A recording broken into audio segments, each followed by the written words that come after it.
Hmm. All right, let's get started.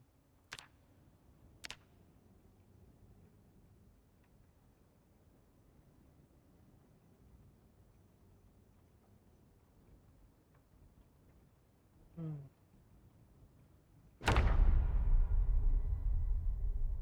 How's work been? Work's been. uh, yeah.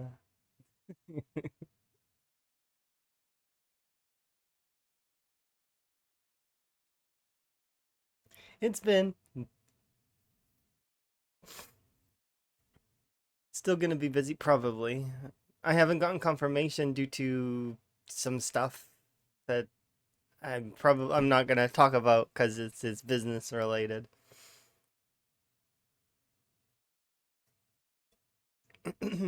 But it is it is useful. Hopefully, fingers crossed things go well with it.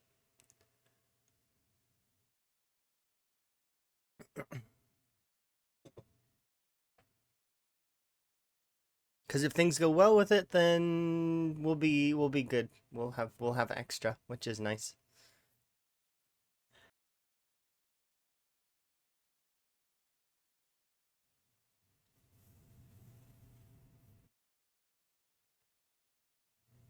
Did I end up getting the re-release? Well, you see, yes, I think. I think I did.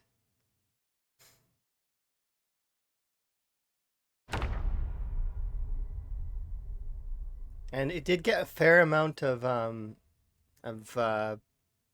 like people voting in the poll, which I'm not surprised of because Sims 1 and Sims 2 were pretty good.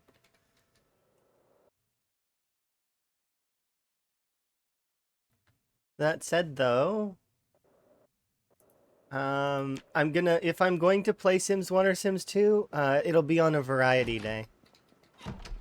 Hmm.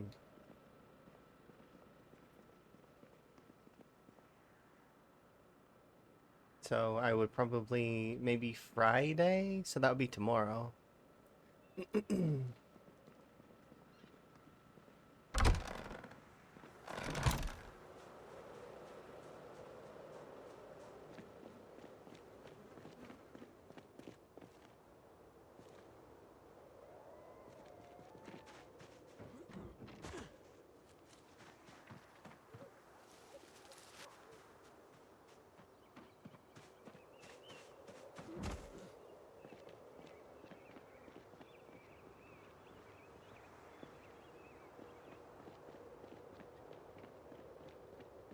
That those sheep are the shift in the plans today.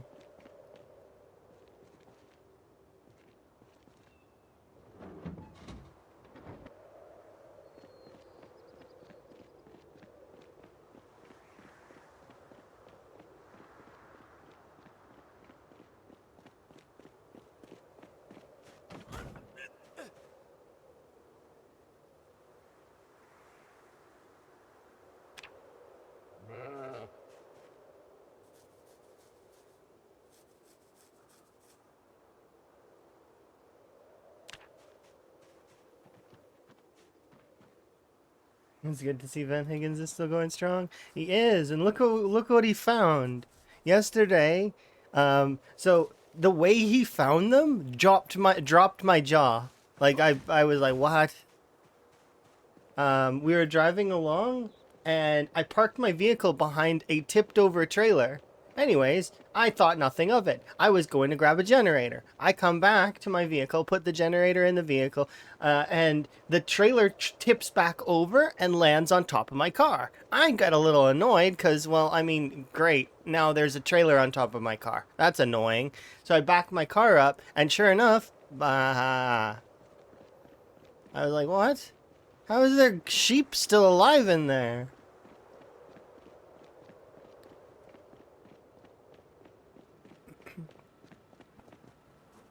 Okay.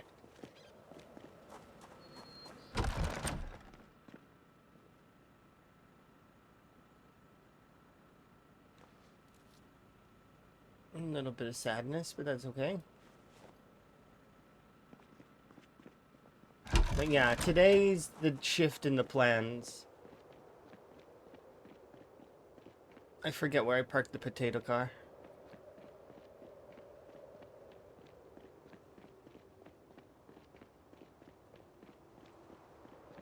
The Spiffo's over here.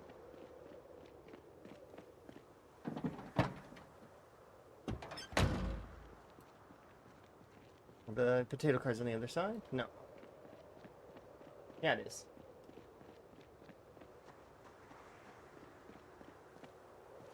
I want to take the potato car? I mean, I should.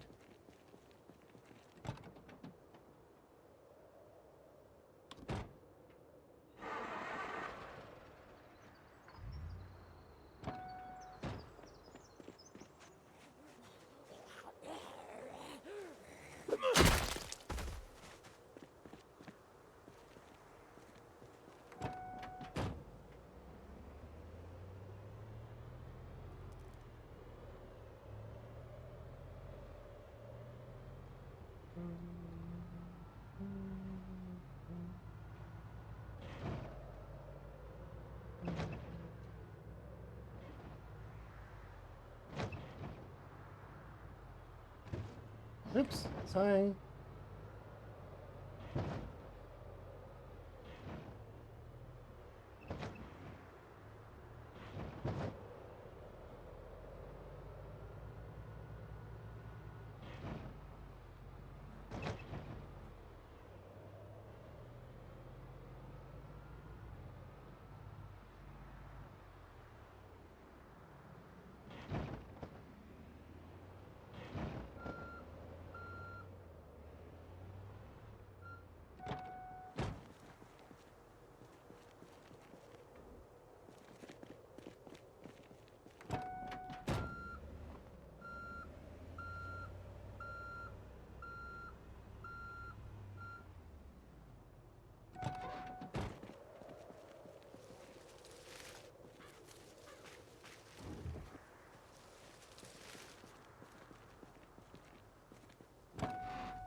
There's a few hype songs on my list, and this is one of them. I really like it.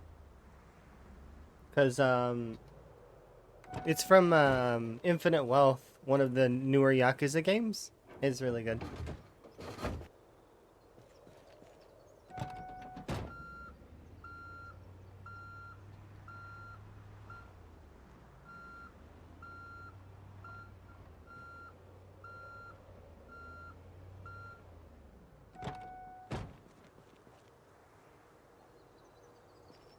They are really good.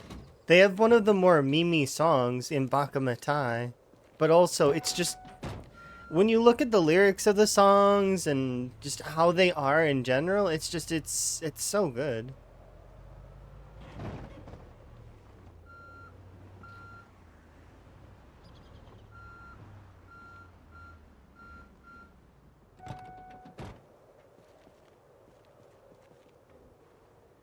Flip back, please. No, no, no, you be upright.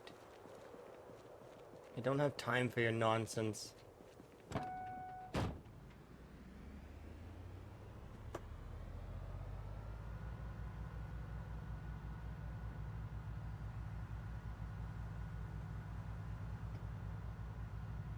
have almost infinite patience. Not really. I have high patience, but this van will obey me. Don't go to space.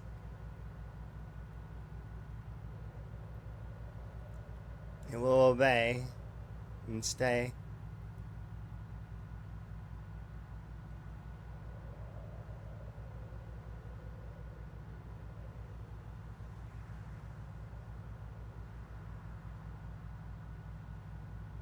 We're on way to Rosewood. Imagine going that speed the entire way. The game thinks I'm not patient enough. I will totally show it up. We can go to Rosewood at 5 miles an hour. I'm okay with it.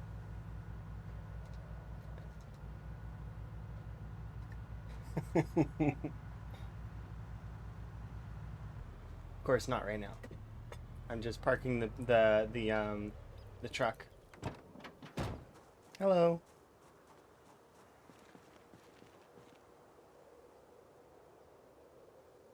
Okay. So, this vehicle's ready now.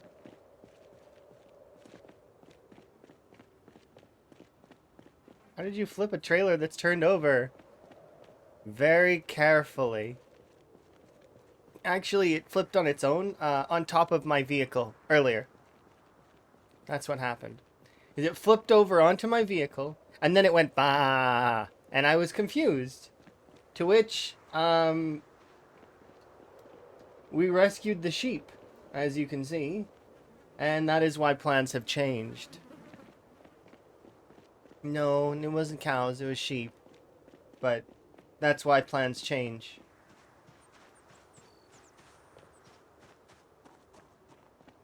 Sometimes you gotta be malleable. And this is one of those cases. Battery's dead.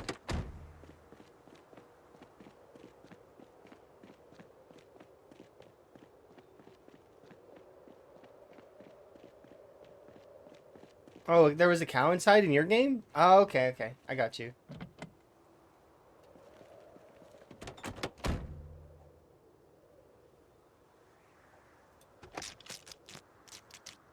How do I flip it upright?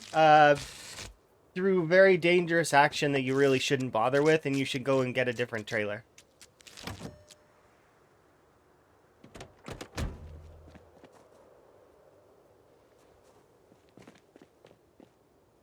I like how this key was on the ground. I still hotwired the vehicle.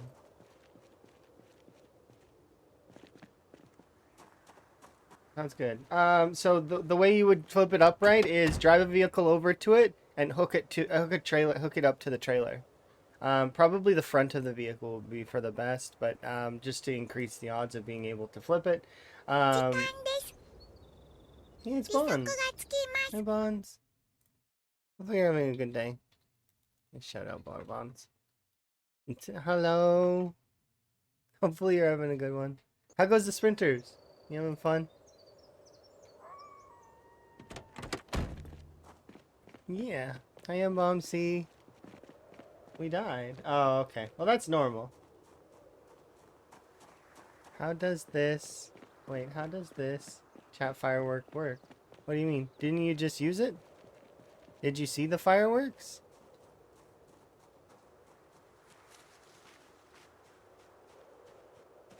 It was crazy. Yeah, the fireworks. Once.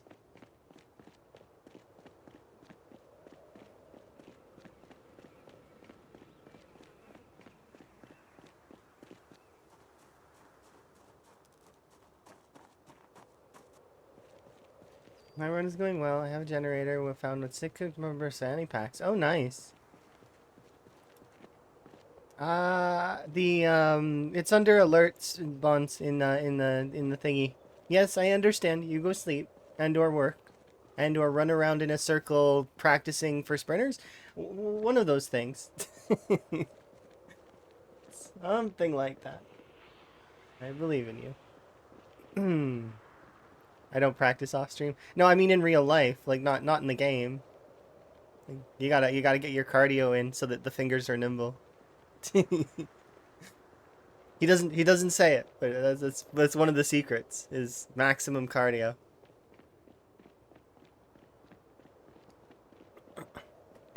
Enjoy your rest.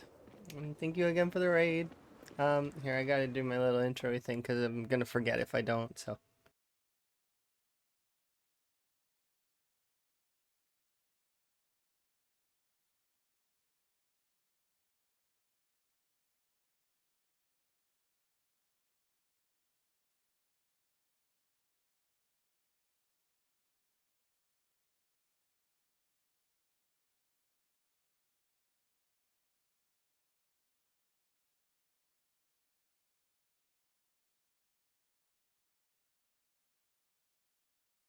There. Bye bye. Oh, nimble fingers. I need something from somewhere. I forget what I need.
I keep fighting myself.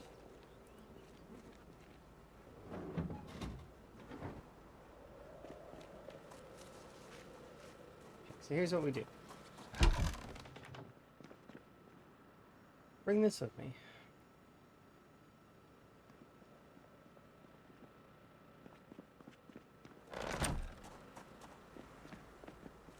Okay, we're gonna go back to, we gotta go back to Rosewood.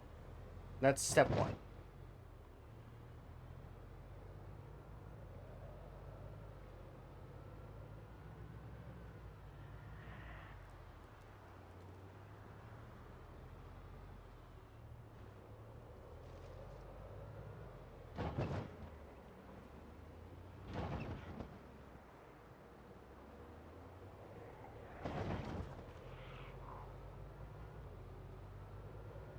Okay, so we return to Rosewood.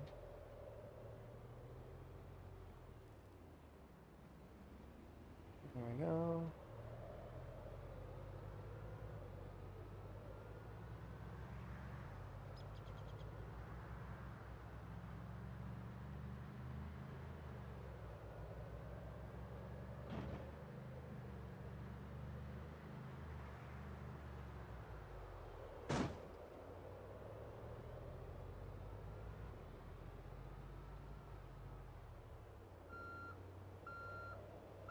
Is that a camping event?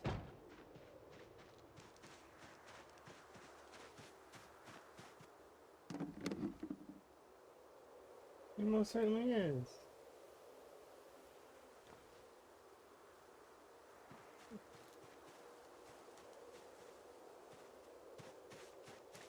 Those camping events are cool. I like them.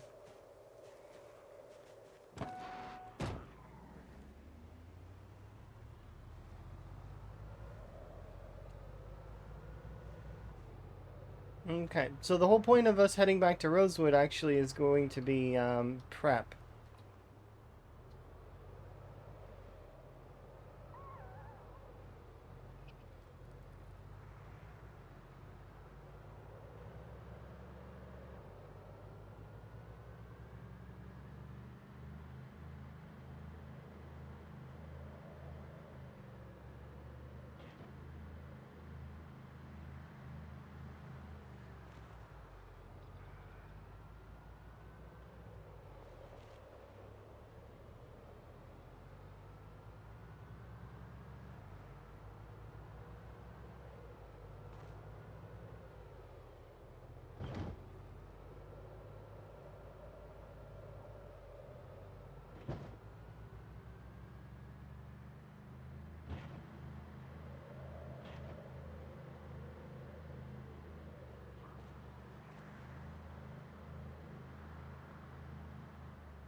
All right. So the shift in the plans is, we're going to go and tidy up the pig area that had pigs in it.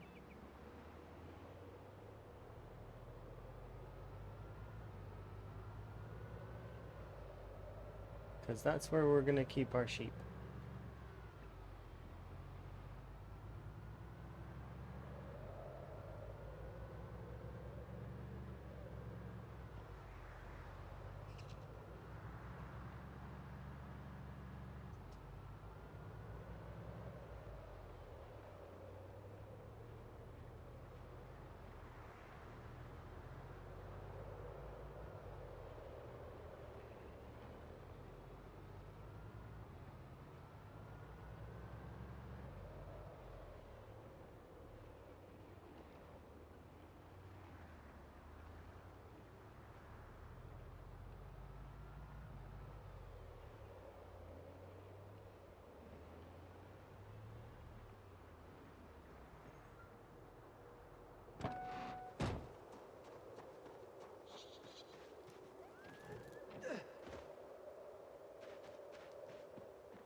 Oh, there's lots to do. But we'll get it all done. The chickens are just sleeping? No, no, no. Those chickens are no longer among the living, unfortunately. But it's okay. They're going to help Van make varying dishes that are going to be delicious. Cycle of life.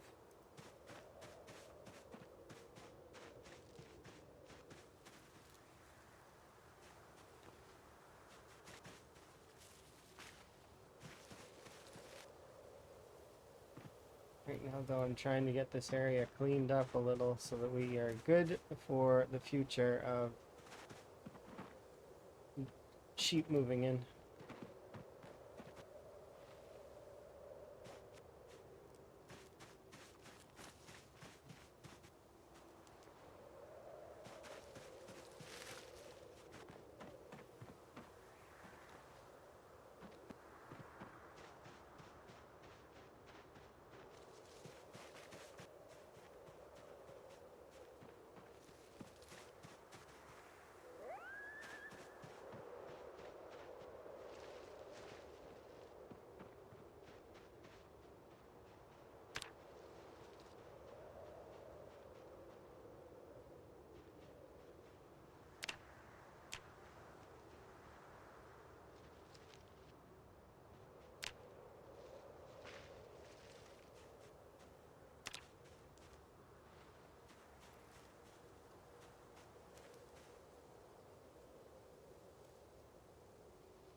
Okay, let's go put this over here.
we go.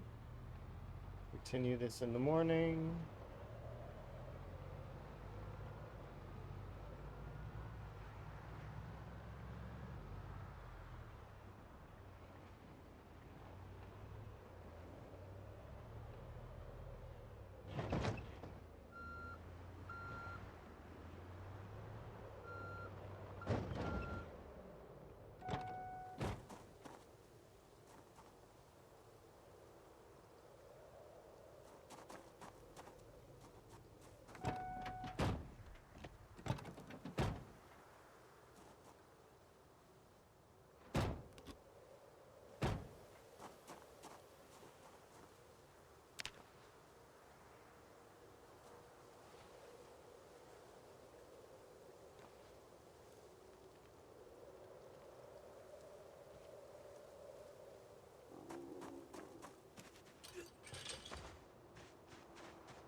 That's the plan.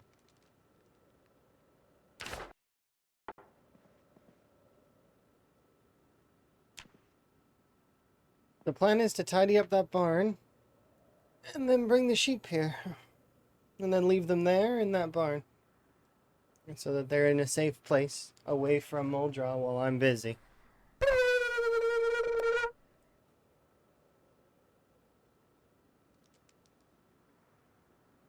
Thank you for the wellness. Do appreciate it. But yeah, that's the plan.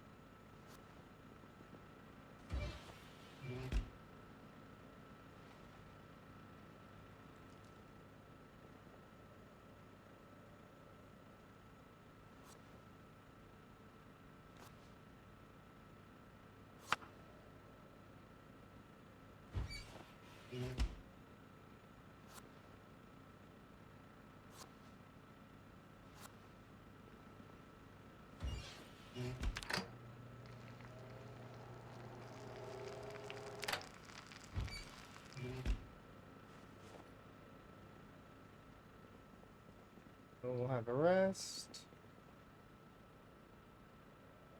We're gonna tidy up all those dead bodies that are in there because I feel like those will cause problems with my animals, make them stress or whatever. We'll clean all that up, tidy all the barn, make it nice, and then bring the sheep here.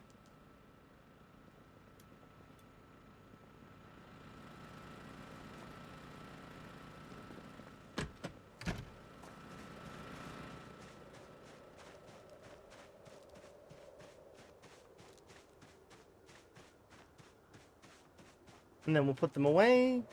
They'll be in a somewhat safe place, kind of, away from Muldra.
Vehicle.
up this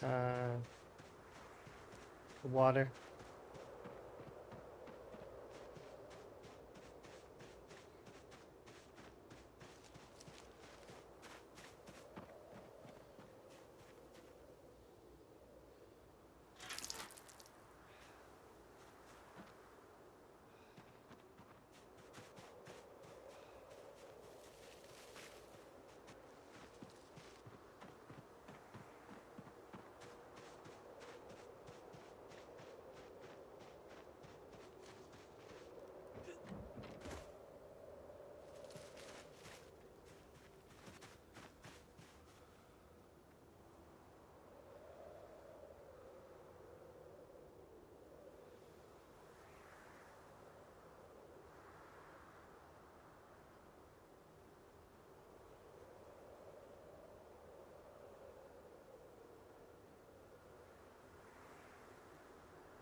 There's still enough bodies there that it's causing sickness, which means there's got to be at least five bodies there.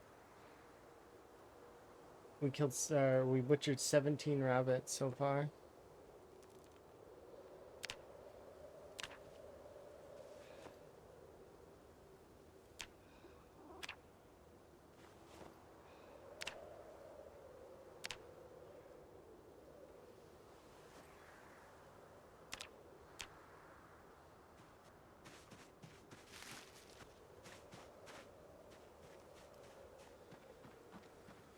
Walking around your house. I mean, yeah, there's gonna be bugs with it. I also pet them. It seems like the butcher hooks has some kind of resurrection thing that they can do, which is weird.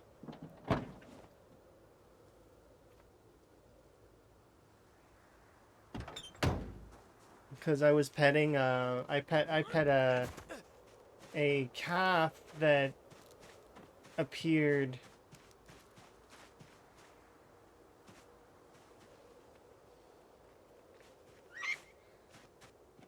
No, don't squeak like that. That's terrible. Let me picking you up so I can give you to your mom.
Something stinks up that way.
Hello.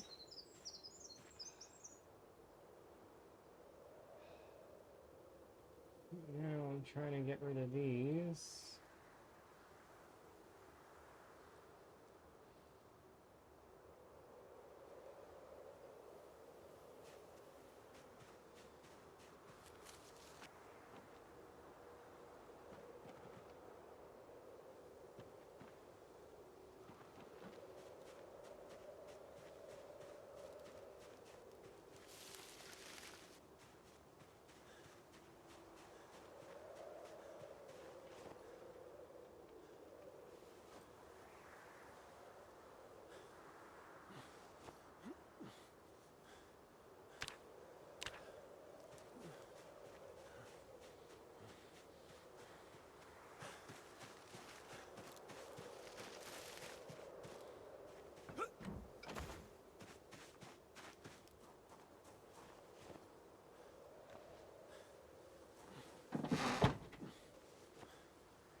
The amount of food this is ludicrous.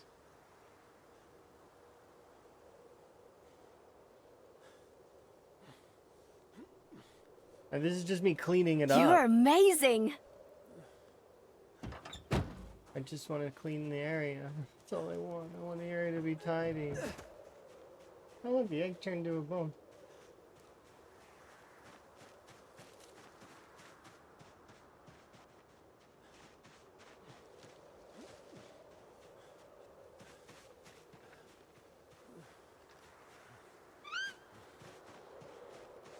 Alright, this area is almost there. Thank you for the follow, by the way. I do anonymous follows, so if you want to interact with me, you can, but, you know, it's not completely necessary. You can enjoy your lurk.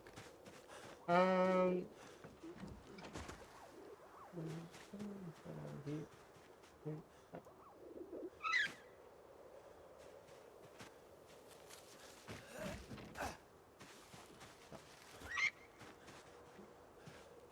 can drop these eggs. It still stinks over here. Why?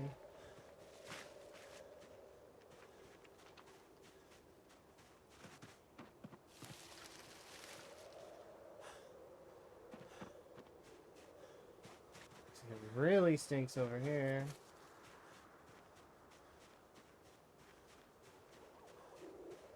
So there is something going on here.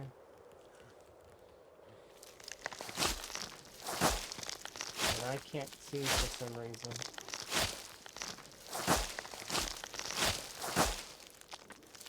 And it's not towards this, it's over here. Let's have a look.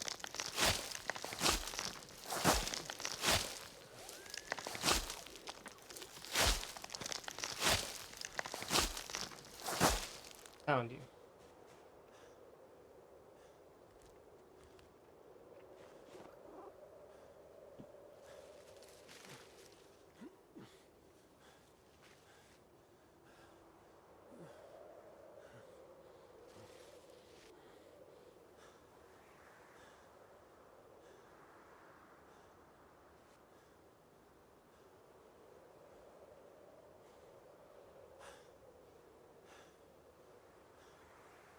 This is sad.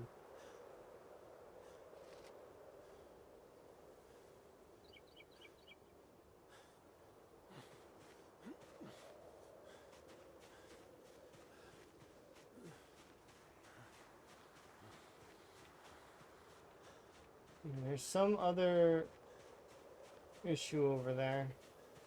Looks like there's an issue over here somewhere.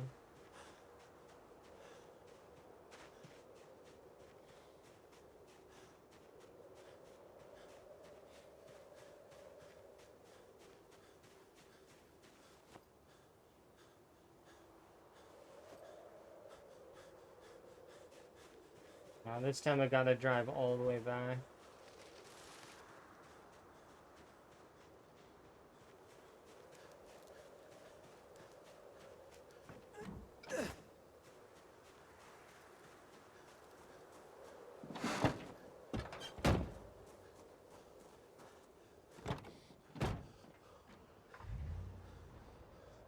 Imagine, that's a lot of meat.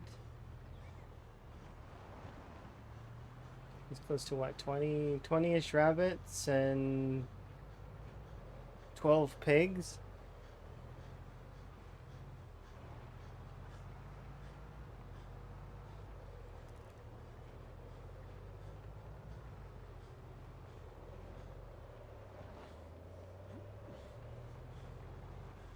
The van's a little hurting, but that's okay. And we did manage to clean up a little bit more. The whole point is to be able to bring the sheep here and have them sort of graze in that field.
That's a lot of food.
Hello.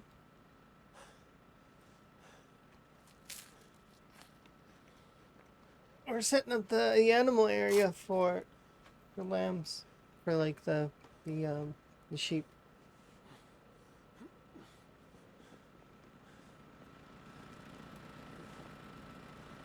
It's been going pretty good.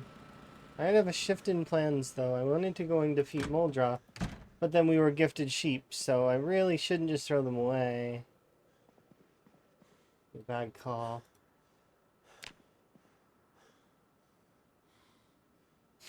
So the plan is right now to set up the current area so that it's a little bit better for the sheep.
It looks cozy with all those bits about.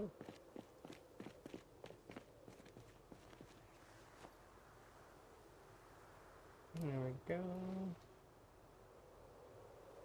Yeah, the thing with the base is especially, and this goes with pretty much everything, right? Is it's the imperfections that make something very like really like pop like in a way. So like the clutter that's around here is really giving it that extra vibe. It's the clutter that ends up really.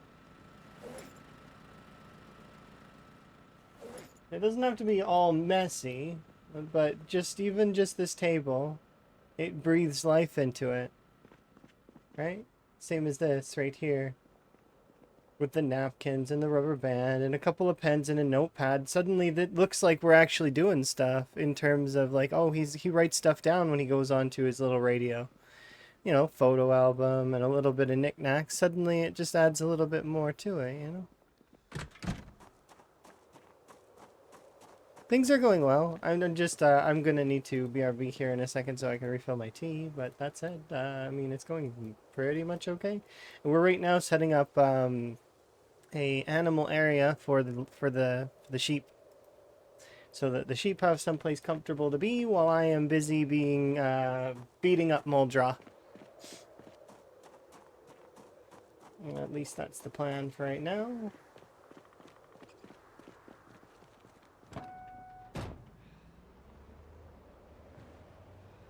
So I'm just gonna drive this over there.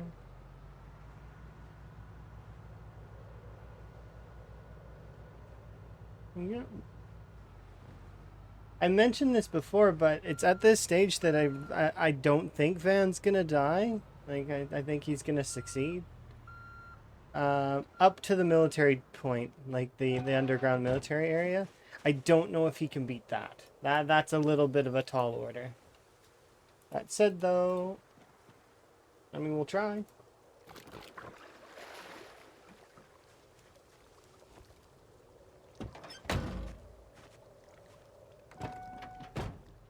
But that's later. That's like his final hurrah kind of thing. Before that, we have a lot of other stuff that we gotta do. Like he's gonna go and he's going to do Louisville, which has large buildings, right? So, and upstairs areas and skyscrapers and whatnot. So, like, I mean, we'll see if he lives through that. But small steps. First, he's got to beat Muldra.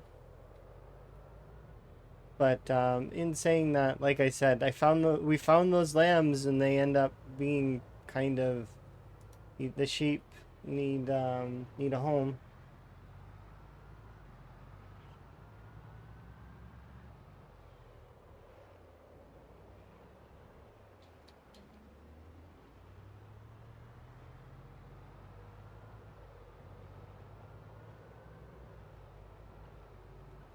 So before we do anything else, we'll give those sheep a home. That's why I've been tidying this up.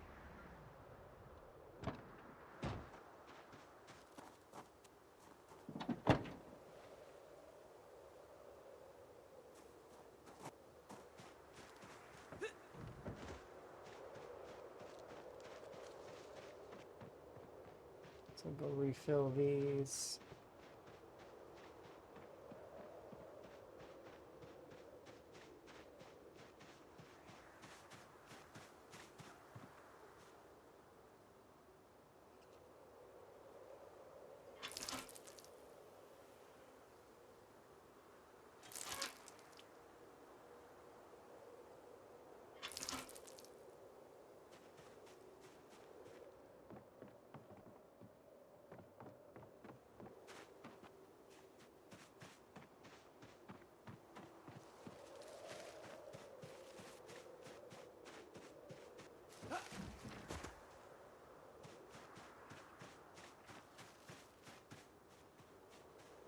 This area doesn't smell anymore.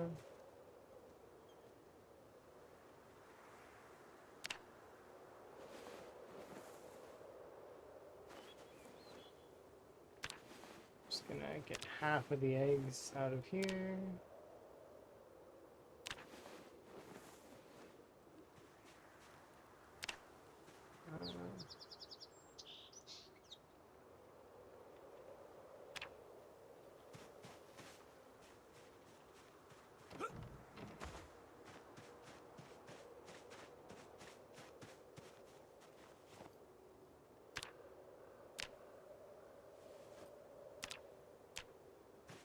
Should be most of the animals that were in this area dealt with and taken care of.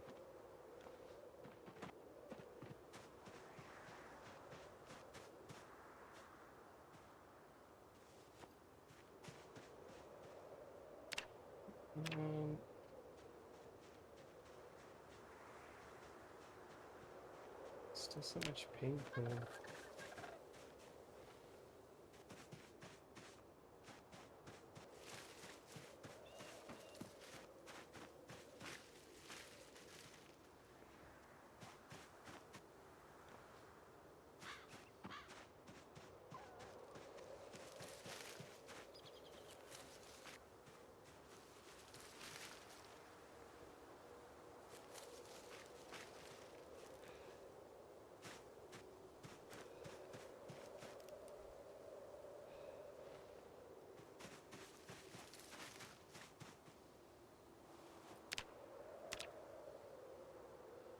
Okay, let's have that. Back corner.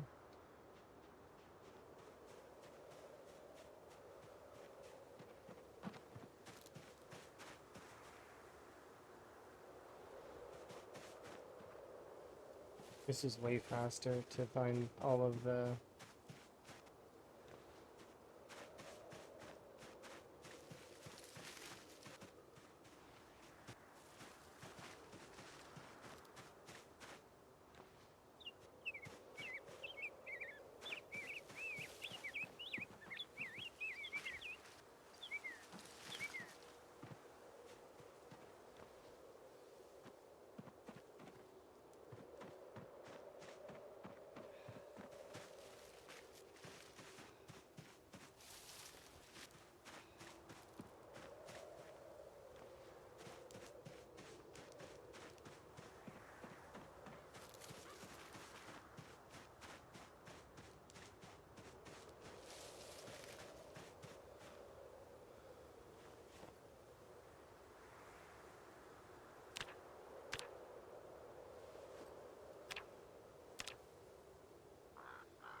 Alright, there we go.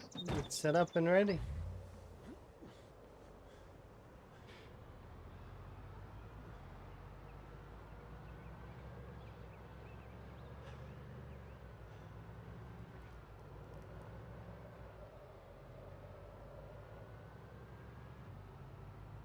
Go get our sheep and bring them here.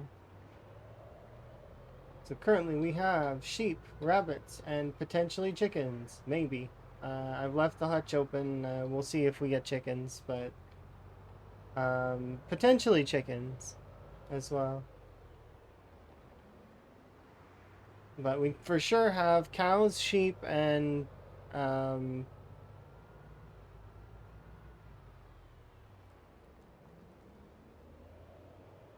Rabbits.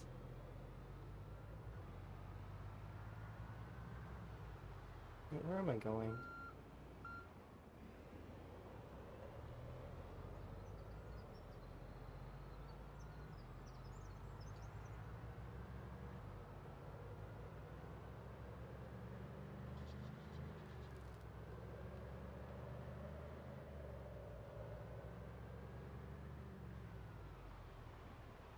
So we should be able to get the sheep back here.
Hello.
Cow does not appreciate me. Are you still stressed?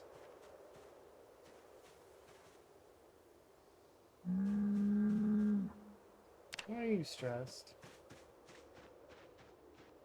There's zombies bugging you guys? Who are you?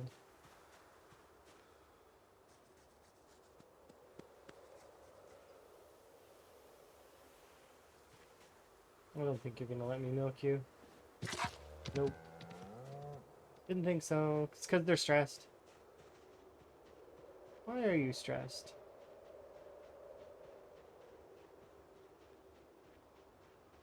Don't see a good reason to be stressed.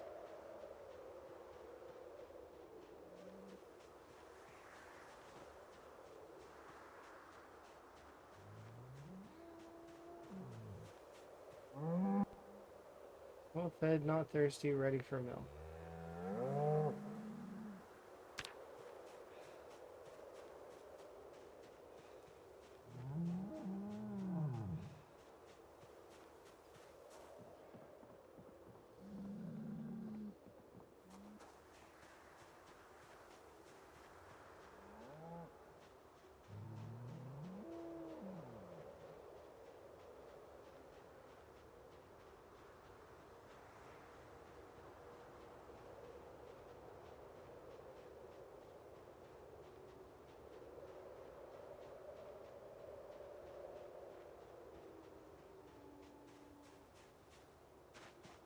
Mm.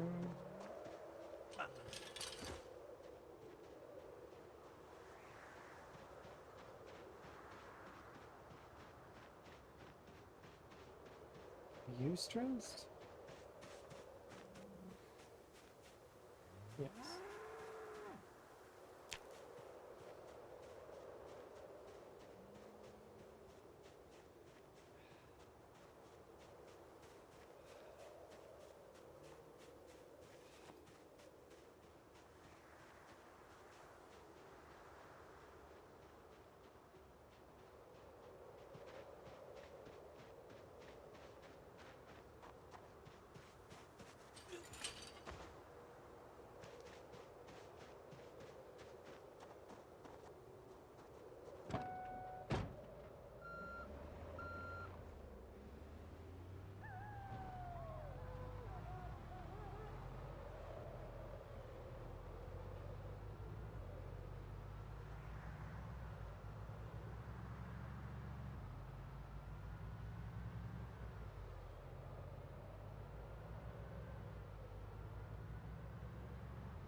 Okay, tomorrow we go get the sheep.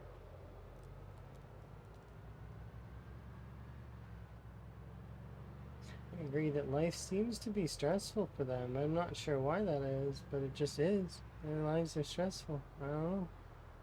There doesn't seem to be any zombies around them.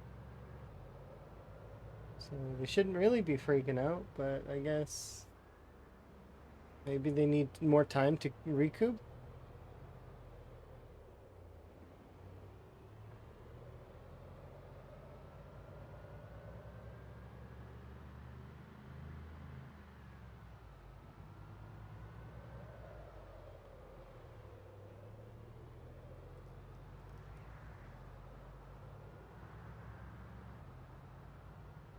I think that another thing that I need to do is I need to just be near them for a while as well. I'm going very far away from them very frequently and not spending any time with them at all. So as a result, I'm expecting that they're not really that accustomed to Van. Then Van is like a stranger to them. So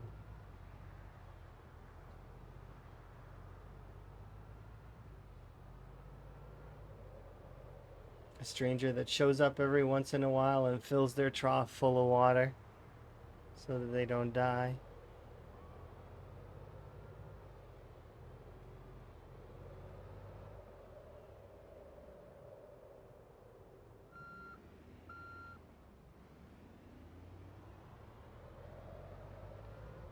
I think I'm gonna grab another bunch of barrels full of water.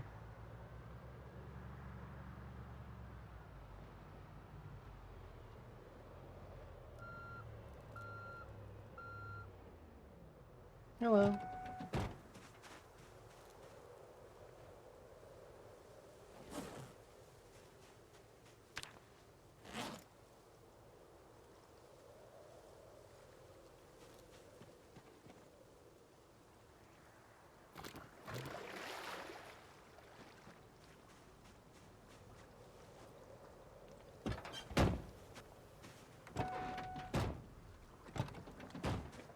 We'll go and get a rest in, get some food. Oh, Van, you are big. You've become a chunky boy. You need to lose some weight.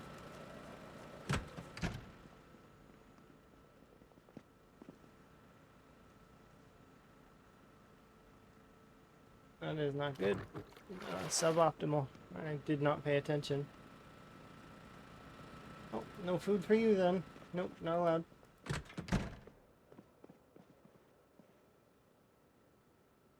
He's gonna be on a diet. Only forageables. Nothing else. No meats. Not allowed. You can have berries and mushrooms until your weight comes back down.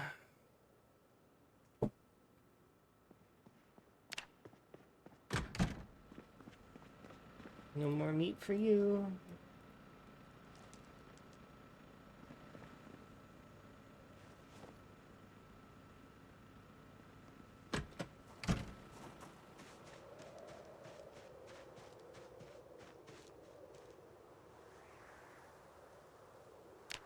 wait until daytime so we can forage decently.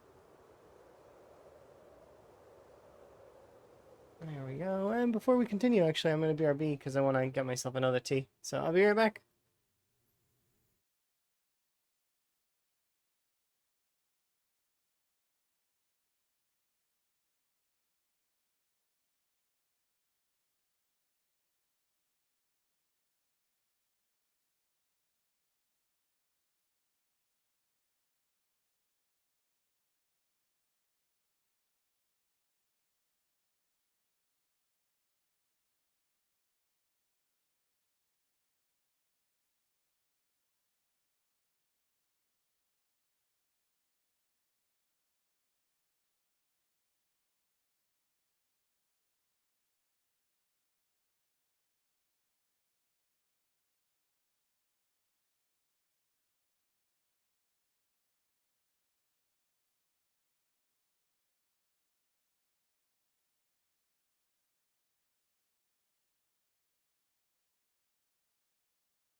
Okay, let's continue.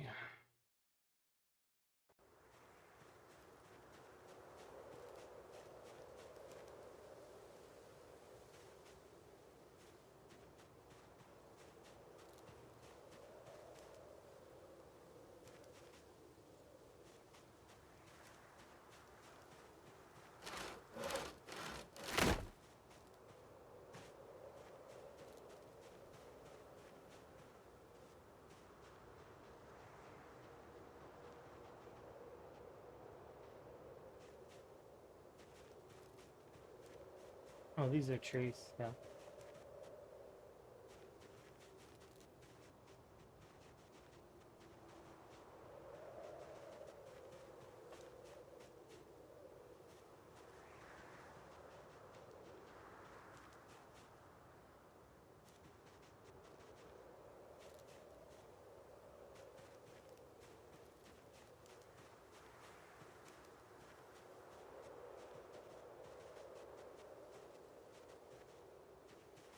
Focus.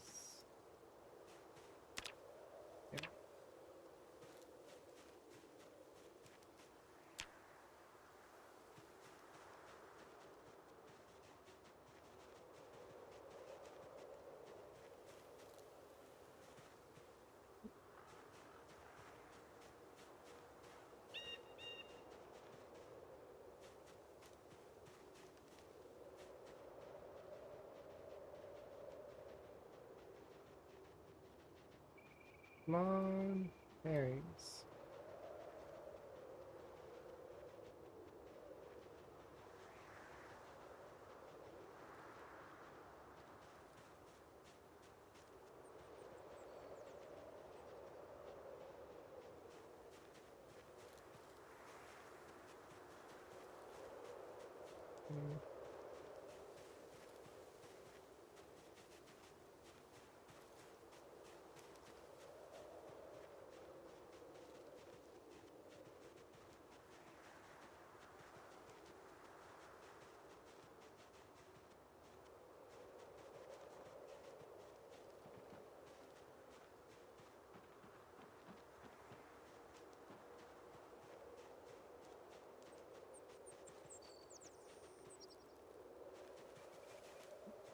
I'm done trying to pick stuff up for a moment. Is that limestone? Yeah. There we go. That's what I wanted.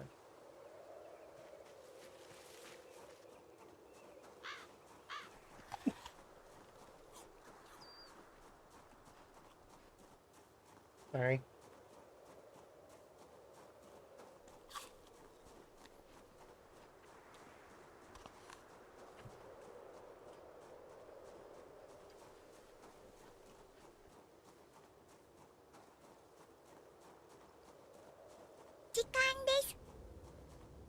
Hello. Thank you very much for the raid. Hopefully you're having a good day. I'm having a good day.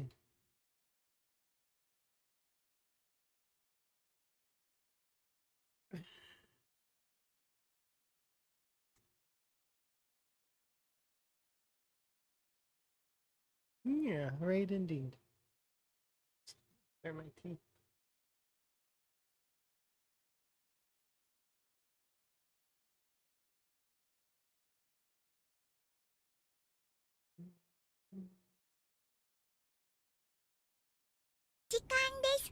Oh. It's double raid. Interesting. Thank you very much for the raid.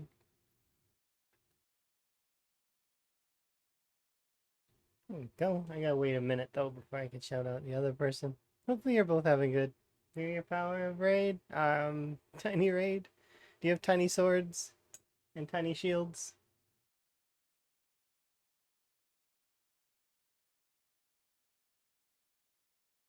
I'm having a good morning so far. It's been pretty good. I'm just right now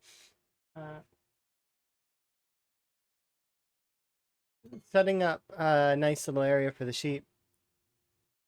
You're playing Kingdom of Two Crowns. Nifty. Tiny battle cries. Mm-hmm. Neat. Sounds cool. I gotta wait a full minute and 8 seconds. Wait, what is this minute and 8 seconds nonsense? Wasn't this only 60 seconds before? Why did they increase the cooldown on shoutouts? Weird. Whatever. Don't care. I'll wait. I'll wait 60 seconds. Because I like shouting folks out. It's nice. Plus I get to see what they were playing. Yeah, this is the area that I've set up for our sheep. And I'm looking forward to it. Looks pretty good so far. I may put the cows here as well, but I haven't fully decided. I kind of want to leave the cows where they are. And part of me really wants to just leave them there. We're both playing. Oh, you both are playing the same game, Coop. Yeah, I mean, you did say that earlier. I just was curious if you were playing anything else. Perhaps you just like Zomboid? Hmm. That's fair. But I do like to shout folks out for fun, like for the fun, especially if there was raids. Plus, I know I wasn't following your friend, so I want to be able to do that. Because I like variety.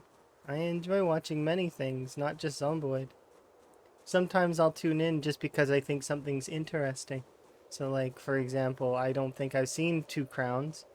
Um, But I've enjoyed other games that sound like that are of a kingdom-ish nature. So like Kingdom Come Deliverance or Mountain Blade series, so I'm betting 2 crowns will probably be something that's interesting. Mountain Blade's super fun. Those ones are a little bit more interesting. You're amazing! Yeah, it's very relaxing. PZ is just like that. It's very chill game. But yeah, my plan right now is to go and collect some sheep. So we're gonna go and do that. Enjoy your sleep.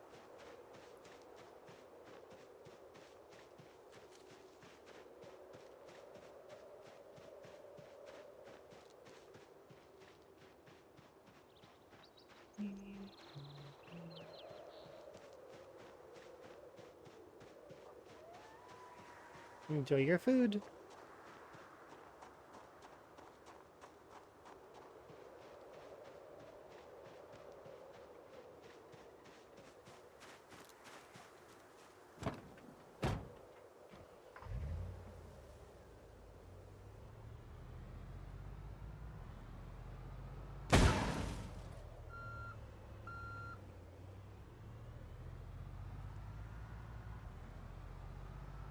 Once again, I've proven that I should get an Uber. Maybe we can teach one of the sheep to drive.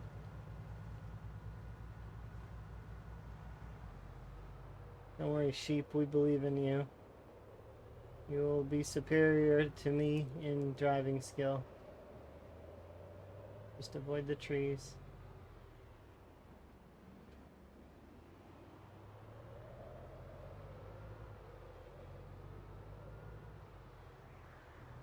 No, that is a wall. Which? Oh, you mean my little wall? Oh, that's a little one. It's a small one. An itty bitty one. I'm the person that was trying to wrap a wall around West Point. So that's an itty little little one. Yeah. I was combating the AI director. I got 60% through that wall. That wall spanned thousands of tiles over multiple cells. It was fun. I'm gonna do it again, because that's it's a bit metagamey, but the way that you can combat respawns is by shutting out the AI director, so you can actually do it with walls. So by making a gigantic, super long log wall, seek help. I don't need help. I can do it myself. What's wrong with building walls? There's nothing wrong with making walls. I can make as many walls as I want. Nobody can stop me. The AI director? Yeah, I was fighting the game on a meta level because it's one of those things. I'm very unassuming? In what way?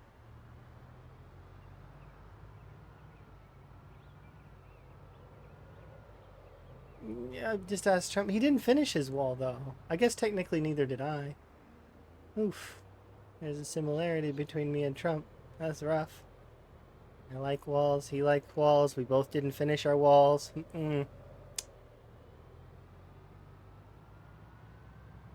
But, that's rough. Oh well. It's the only place where it's similar. When it comes to mass murdering zombies, the zombies did it on their own. It's not my fault. They're attacking me. If they didn't attack me, we could live peacefully. But that's not the case. They attacked me, so I self-defend. Just because they yeah.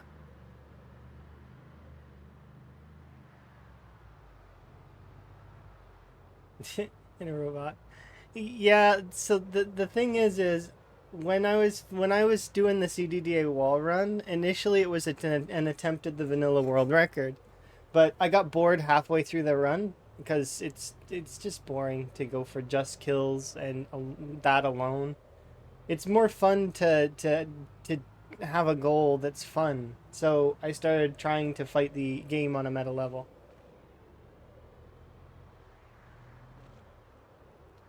which was fun. I enjoyed it while it lasted. And then we did Cryo Winter after that, if I recall correctly. Along with the Often Helly's Vanilla Run. That one was super fun. Often Helly's Time 16, Zero to Hero. Pinpoint hearing zombies, chasing me around the map in mass. Oh, it was super fun. I enjoyed that one. We'll do that one again. I'm thinking with times 5 muscle strain. Because times 2 is just not doing it for me.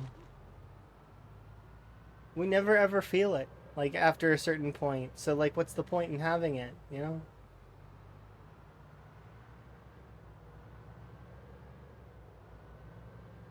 I barely feel the muscle strain.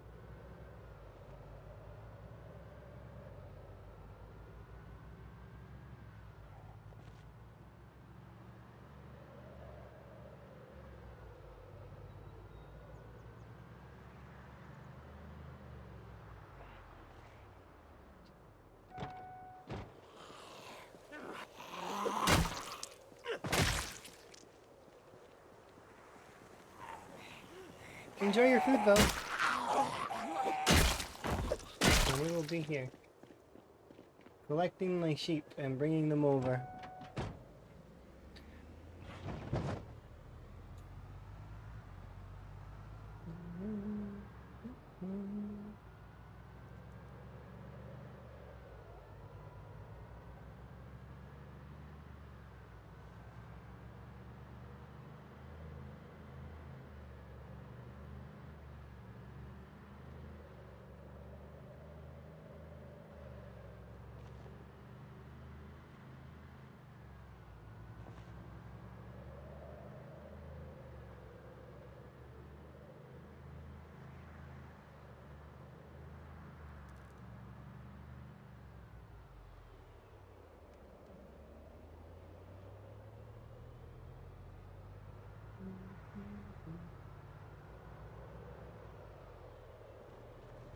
Oop.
I don't know. It always does depend. There's a lot of friends that I have that play a lot of different games, a lot of variety, a lot of different stuff. So it's one of those things where only you would be able to answer that question of where you came from.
Beep beep goes the vehicle.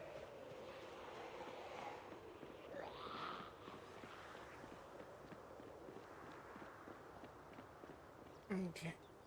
Let's have a moment. Just relax.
Launches. Yeah, it is a very relaxing time most of the time.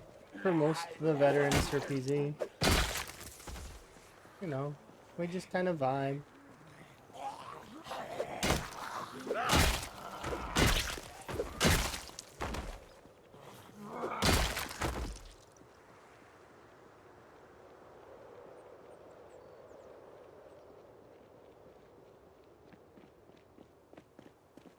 Books.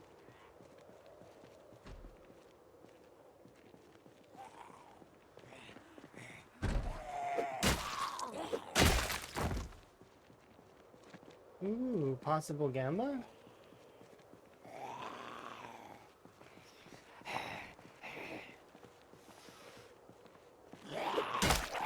Did you ever do a long distance travel thing for PZ that involves building windows and crates? What does that mean? Building windows and crates. Are you talking about the window crate mechanic where you like walk along the crates like real far? I don't use stuff like that very often.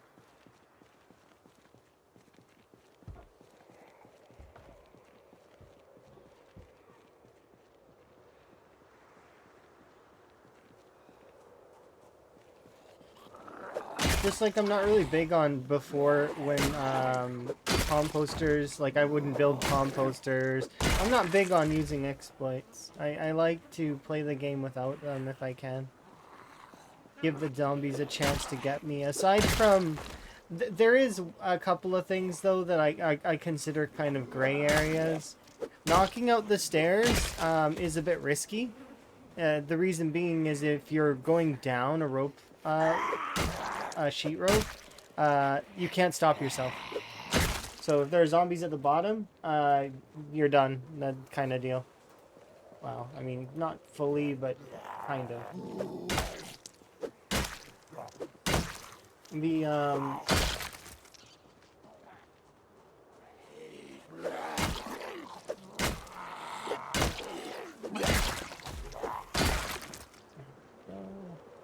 rest in real quick over here. But that said, I guess the most that I will do would be like leveling my first aid via standing on glass, stuff like that. I guess is exploity kinda, but not really, because there's not a real safe way to level up first aid other than that.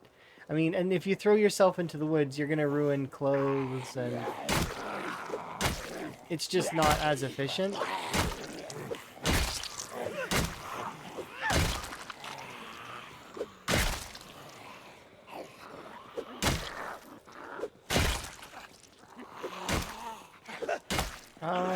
Build 42, those composters are no longer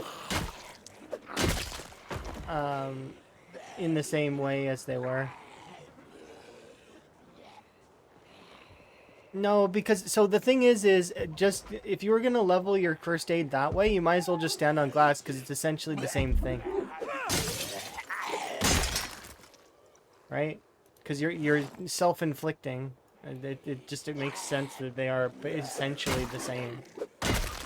The only alternative would be to, oh well, let's let the zombies attack us. Oh wait, that could end the playthrough. You know, it just doesn't make sense. So the only alternative right now that we have would be standing on glass. That's like the only one really that I'm not big on using the fast attack stuff. I'll do it by accident sometimes in panicked fervor, but not, you know.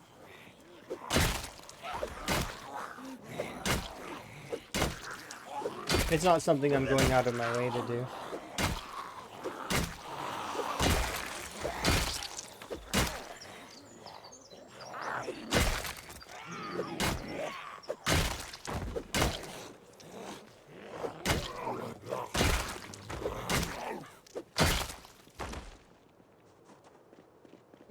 Okay. Another section done.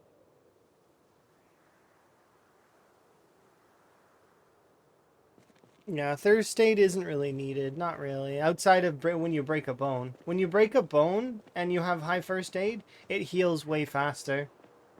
So that's like the only time you'd want high first aid.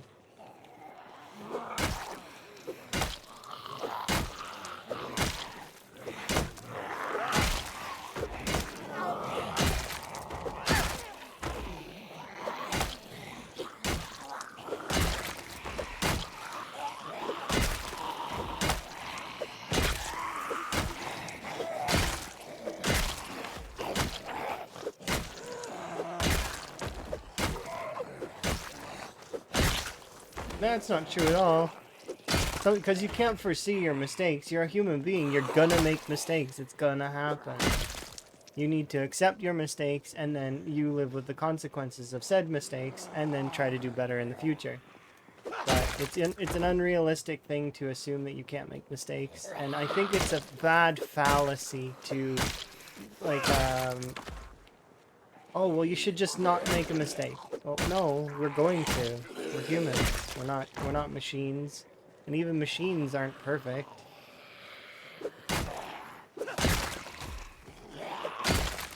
You can learn from your mistakes. But it ropes back into what I said before about imperfections. We're not perfect. And it's those moments that where we aren't perfect that are often the most interesting. Because you can watch somebody flawlessly play something, and it is awesome for a time, but you know, it's those little mistakes that you make that are interesting.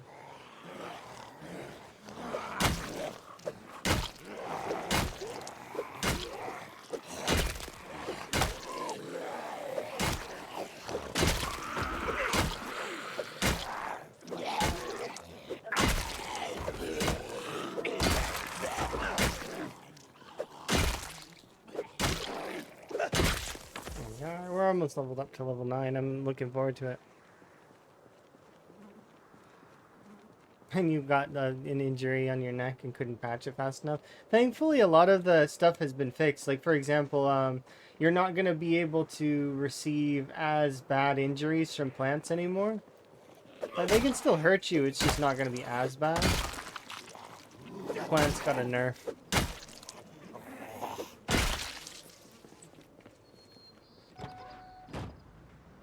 Okay, that was a nice little group. Okay, I'm gonna head back to the house. We'll have ourselves a nap. And then we'll drive back with the sheep tomorrow and put them where they belong.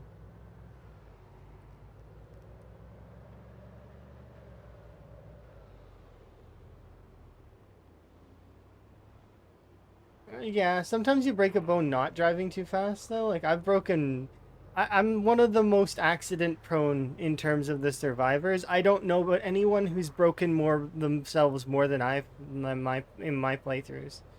I've got a record of 4 broken bones. 2 from fall damage, 2 from vehicle injury. It's it's not a great record to have, but it's mine, I think. Unless somebody's going out of their way to break themselves. Mine was all accidental. Yeah, 4.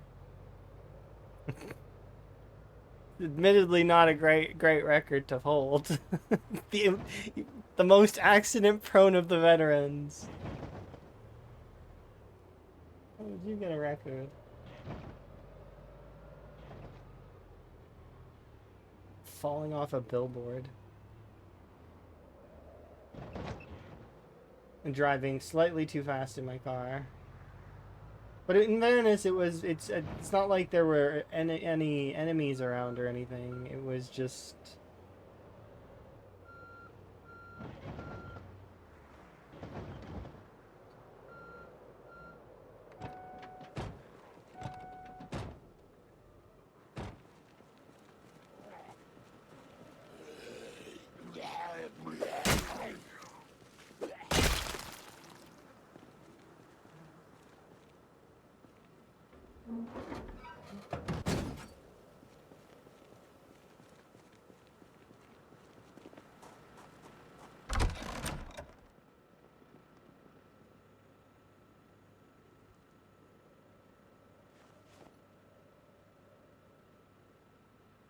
oh yeah, we're still trying to lose weight on Van.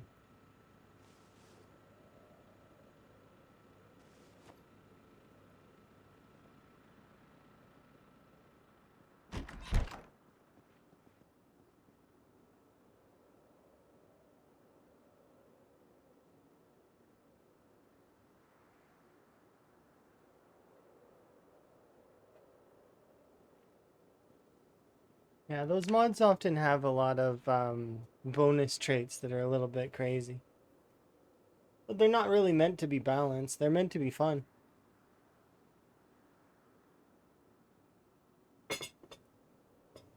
It's like Britta's. Britta's is meant to be fun.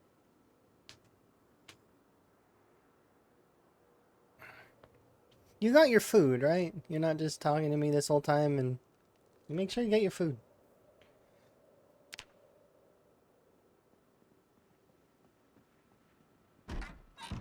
I'll stop talking to you until you get food.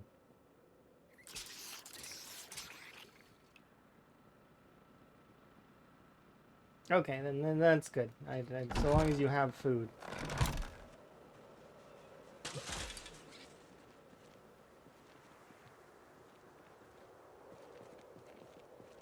Did I pick up that rope? I hope I did. I did not.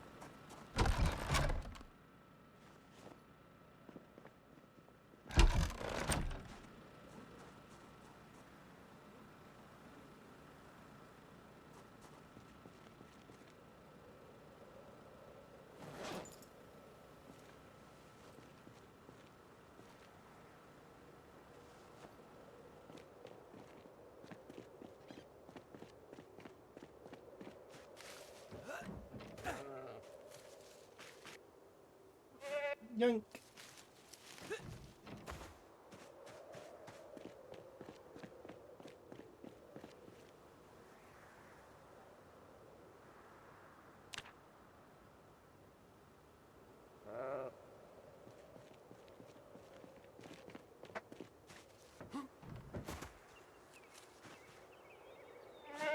Yoink.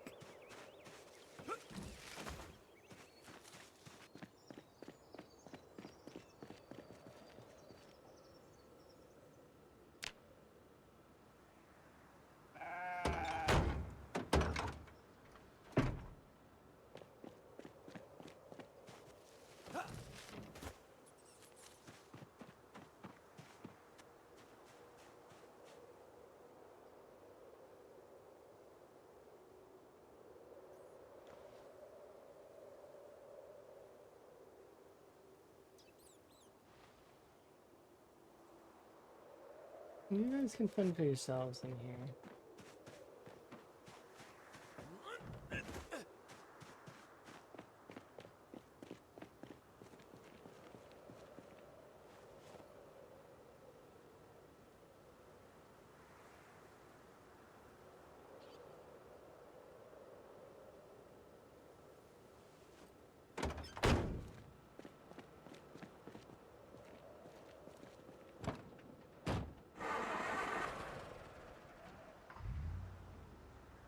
Burn Ward? Oh, that reminds me of the more trait. Yeah, I've seen that one. I did a CDDA run with that trait, with all the burns, starting with all burns. It was a really long time ago. I took no other no other positives either. It was just being burned.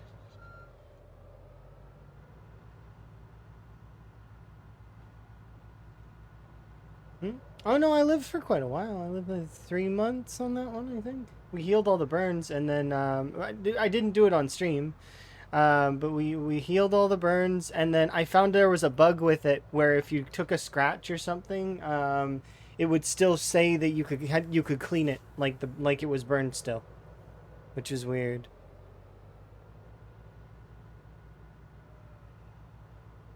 It sounds like a major struggle. I mean, no. CDDA in its essence is just it's an early game fight, and then it becomes just a standard upgraded version of Apocalypse mode, with slightly better foraging.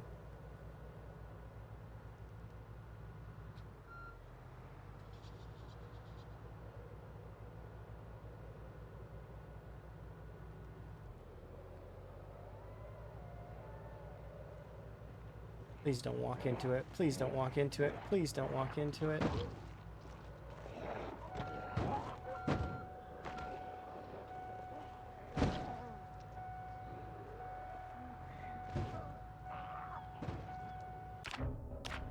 I just fumbled the keys hard there.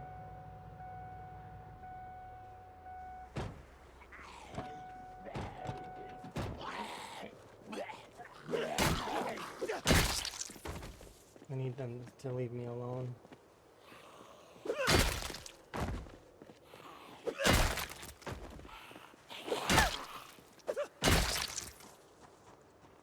The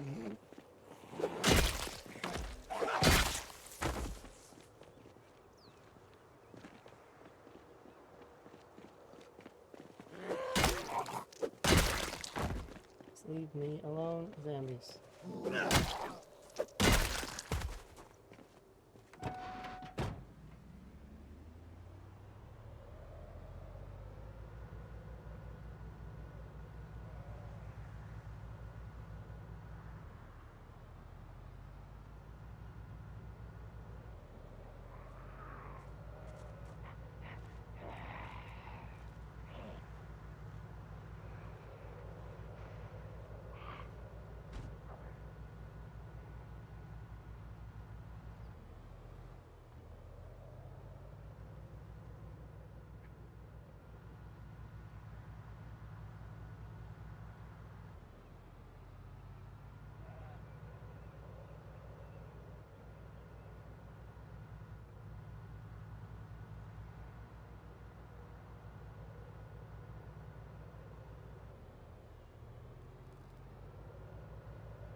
How goes the run? It's going pretty good. I'm struggling.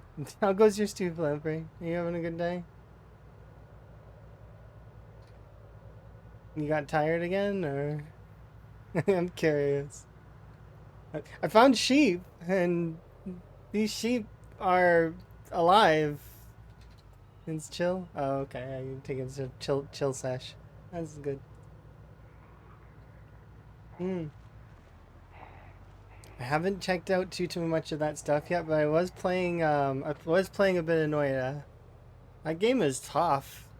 I've never seen my characters explode in quite such a sparkly fashion.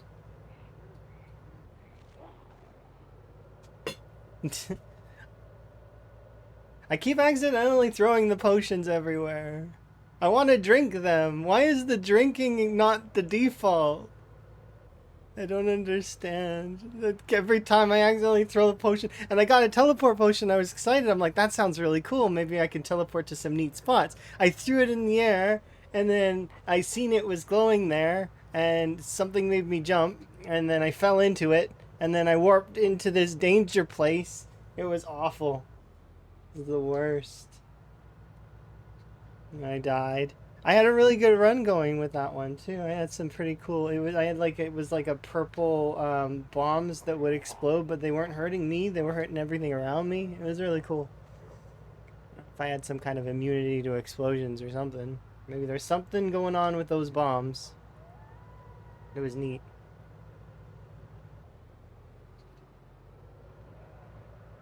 Or eat pink mushrooms. I haven't eaten any of the mushrooms yet, but it is a good time.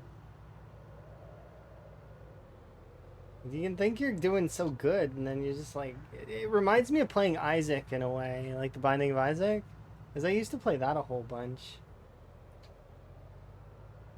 Isaac's a little bit more forgiving though than Noida is. Noida's not forgiving. Noida's like peasy. Is like, oh, you made a mistake. Well, you explode now, and or there was this one run that I had where I had this wand that was cool. It shocked everything, but it had a little sparkly effect in front of it, and I didn't realize that that was actually lightning. So when I fell into water, my person got super electrocuted and died. It reminds me of Path in a way, like Path of Exile, because I've played Path of Exile, and you can just get like completely destroyed from off screen in that game.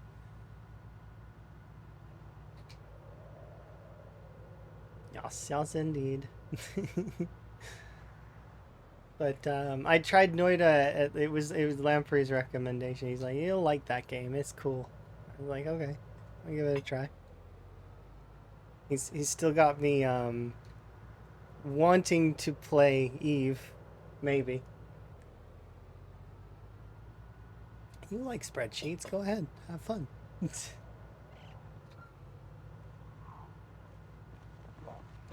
Just please excuse. Sorry, apologies. You're in the way. I have to drive at like less than 30 because apparently towing these suck.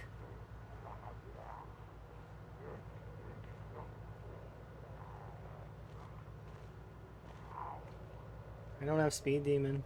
I should get a sports car. It would be better. When is it gonna start snowing? What, in this game? It's February. It's actually almost winter's almost done. But I've got enough snow in reality that I don't have to really care about how much snow there is in the game.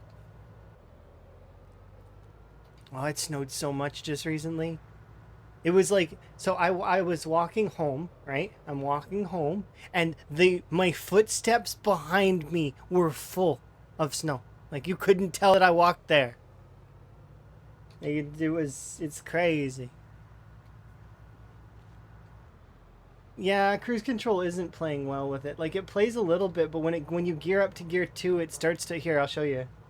Cuz like if I were to go high with cruise control, see it goes up to gear 2 and then it just starts to slow down to a crawl. Also, I noticed a bug with cruise control kind of. I don't maybe it's not a bug, but it uses more fuel.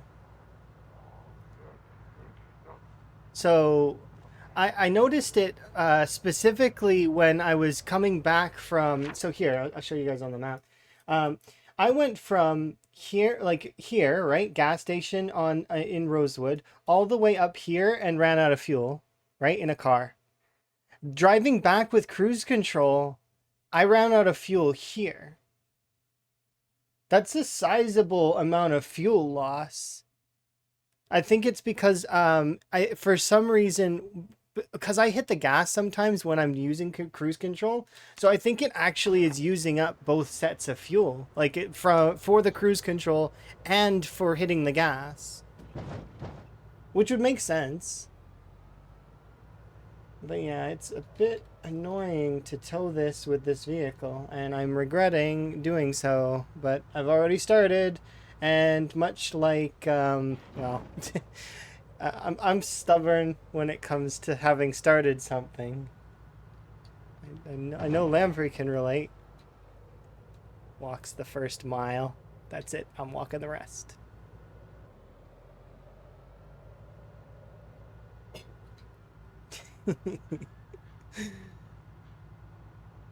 Too stubborn to back off now. I will drive this slowly all the way to Rosewood. At least it's only Rosewood. It's not far. We're almost there. And that is what you keep telling yourself until you achieve your destination.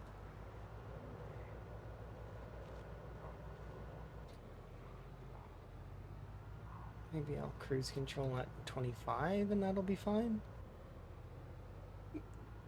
Yeah.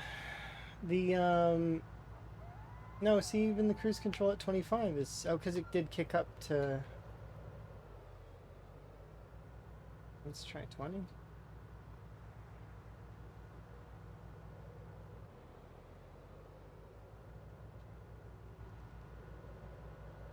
Nope, see, it's still going up. What about 15?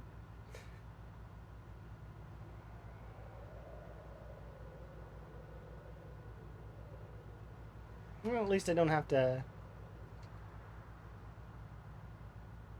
Yeah. It's no sooner had I put it on 15 for cruise control did you say that in chat. That's funny. That is a good recommendation and a good call. I like that. Same brain.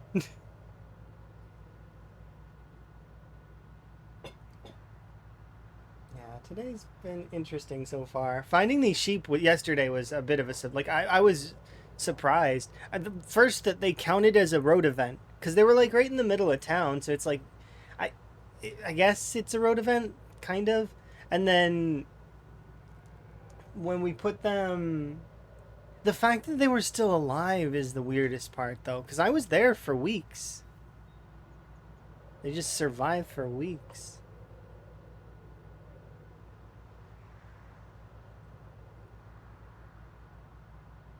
Alright, we'll just continue our slow crawl over to that one spot that I'll put these animals, and then we'll fill up their troughs and then leave them there because I don't plan to do anything with them right now. Just like the cows, I'm not doing anything with the cows either.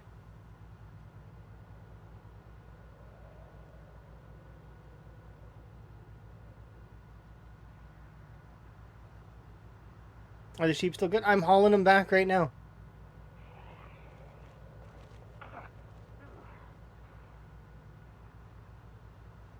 And then we'll put them in the barn, and then they can just relax there.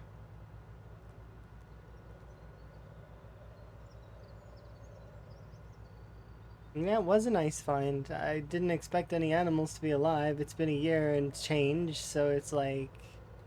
At this point, I expect everything to be dead.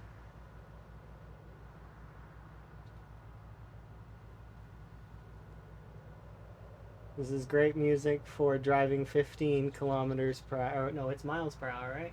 15 miles per hour on a road.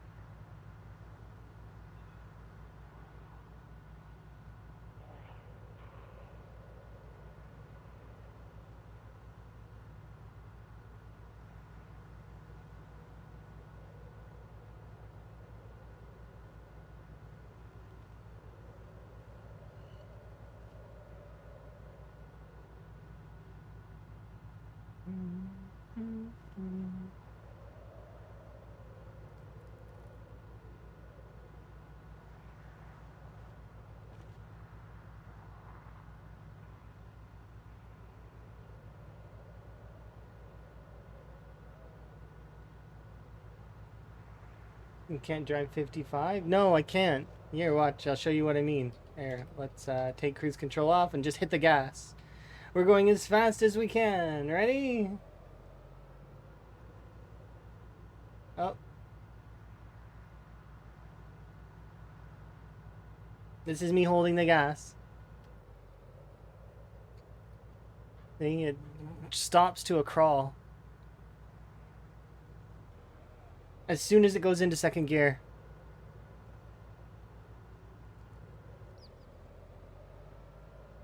If I had a sports car, I bet you it would be better. You should have seen when I hooked the trailer up the first time. Vehicle did a flip. Of course, I didn't want it to go any further, so it landed on its wheels, as it should. You know, you just have to will the vehicle to the ground. That's if you've got strong enough will, the vehicle won't go to space. Yeah. Van stamped his foot on the ground, was like, "No, you get back here. I need you to drive my sheep back home." And the vehicle listened. It landed on its wheels, and off we go, driving at 15 miles per hour. Oh, thank goodness I don't live in Irvington. I was thinking about staying there and making that primary base, but it's like, it's so far away from everything. Even this is kind of like a distance. It's not the worst though.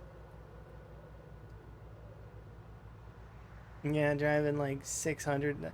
That's if I had a meme that described how I look at things, it'd be that grandmother finds the internet meme. That's essentially that's my essence in that meme.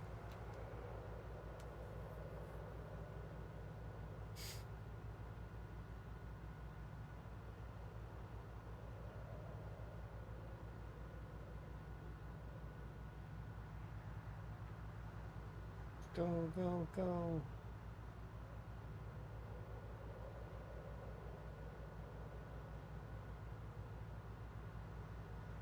We get to turn soon.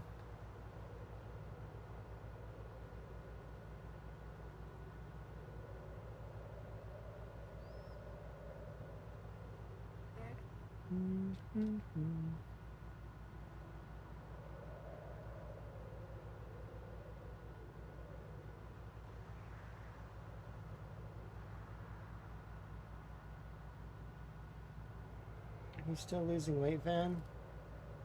Yeah. How do you feel about the zombie loading symbol? What, you mean the one in the bottom in the I kind of wish that they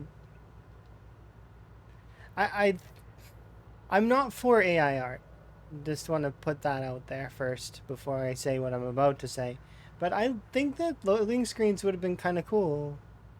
Like having like the arty loading screens. I kind of would have liked those.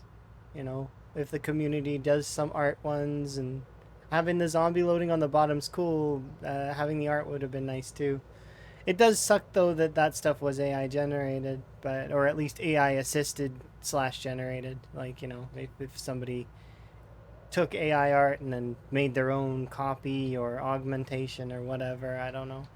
But it'd still be cool to have those kinds of stills in the loading screen doing different things. Like for example, they were all supposed to be images like that that were about the game governors and generals and the church and all those other things were supposed to be on display in those loading images. Would have been neat to see some of the lore of the game acted out in stills. But yeah, no, I know you mean the little guy at the screen. I think that it's a good change that it kind of gives us a feeling like like things are progressing as opposed to just sitting there and waiting with a dark screen, you know? This is Rosewood. Yes, this is Rosewood.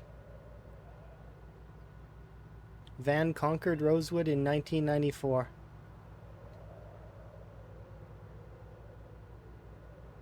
He conquered the prison in 1994 as well. He conquered Irvington in, I think, October? I don't remember. And then we did West Point in 1995. Yeah, so 1994, October, December. Oh, it's 93, my bad. Sorry. Me getting my times wrong. And then West Point was 95. West Point didn't take very long. It took only two streams to beat West Point. In fairness, though, the pop this isn't times 16 pop. This is just apocalypse pop. So there's going to be a lot less zombies. Let's see. Than I'm used to. Oh. I'm gonna grab an iced tea.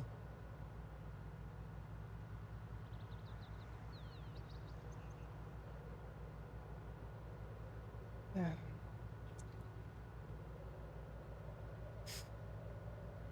It's still a decent challenge. I mean, kind of. It's a decent challenge earlier on. For me now, it's not as tough a challenge as it's like me playing the game on tutorial mode, essentially.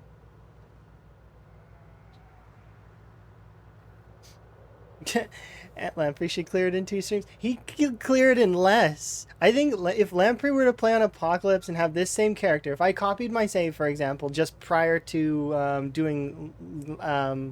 doing West Point, he probably could have done it in 1 stream. Because his kill numbers are way faster than my numbers. It's Lamprey, Twist, and Gaz are the fastest in Fast Shambler kill numbers. They're the fastest. Gaz minis, Twist, and Lamprey. And then Shivas is next after that, and then Radford's pretty quick as well. I've been seeing some of the Radford's speed is pretty fast, but what slows Radford down is too much fence combat. And it's too risky for low reward. Like, you're not going to get very much in terms of reward now. But then again, it all depends. I think he was leveling all his weapons, and that's part of it. On his time 16 save? No, it would take 2 weeks, roughly, I think. Two weeks in reality. Maybe a little less, depending on how... it depends on if he were to go for it right now. I think 2 weeks, roughly. Maybe less. It's just because of the placement. You have to make sure that Doe Valley doesn't creep up on you and that Muldra doesn't creep up on you. Or Dixie, specifically. Depending on the angle that you go at. And the distribution of zombies from, like, McCoy Estates and stuff is going to be more annoying. Especially if you've got often helis, which we often do.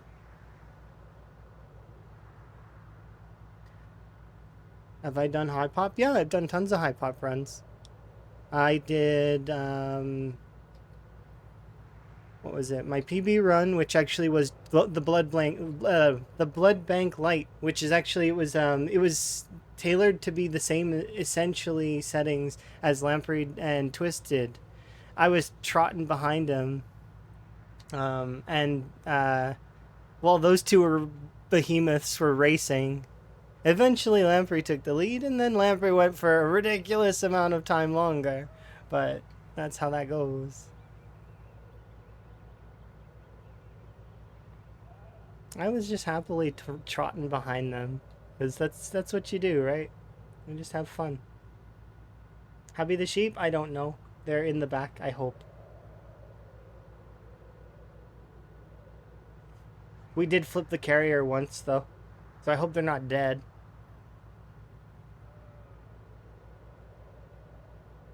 Yeah, that's the whole point of it, is to have fun. I'd say my favorite run that I've done probably... Well, I have a special place in my heart for that Blood Bank Light personal best run. Specifically because it was the first time that I ever got high numbers and actually, like, had a save go for quite some time. But in saying that, I liked all the runs we've done so far. So, like, the Cryo Winter run was fun, learning about temperature. The CDDA wall run was fun because I got to learn how the AI director works.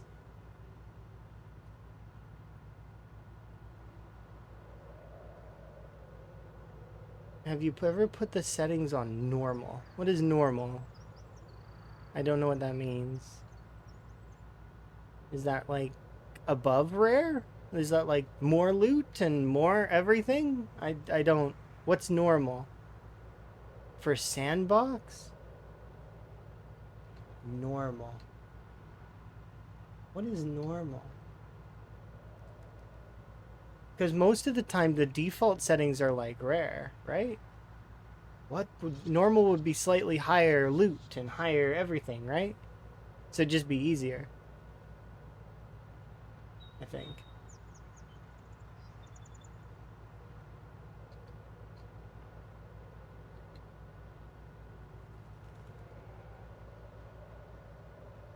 Yeah, all the settings are rare, right? So normal would just be easier. It's just a step up from difficulty in terms of easy. Thank you for the wellness. I'll get a sip of my drink.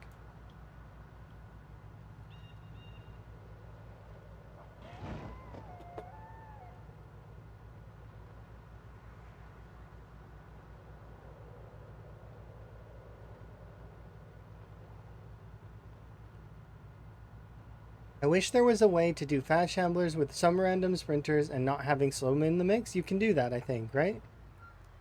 Here, 1 second. I'm gonna look in the sandbox settings for you here a moment because I wanna see that myself. But I think that can be done now with build 42. Let me, because okay.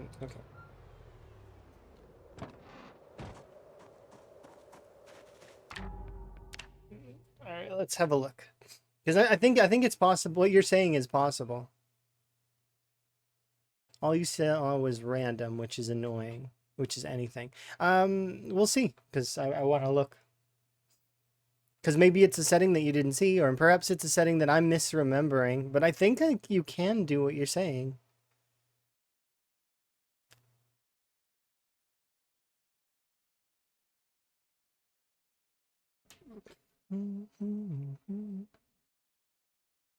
Yeah, if I recall correctly, it's a custom sandbox option. So let's see. Under custom sandbox, you load in. Yeah, whatever. Zombies, speed. So random, right? Sprinter amount right here. But we can also go into adjusting this, and you can take it from 0 to 100. Strength, toughness, navigation. Let's see, where is it?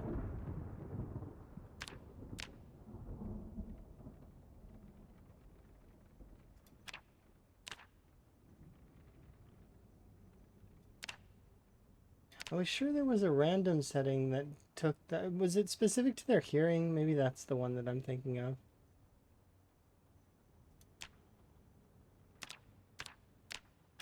Normal.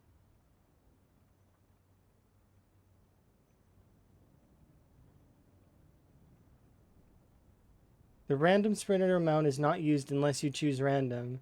So then just up the percentage. Is there a way to lock gates? Yes, you put an object in front of the gate, like a box or something, and then it will be locked. Well, it's technically not locked, it's blocked, but I mean, blocked is like locked with a B. That's all, right? Yeah.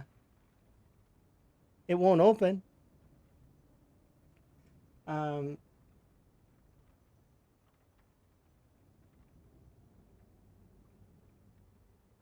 let's see. Meta?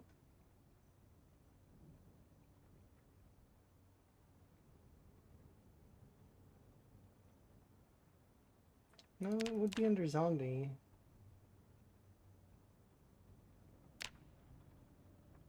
See, between normal and poor.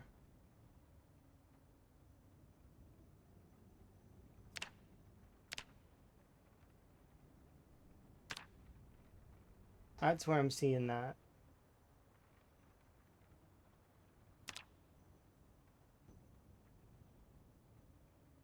So there's no way to turn off the slow shamblers. You don't want the slow shamblers.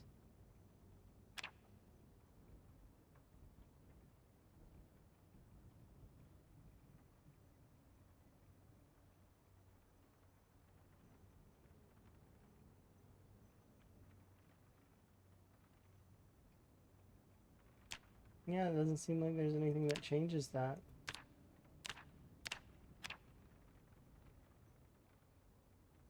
Maybe. The setting that I'm misremembering is this one here. Between normal and poor for the hearing and the sight.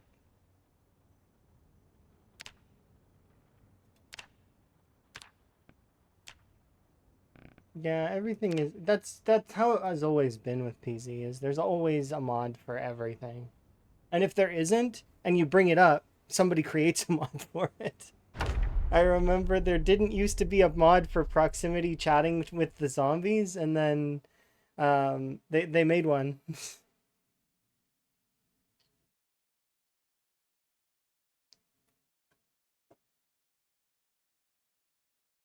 Cuz I looked for that mod for ages and then they made it and then it's possible.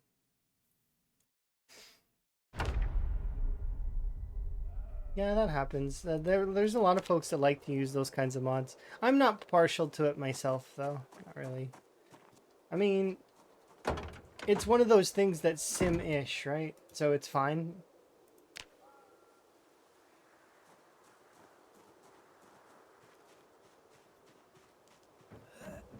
I can understand them wanting to play The Sims in Zomboid. I'm just not into it myself. I find it kind of eh.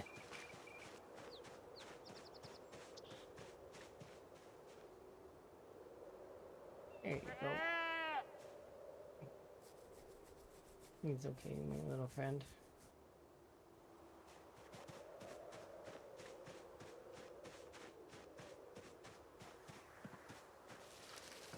Yeah, that stuff is...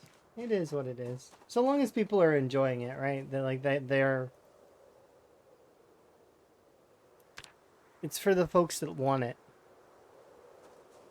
Yeah, you don't want something simmed, but the other folks do. So, you know, it's nice that it's available for them.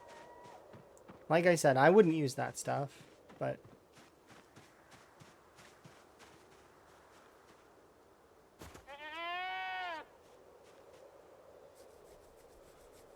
yeah.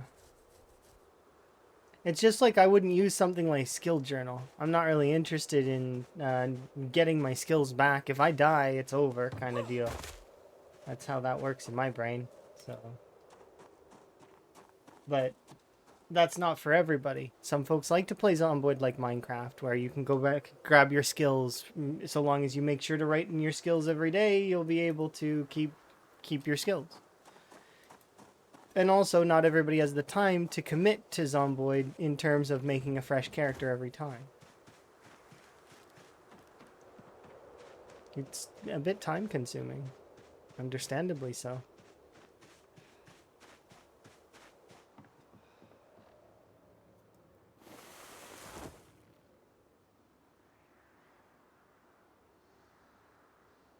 There we go.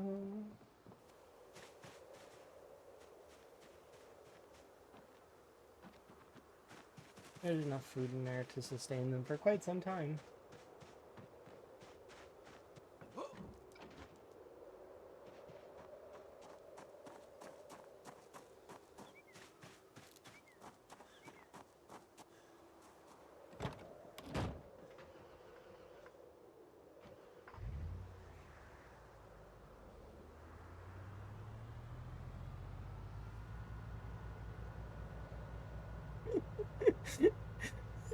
It's driving so slow.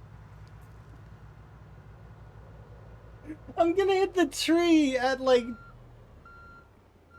going 4.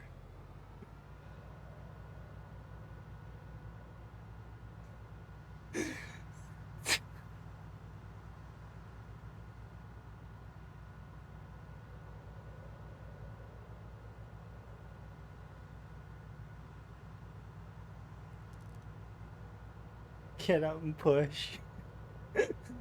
Yeah, check. Get out and push. Come on. You can do it. I believe in you.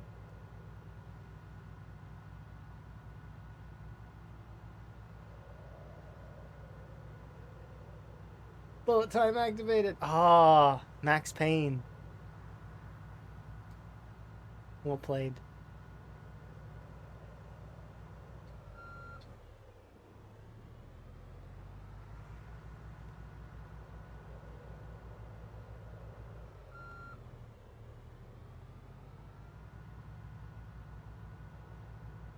Go, go, go.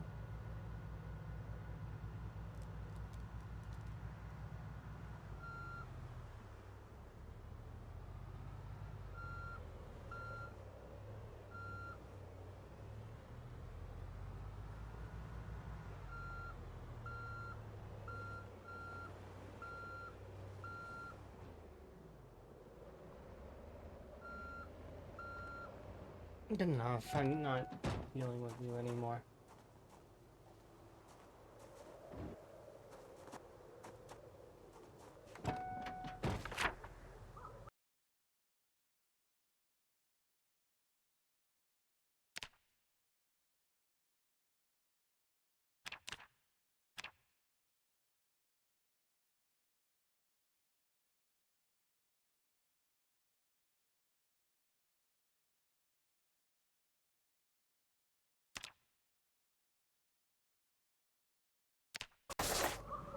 Freedom!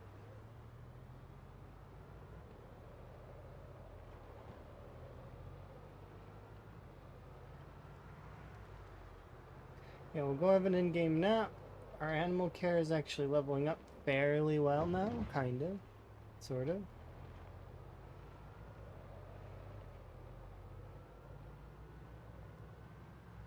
Yeah, we'll go have an in-game nap. We'll get some food. I don't really care about all that food that's in the fridge. Should we care? What's the plan change? Well, I mean, I had to shift my gears in order to go and get the sheep and move them. Like, so we were gonna just clear Muldra. That was gonna be the goal. But plans change. You have to, like, didn't want the sheep to die, so we had to shift our plans. But yeah, the plan was to clear Muldra. We've got about 25% through before I found these sheep, and then everything changed. We'll clean ourselves up just a smidge. Everything changed when the sheep nation attacked. That's what's gonna happen. We're gonna evolve the sheep. They're gonna become a nation. And they're gonna build a statue of Van, who rescued their four family. A strange cowboy, pink hair, dressed in white, showed up.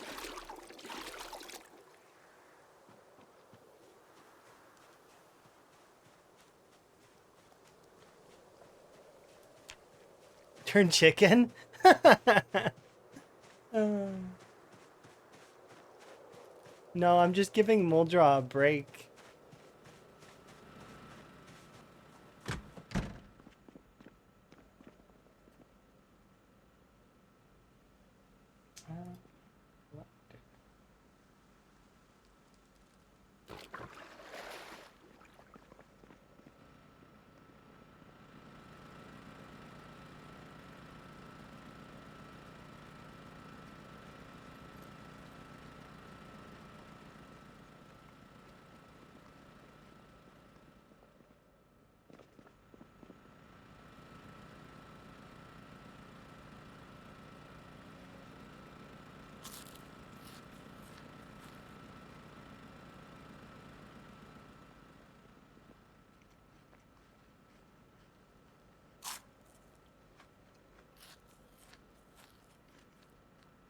And there we go.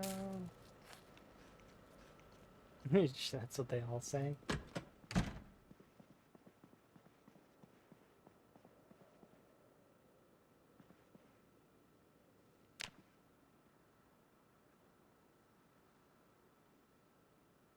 Our level's like right now anyways. We're already almost level 9 long blunt, so that's kind of nice. I should read that that maintenance 5 book that we have. So maybe we'll do that really quick, just so that I have the XP boost for maintenance, so we can just finish maintenance off.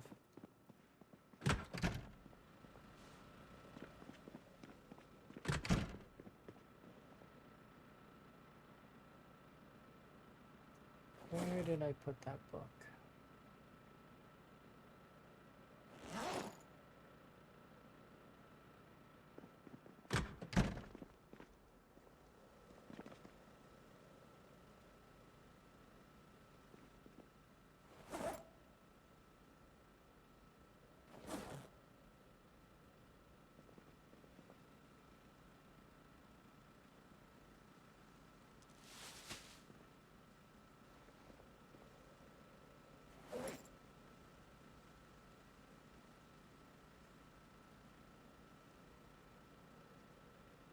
collect the weirdest stuff sometimes.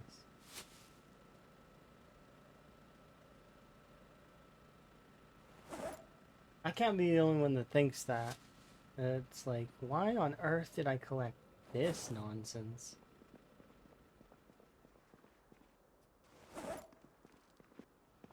Pick up some random items.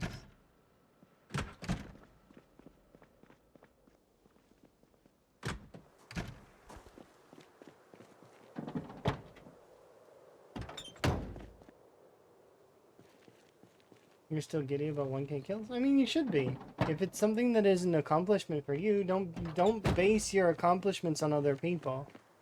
If it's your personal best or you've hit that goal, like, I mean, kudos. Celebrate your own achievement. You don't have to be comparing yourself to others.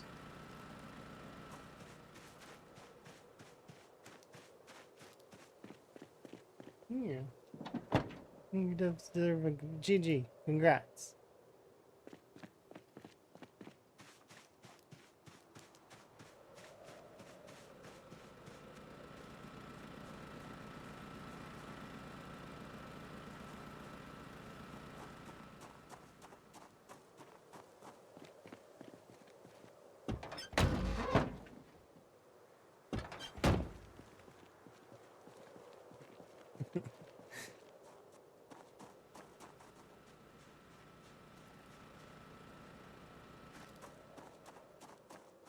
Yeah, every milestone's to be celebrated.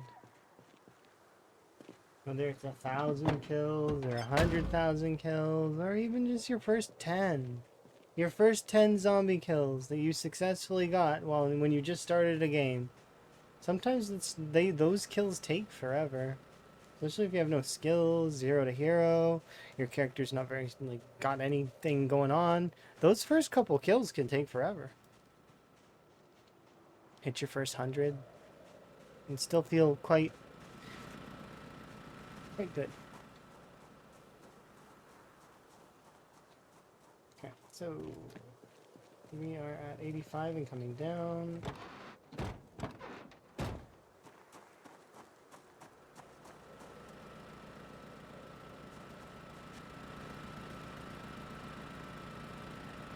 Yeah, I'm not.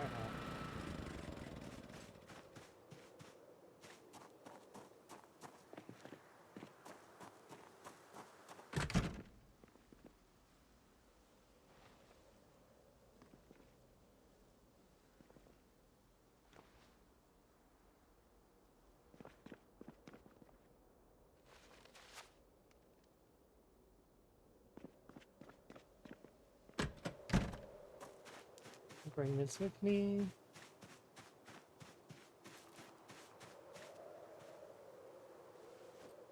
Thank you for the giant frog. Yes.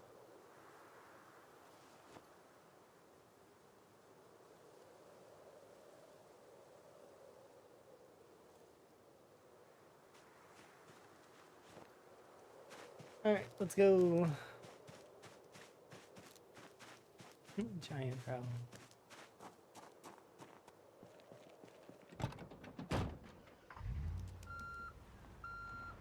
You could wish you could wipe your memory and go again, kind of. I can understand that. I do like the way that Build 42 kind of reset everyone.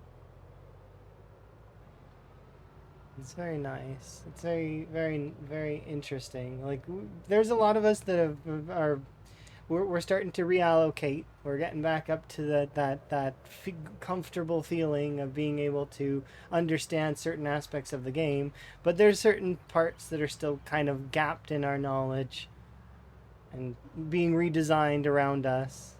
So we have to be dynamic and ready for those changes. But it's good. It's a good feeling. And I'm really happy with it. Build 42 lived up to its hype. I feel like it hit the mark. Not every game can do that. There's a lot of games actually that don't do that. That don't hit the mark. What channels do I watch on YouTube?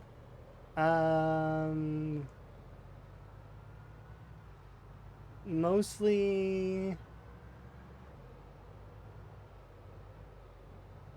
Not very much, to be honest. Like, I mean, I'm not really big on watching YouTube content, although I do watch some sometimes when I'm learning things, or like, for example, I might watch some videos about the Noida stuff just to kind of understand the game a little better. But I'm much more, I like to do than to consume specifically YouTube content. I'm more of a I enjoy like the live stuff a lot of the time too. So it does depend. Because with the live stuff, you can actually like interact and you're part of it, right? It's nice. Got that nice aspect to it. That said, though, I do like watching. There's a couple D&D channels that I enjoy. I treat them like audiobooks. I have them on in the background while I'm working. Same for streams though. I fill all my monitors up with streams when I'm busy working. And it'll be in my background. I may not 100% be listening, but um sometimes I am. Sometimes I'm interactive as well. It just depends on what I'm doing in terms of my paperwork and or other such things.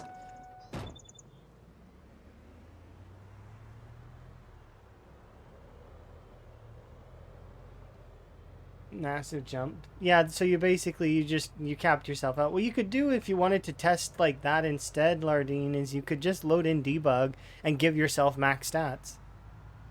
And then turn off debug after.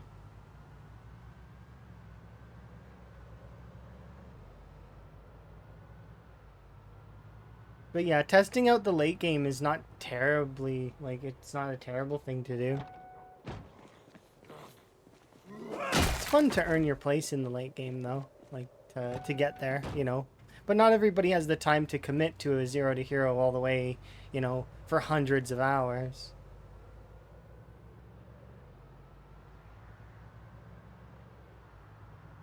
Yeah, there's no wrong way to play. Everybody can play any which way, which is one of the reasons why I suggested debugging yourself into God status, essentially, and then turning it off after. You could also test out some of the weapons that way. Like, you could spawn in a couple of the different kinds of weapons that exist and test them all out in a comfortable environment. Be like, okay, I'm going to try out, you know, the new types of spears that exist, or the new types of swords, or, you know, feel out the... if you're not having fun. I mean, some people don't have fun, and that's the way that they like it, though. So I'm not gonna tell those folks they're wrong. You know, the folks that don't like, you know, the ones that are grumpy and...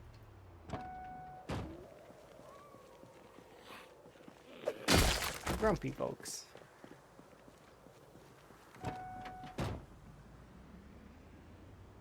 You're not having fun my way, so you're wrong.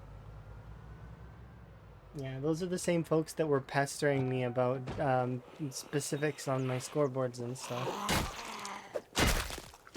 At the end of the day, those kinds of things are of our design and they're meant to be for fun, so we get the final say, kind of thing. As a community, we can figure it out. There's no wrong answer. Can you bunnies get off the road, please? I didn't run over your baby bunnies, but I'd like you to be not in the way.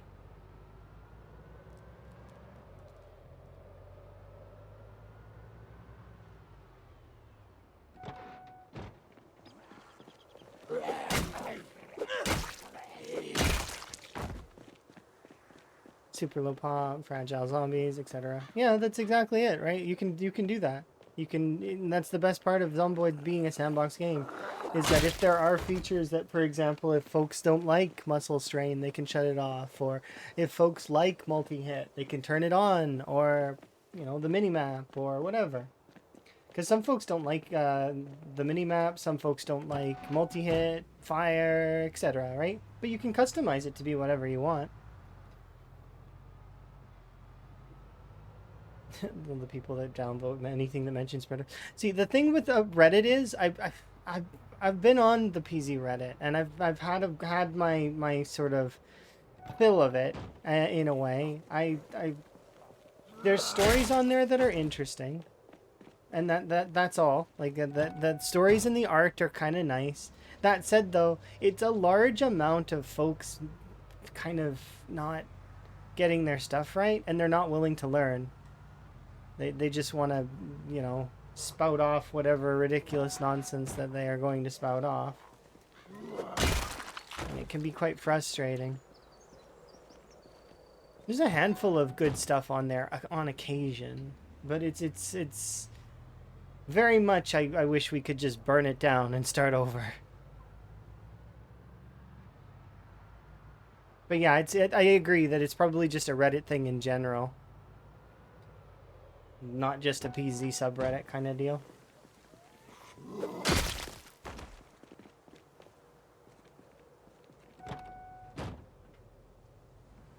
Yeah, exactly. You're playing because you want to roleplay, which is understandable.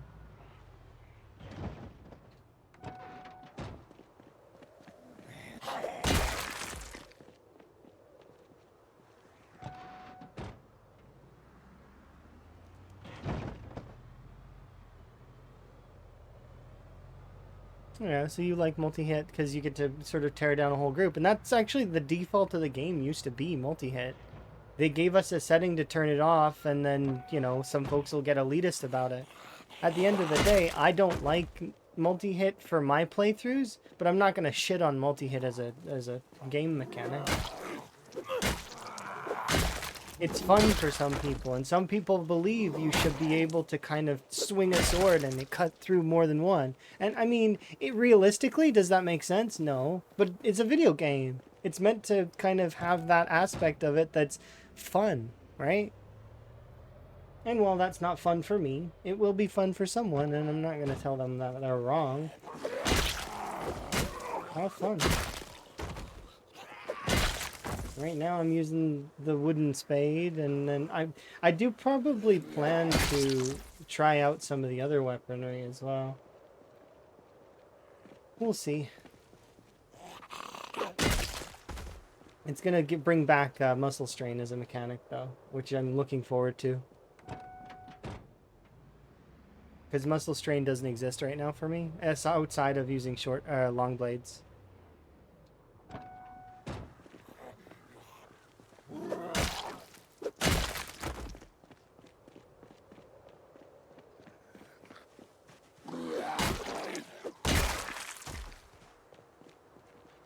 Give us a stab execution animation. I think all of the weapons should have an execution animation. But when you do that, it adds danger to the game. Because those animations can mess up. A very, very good example is fence combat and knives. I seldom like to use knives on fences, even though they are some of the strongest weapons for fence combat. They do some of the highest damage for fence combat. However, if you're fighting one-on-one with a zombie, there is a chance that the jaw stab animation will mess up and it'll try to jaw stab the zombie, to which the zombie gets a free lunge at you, and then it goes into queuing animations that are... So what happens is the jaw stab misses, the zombie goes for the lunge, queues up the tripping animation, and if you trip in the wrong way, your character generally will fall backwards, but the zombie will already be getting up. So it's tough. They made falls a little bit better, though. From what I've seen, you get up a little quicker now than you used to. So that's something to bear in mind, is that they have kind of at least addressed it in a little way. Either that, or perhaps maybe they didn't, and that's just a side effect of changing other code to have faster animations. The falling animation gets a little boost as a result. Not sure. Don't know. Not a dev.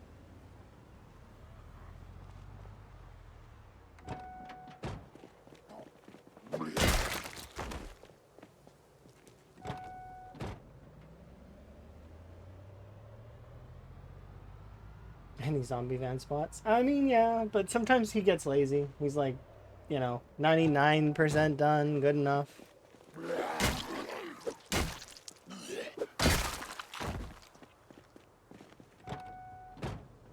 You'd love to do a knife run? Knives are my favorite weapon in the game. I absolutely love them.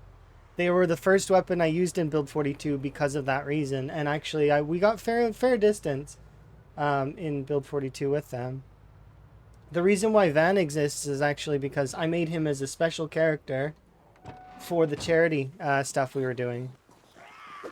And he just kind of still hasn't died. And I don't think he will anymore. I'm at that point now where I've kind of accepted that he's just going to live forever. So long as I continue to play the way that I am currently, there is no way Van will die. I have to mess up in sequence in order to kill him at this point. Which is interesting, but it's not going to happen. I don't think. And that's not me being overconfident, it's just I don't see it happening on these settings. But you never know. Could happen.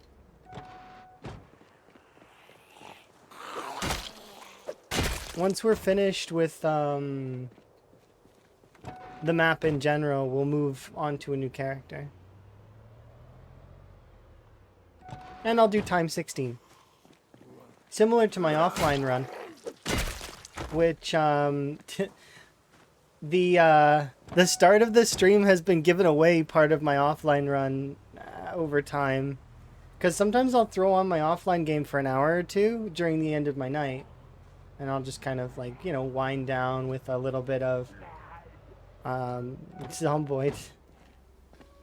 You know, don't get enough of it during the day. Especially lately because of working and stuff.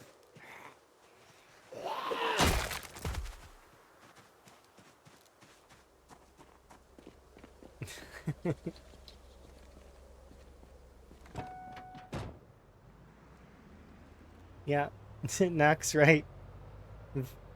Van Hohenheim.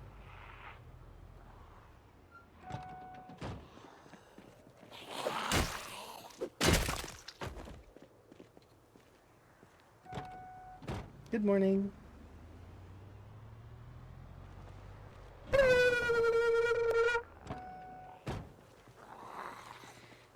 Thank you for the wellness. Do appreciate.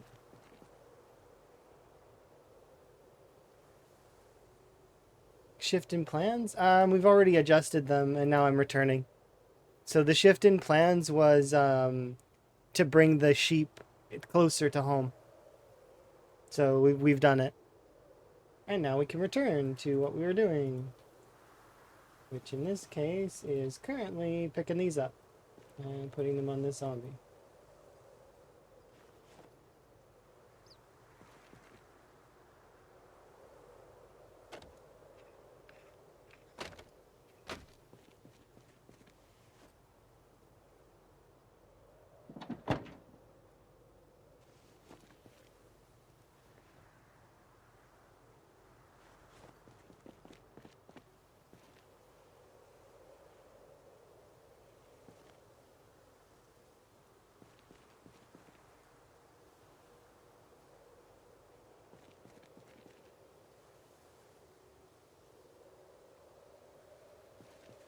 Oh, do we...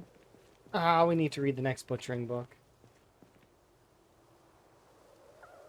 Still, these I'll do these up for right now.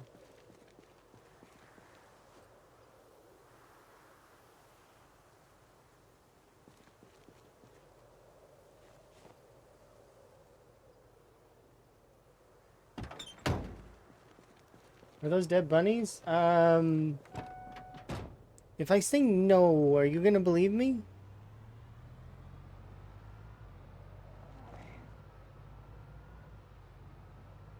I found them that way. Definitely didn't run them over. Nobody can prove anything.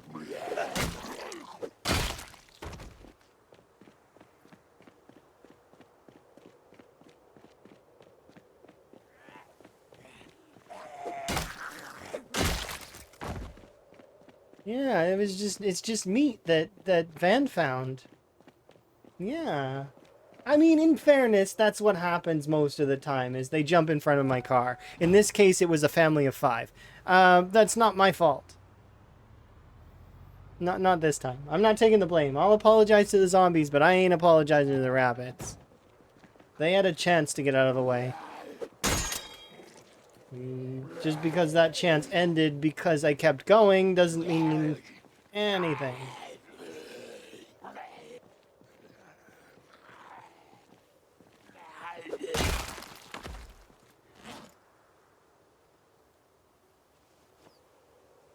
Clip that with no context. No, no, no.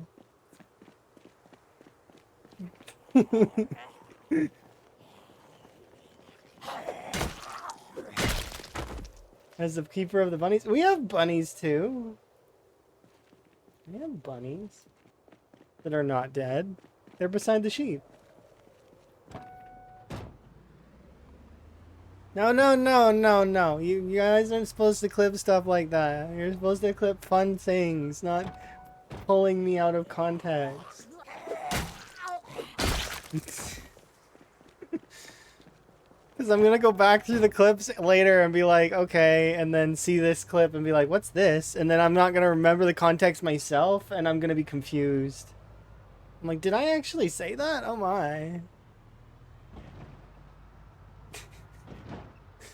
I should give you guys a redeem that clips things.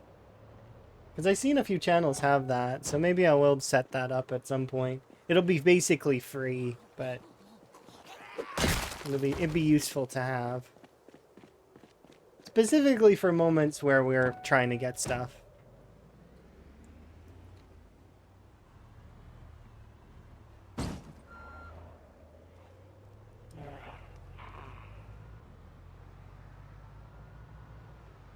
Once again, before I continue, I'll just kill this one zombie off and 2 zombies.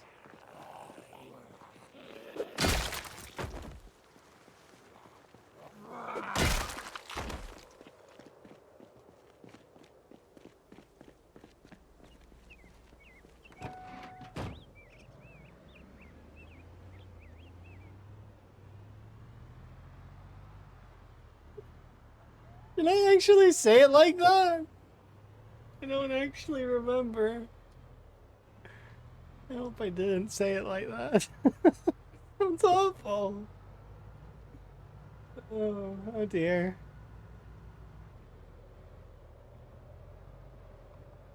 What vehicles do I see being added in the future? Probably moving trucks, if I had to guess. Because that was something that's always popular no matter what. Is you'll always find people moving. So I would expect moving vehicles.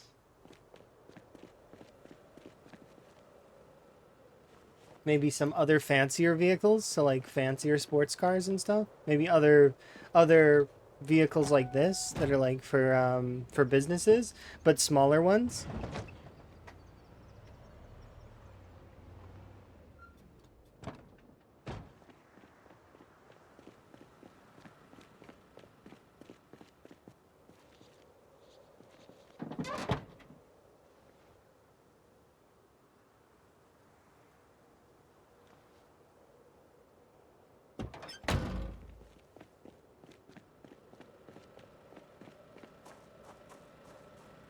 Tanks, but they're purely for aesthetic purposes. Ooh, that's a good idea. Oh, and you could take them apart. And sometimes they have ammo in them. Ooh, that would be a good way to get some ammo, and you could take them apart for like metalworking. A bulldozer would be kind of cool. Yeah, I could see that being pretty nifty as well.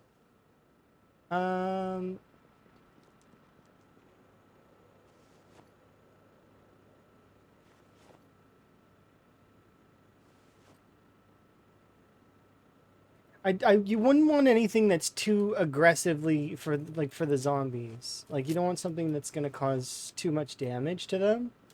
I know that some folks want to put a plow on the front of their vehicle and plow into the zombies, but you got to remember that by doing that, it wouldn't work quite that way, right?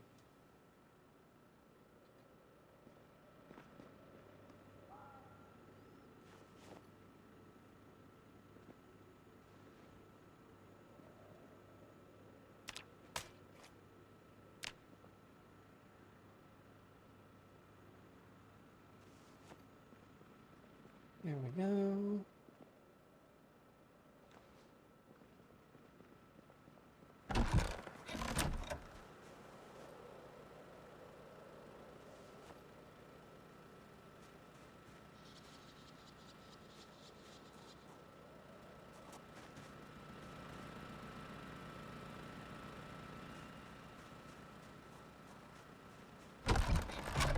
You want to fly a heli and get your revenge? You want to follow a survivor around for a bit?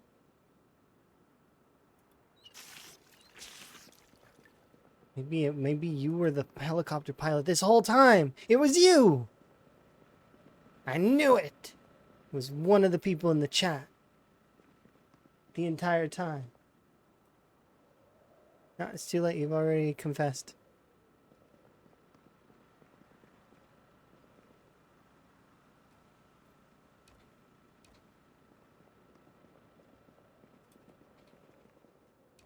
Grab the garbage from this house. Imagine how much propane you'd need to take apart a tank. Imagine how much technical knowledge you would need to take apart a tank without destroying part of it. It's not an easy thing to do. You can't just take apart it. Let's just take apart this tank. No, that's not how that works. You can't just take it apart without breaking a considerable part of it. Although you could break off parts of it for metal. What was I doing again? I don't remember.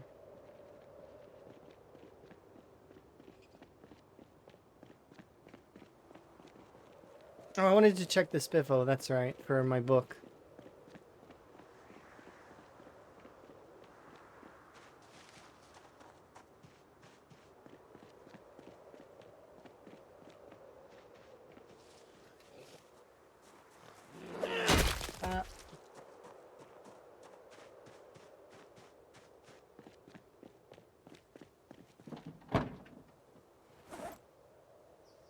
Maintenance 2. Pottery 4.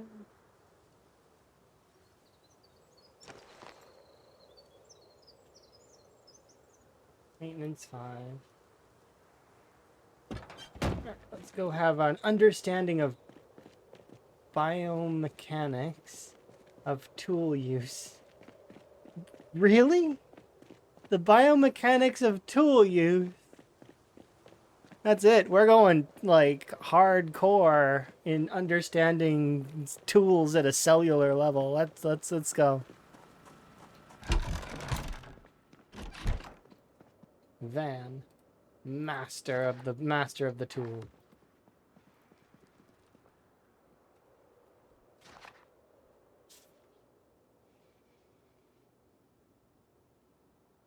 You just need some propane and a screwdriver. It still would be pretty cool, though, if there were tanks that were, like, broken down and... But if people see tanks broken down, they're gonna want to make them operational. Same for APCs.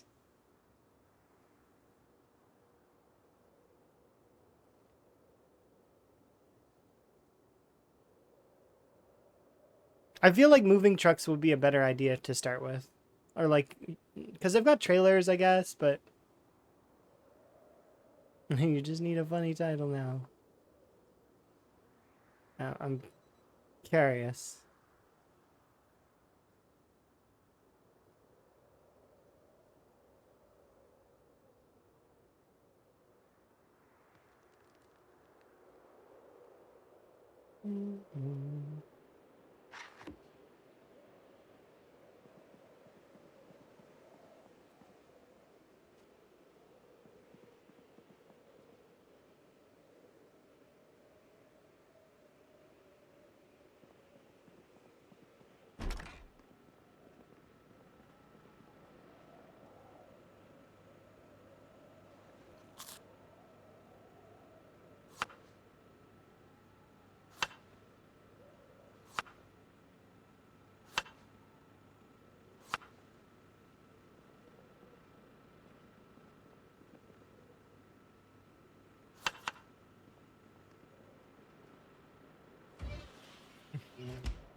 You like my outfit? It's nice. Van knows how to dress spiffy. With what looks like a soup paddle. Yeah, I mean, now okay, now I just have that Jasper line. Talk out of turn, get a paddling, going, paddling the school canoe. Well, you better believe that's a paddling.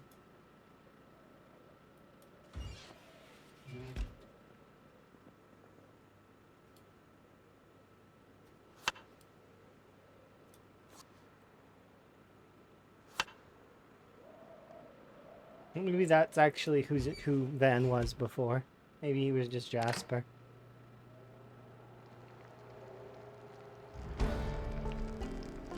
Learned how to prepare muffins.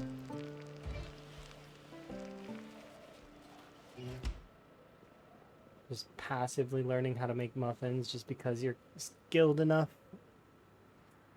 It's kind of cool, I guess.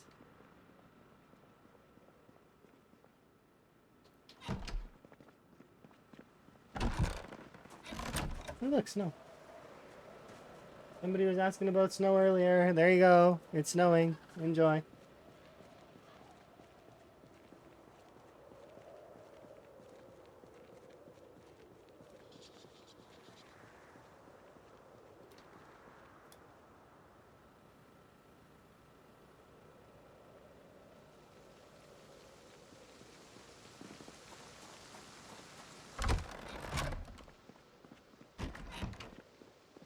I just want this day to be over so we can reset his sleep schedule.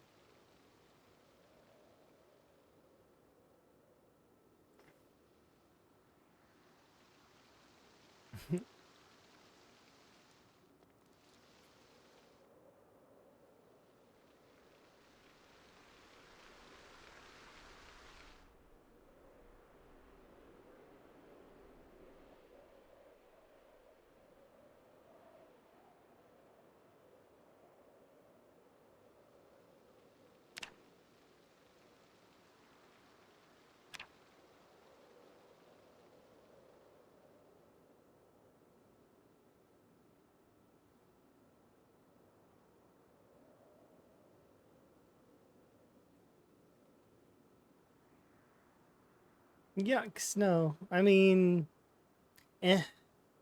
I'm indifferent, although I do find it annoying sometimes. Sometimes I don't. It just depends.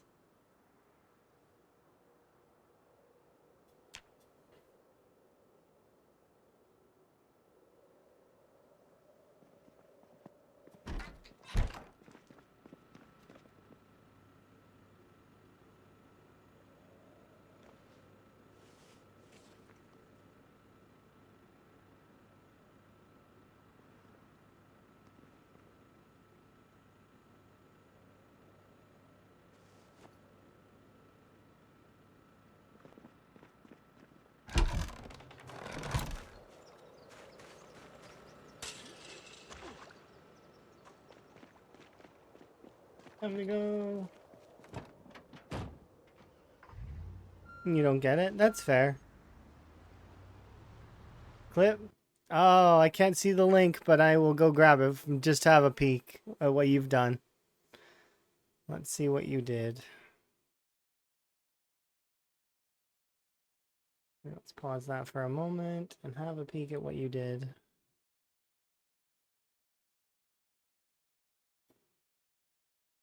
Because I can see all clips created right here.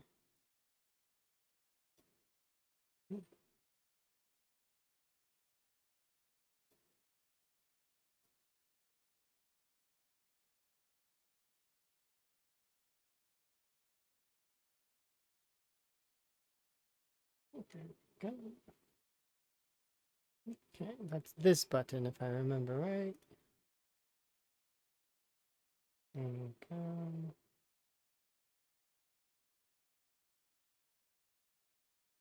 Oh, I have it muted. Fail. Pause. Unmute.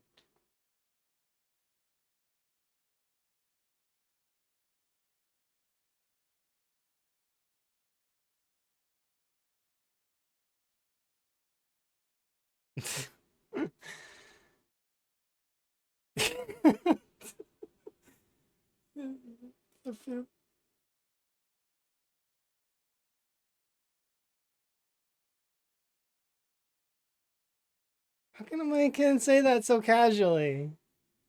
It's just it's so weird. I'm weird. I'm a weirdo. Continue to be a weirdo. No audio on stream on for the clip. That's strange. I could bring it back and we can play it again. But you guys can see the clip here if I'll get the link for it real quick. There.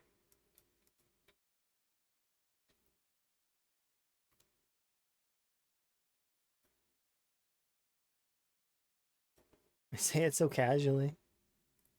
That's just how I talk, though. I just talk that way. Just say the weirdest, most things in the most casual way. Yeah, let's put it back on the music.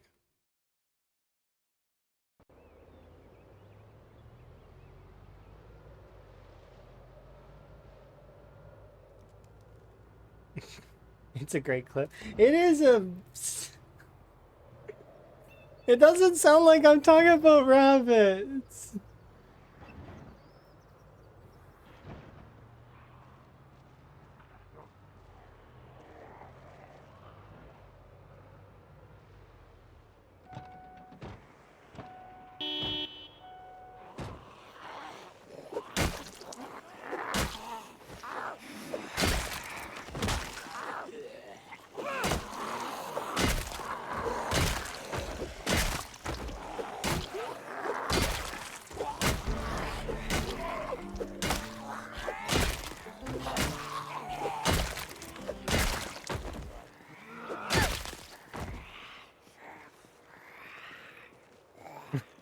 You tell them that I'm so lovely.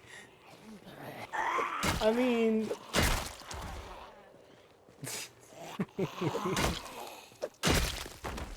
Those families of 5, you know? Mm.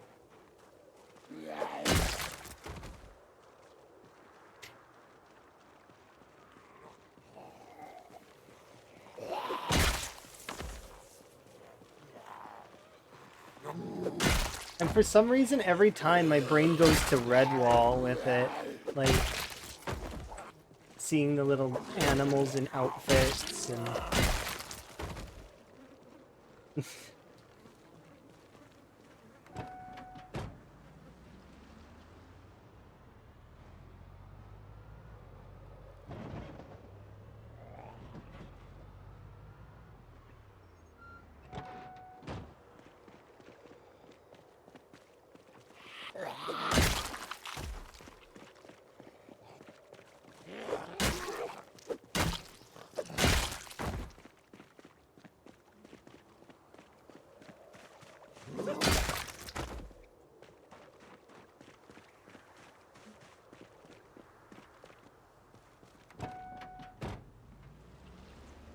The clip won't change that. I'm glad. It is a funny clip, though. I guess we don't really have, like, super lots of funny clips. Usually, like, clips are my death. It is fun to have clips like that. On occasion, we get some interesting ones. I've got also a couple of clips where you can see me narrowly die. Like, in some cases, I really should have. Like that one where the zombies attack me from behind. I'm getting pulled down and I'm not actually taking any damage. And I managed to run away.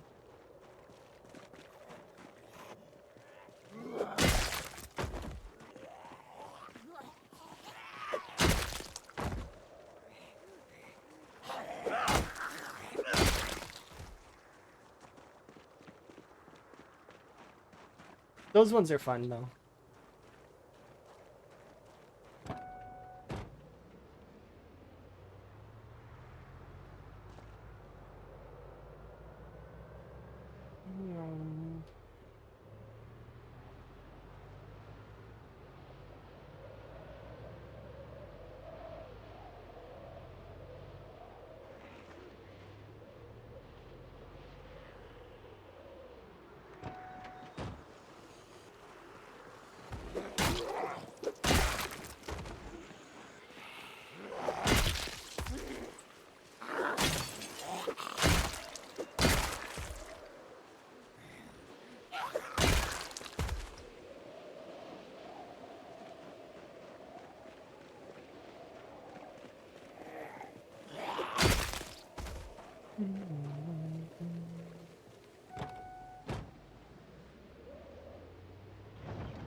Do-do.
There's 5 propane tanks in this store.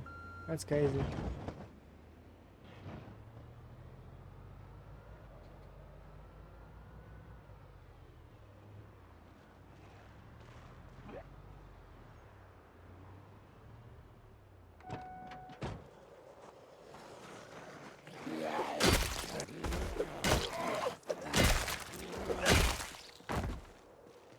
Yeah, I like it.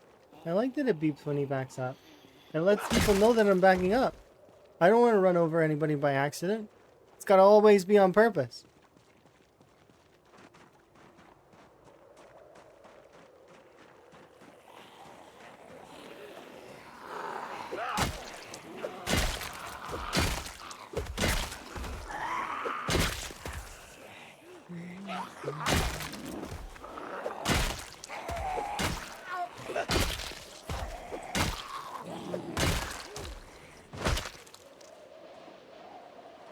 Especially if you're a bunny in a family of 5.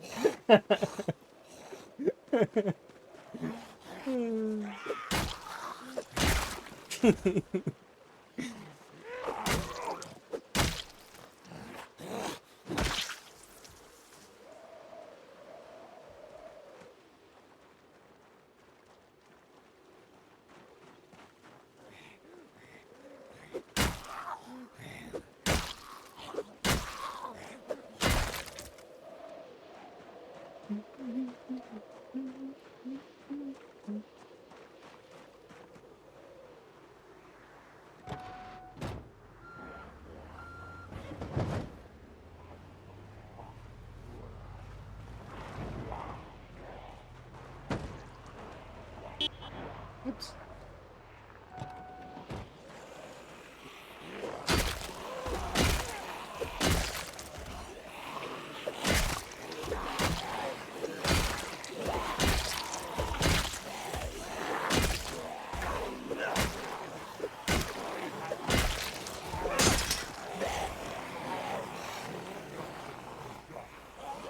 Awkward.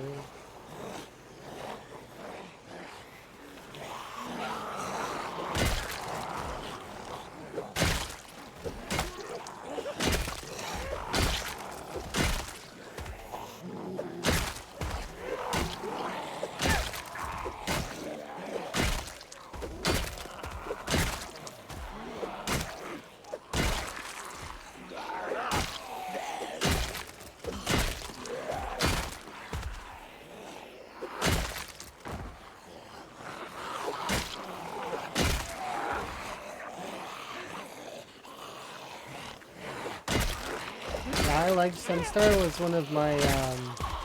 one of the bases that I remember playing multiplayer on with friends ages ago. Back before I was very good at the game. We had a base in Sunstar. And that was back when I had I won't forget about it because the friend that I was playing with ran a deaf character that had like maxed out panic back when you could take agoraphobic and claustrophobic at the same time, as well as cowardly, and then he was running adrenaline junkie before the nerf. So his character the zombies would go to attack, but his character would be on the next screen over by the time he'd panic and run away. And just a motor. He had like max fitness, max as much as he could. I just remember him being as fast as the cars. And while I was running, he was running circles around me. Like literally running circles around me.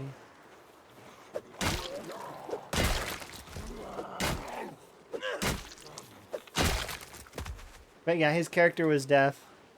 And naked all the time.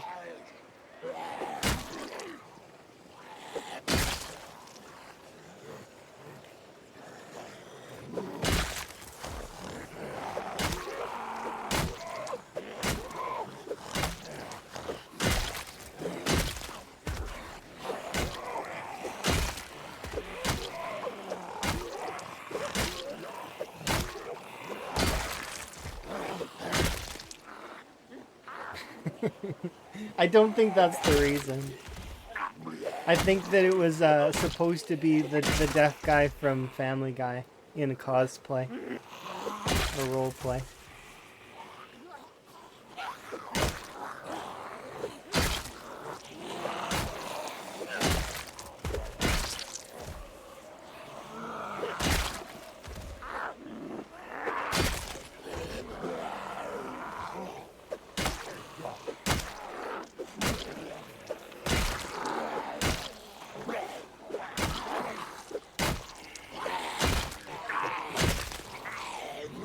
Tired, then tired.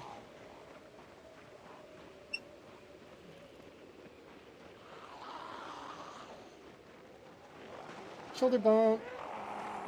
I'm lucky that other one didn't see me.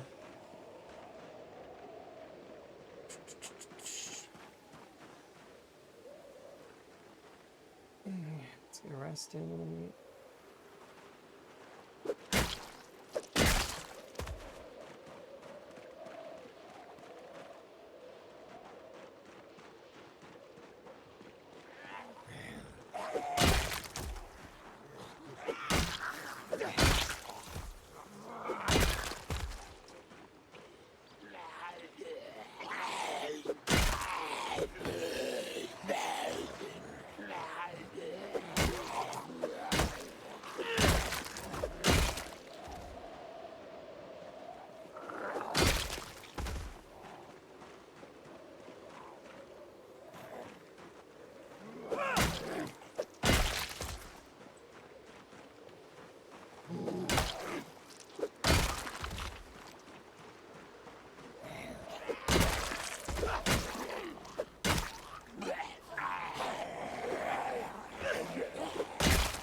Base monk? The support characters are the best characters for sure. Gotta respect the support characters. Not just saying that cause I am a support character frequently in multiplayer games, but I understand that although not always directly in the line of fire, those that give, you know, the folks that can be in the line of fire much needed boost, and it's super useful.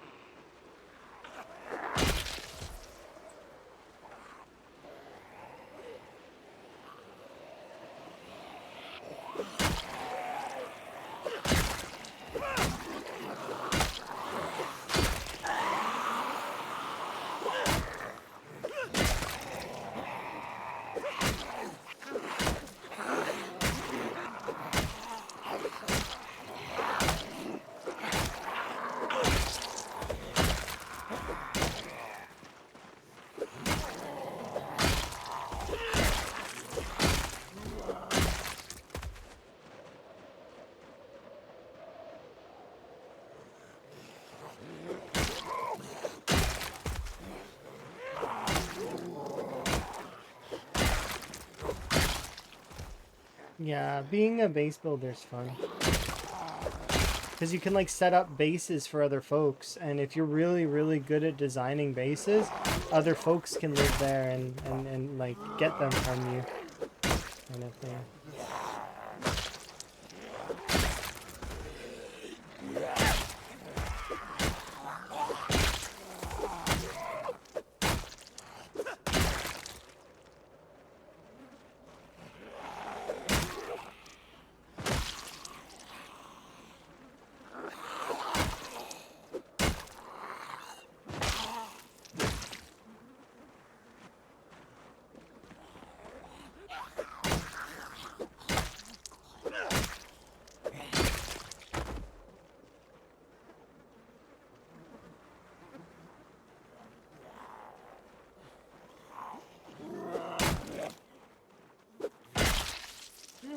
We're making fairly good progress because we're already up to the Sunstar Motel. Of course, we still have to go over into the residential, but the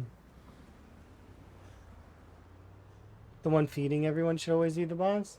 I mean, somewhat, but not always. The person feeding everyone often is the person that does the base, like the organization, the loot, and a lot of that stuff too. It does depend though, because sometimes you have multiple teams. When we were doing the blood drive server, we had several teams that organized everything. We had kitchen team, we had first aid and medical, we had the away team, and the frontliners. There was actually two groups of away teams, which is kind of cool. We also had the suppliers, so like the fishers / gatherers and the hunters that were helping get resources to cook. So like the cooks were separate a little bit to that.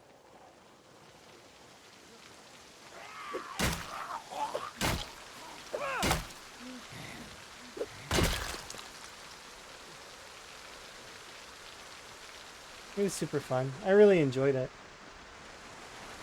We'll probably do something that's not quite like that in the future, maybe. We'll do like a multiplayer thing once multiplayer comes out.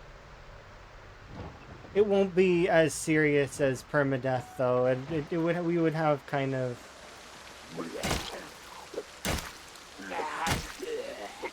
Maybe it'll be something super simple, like just a uniform pop clear with us starting in a particular location. Or something. And it would go for about a month or two. Something like that. Something short, but still fun, you know?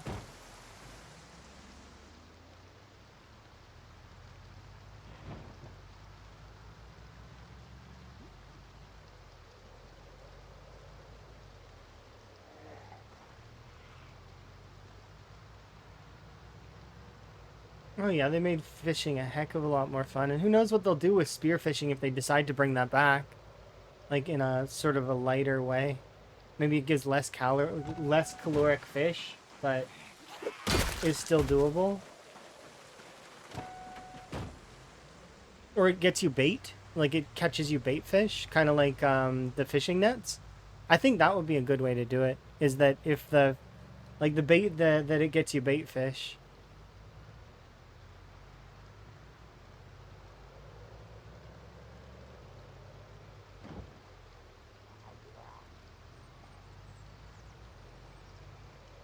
Because that way fishing would interact with itself, even though it already does, because they added fish fillets to the bait list.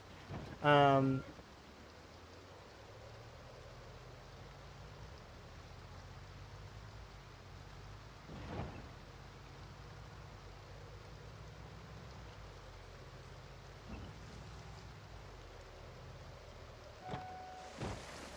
5%.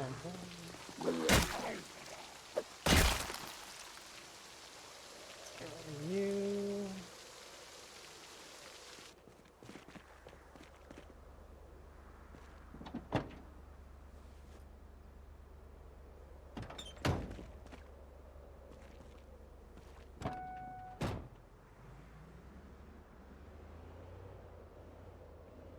They add armor for bunnies.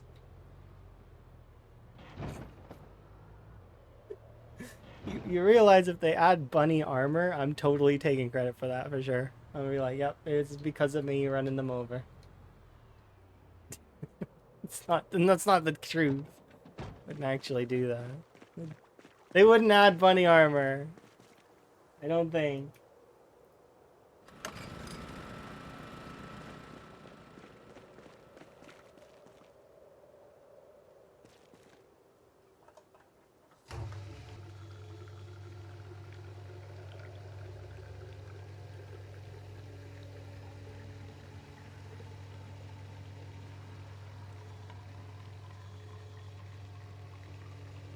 I think we'll push the residential here in a bit, but I want to finish the strip first before we start pushing the residential, and then once we're done with the residential, I'll start doing the outside area.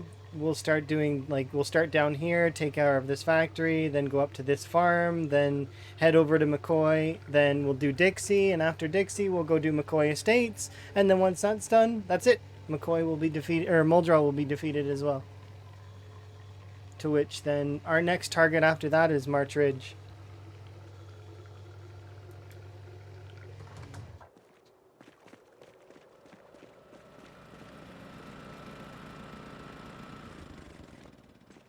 We'll just keep going until we've beaten all the towns.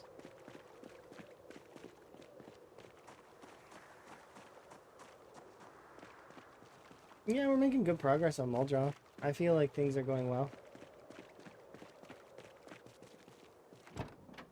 We're already almost done the strip, and the residential area shouldn't take too much longer on top of that. So that's if we keep using the long blunts, which I'm tempted to keep doing until we hit level 10. To which then as soon as we hit level 10 long blunt, I'm going to swap weapons permanently. I'm going to carry one emergency wood spade in our bag, but I'm not going to be using them anymore. I'm going to swap weapons, and we will start using probably... I want to use long blade, but long blades are a little expensive. I'd have to get set up for it, kind of deal. That said, though, we could use pretty much anything, so I could just decide to do that instead.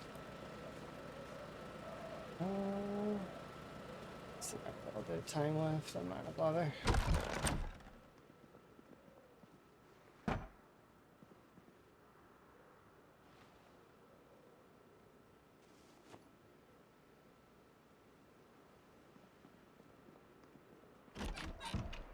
I am going to do a brief AFK though for a second after our in-game sleep, so that I can make myself another tea. because my tea is empty again.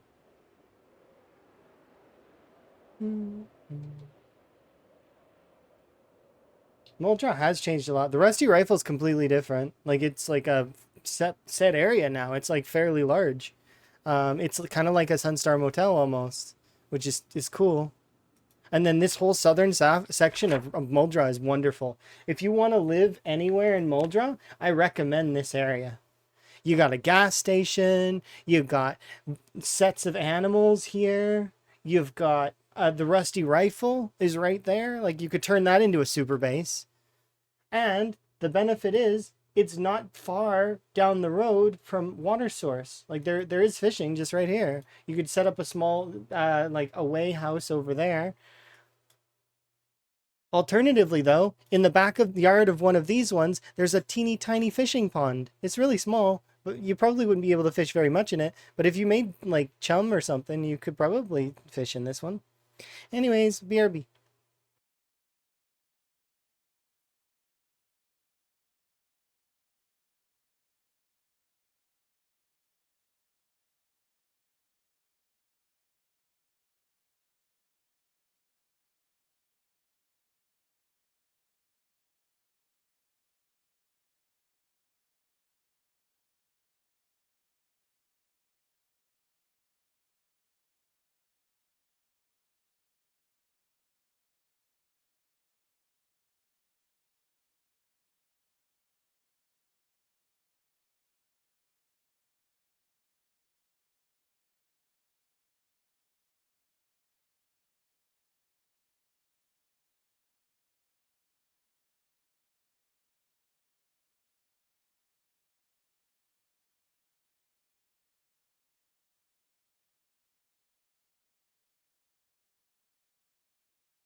All right, still stirring my tea. One sec.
Okay, let's go.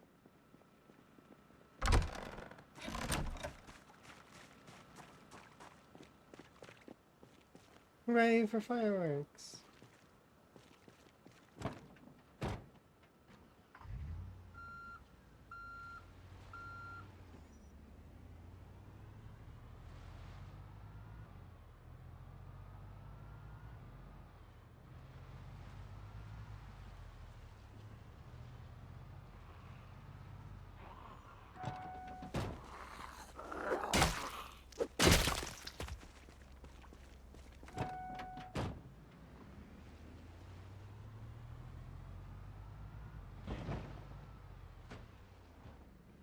Hmm?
Have I gotten to play it at all? No, but I've seen other people playing it, and it makes me want to play it. So, something that I'm going to do is either I'm going to play it tomorrow, because tomorrow is Friday, right? I think so. Yeah, tomorrow is Friday. Like, today is Thursday, tomorrow is Friday. I might play Valheim, though. We'll see. One or the other. But I'm trying to make Fridays variety day for me, so that I can do something else on a Friday.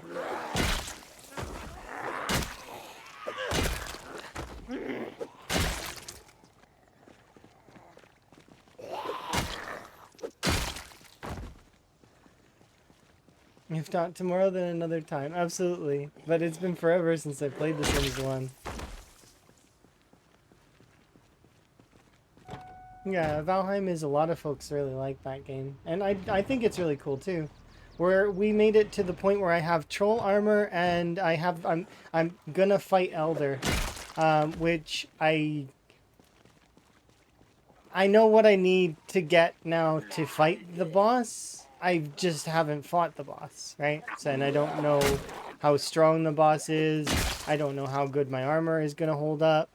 I know that I want to make some stuff here in the future, but I know which item I need to sacrifice now. Because, it's gonna happen sometimes. You're gonna spoil it for yourself a little bit, and I kind of spoiled it for myself by accident. It is okay. It's not a big deal, and it's the only, like, kind of spoilery thing I've gotten so far. I've been playing, it's mostly good in that way.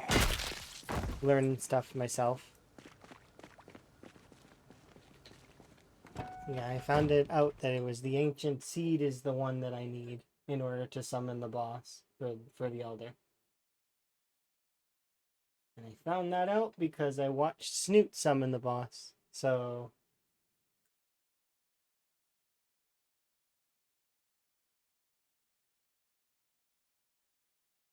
and I was astute enough to figure out that that's what was hacked. Yeah, Snoot.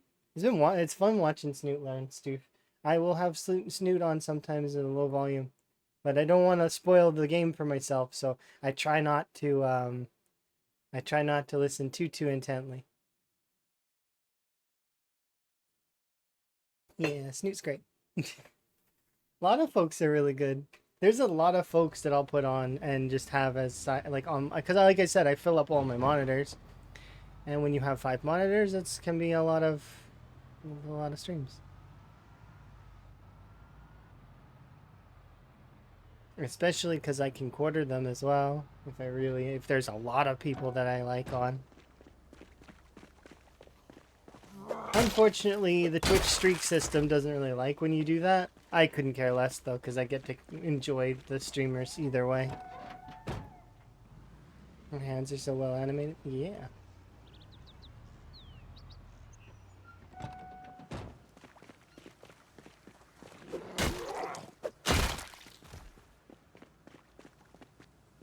That's one of the things I'm looking forward to eventually, but we're in process.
Oops, sorry. There you go.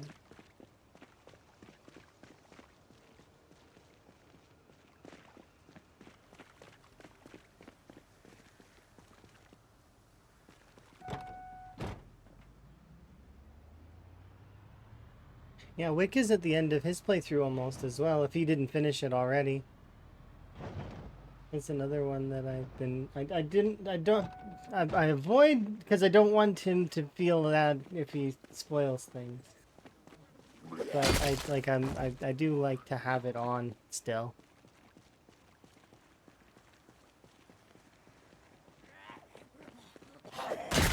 It's nice.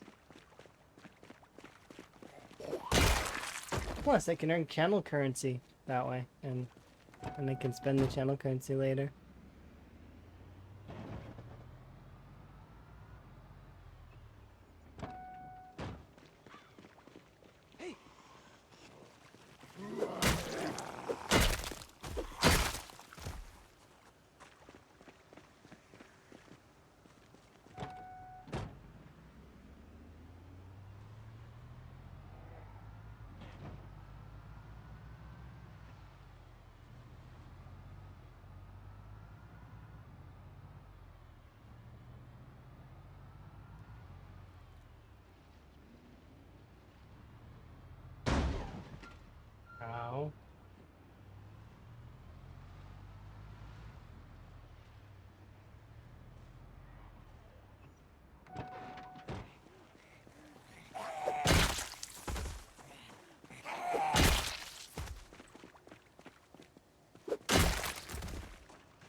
I ran over something. I don't know what I did, but... Ooh, another Zippy Mart. Potential for a Gamba.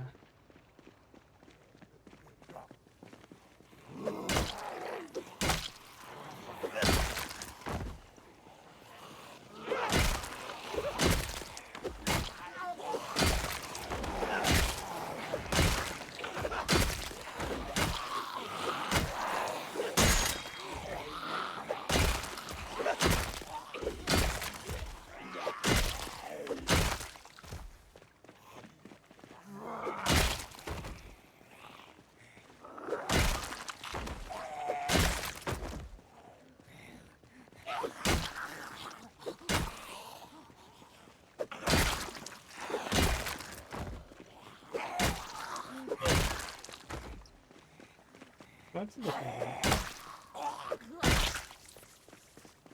What do you say? Oh, Louisville Landscaping.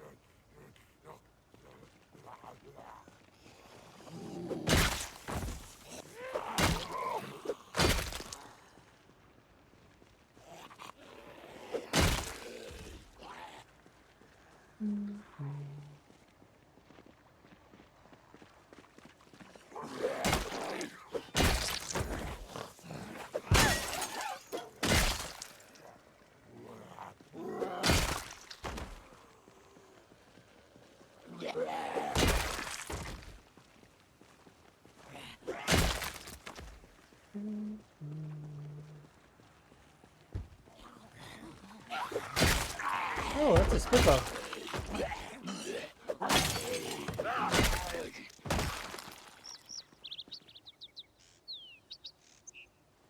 Can you repair this yet? Apparently you can.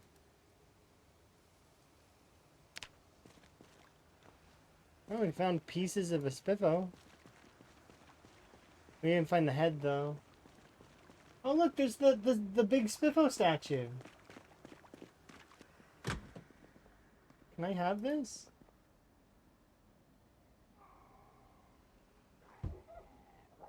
No, it won't let me have it. I want it so bad. It's so big and so cool. All the more reason to base in a Spiffos now. They added another reason. I've based in Spiffos before.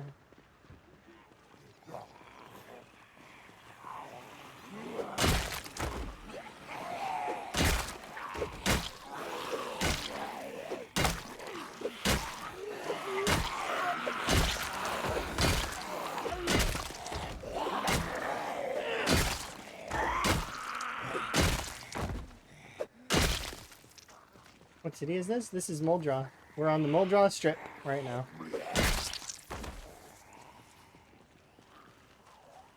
The van is in the process of cleansing Muldraw of all its zombies.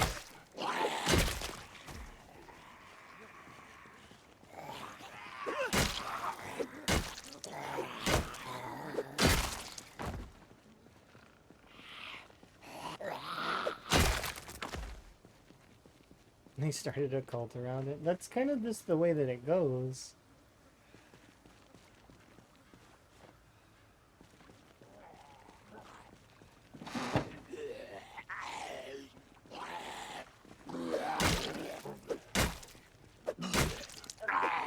What weapon am I using? This one is called the Wooden Spade. It is probably one of the better weapons for long blunt that's infinite that you can create. Of course, there are better weapons to use for long blunt, but this is one that I can create at infinitum. Cost me 1 plank to make this. You gotta have level 6 carving, or I think level 6, right? In order to make it. Yeah, if you like long blunts, this is the weapon you want to go for. Oh, sorry, it's level 4. Level 4 carving, and you can make it out of a large branch or a plank. In my opinion, make the large branch into a plank and then make this, because you get a little bit more carving out of it that way. You know, more XP total. Yeah. This one's not too terrible of a weapon, but every weapon class has its infinite weapon that is fairly strong. This one is the wooden spade for the long blunts. If you want to know the one for the short blunts, you're looking for the short bat. So that's this one, level 6 carving. It's really, really good. It's like a nightstick, but you can make it. If you want to know the axes, I mean, kind of can't beat the stone axe. Jawbone axe is apparently really good as well, but I've not tried it. I know that the stone axe, though, is still good. For knives, you're looking at either making the stone knives, or where's the other one? Not this one.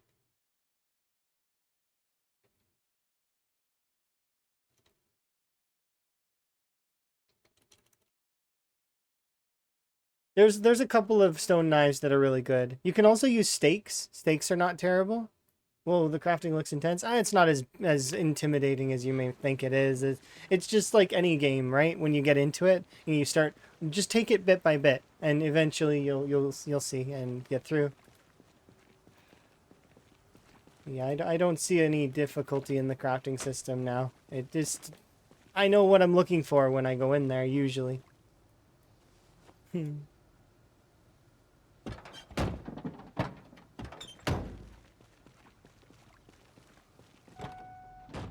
Oh, that's right. We were going to go and see if we get scratchy tickets for a gamba. Because you guys like to gamba. Or some of you guys do. Some of you guys don't like gambas, which is fine. But for the folks that do like gambas, they'll be able to gamba. It's a nice little treat for those that like to gamble.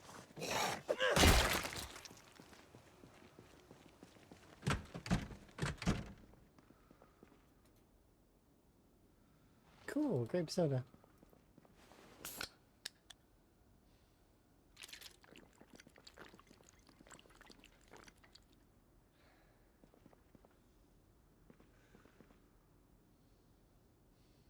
Oh wow, this Zippy Mart also doesn't have any scratchies? Really? What's with the Zippy Marts and not having any scratch ticket? It's because Van won $100 that one time. That's why. Van wins $100. One time.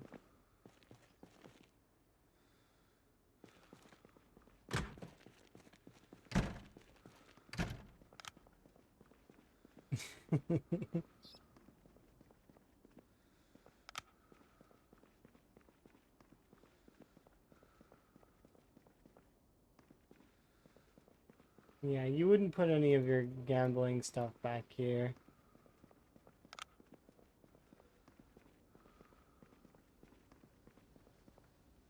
The zombies took them.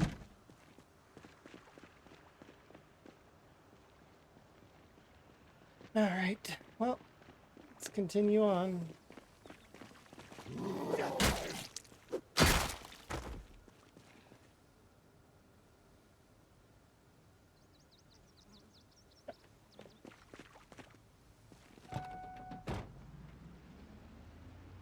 Is this Muldra? Yes, it is. We are on the Muldra strip right now.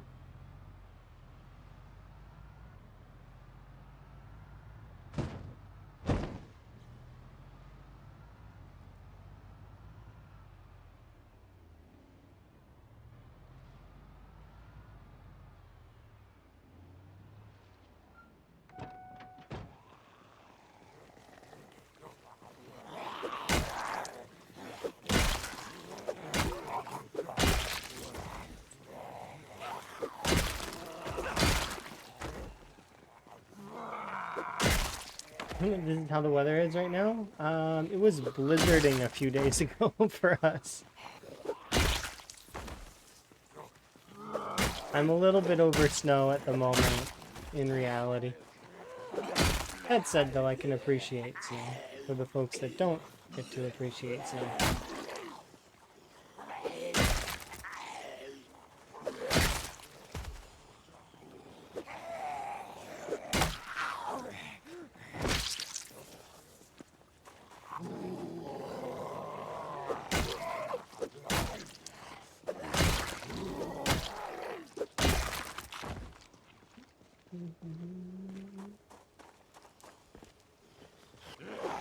Ten centimeters? That sounds awful.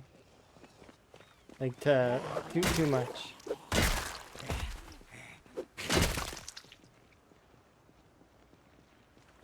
Hey!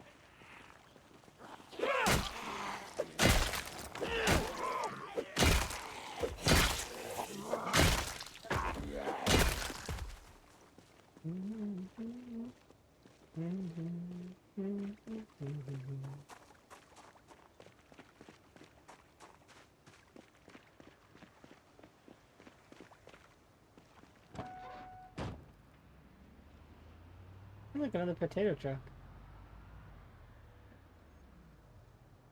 Buffet, all you can eat. All you can eat. Hello? I'm here for all the you can eat. No, it's all rotten. It's pizza. No.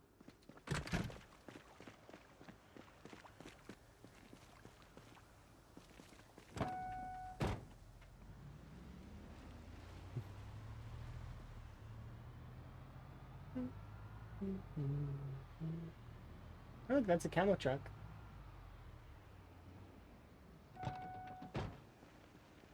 Rotten pizza is so heartbreaking. It is indeed.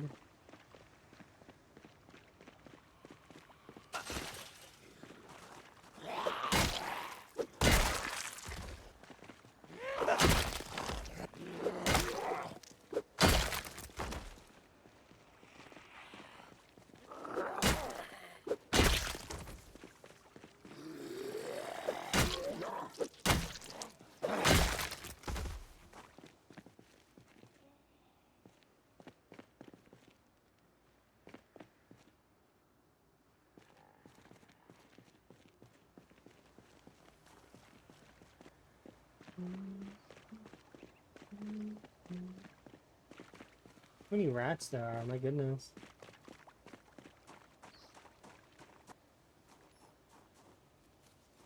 It's like 50 rats there.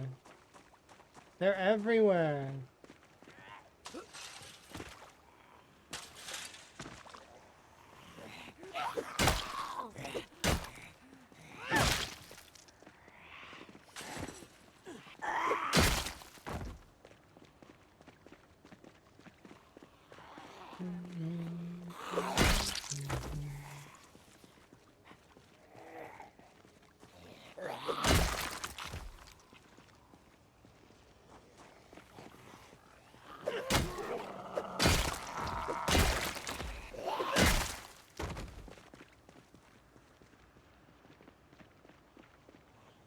Hey!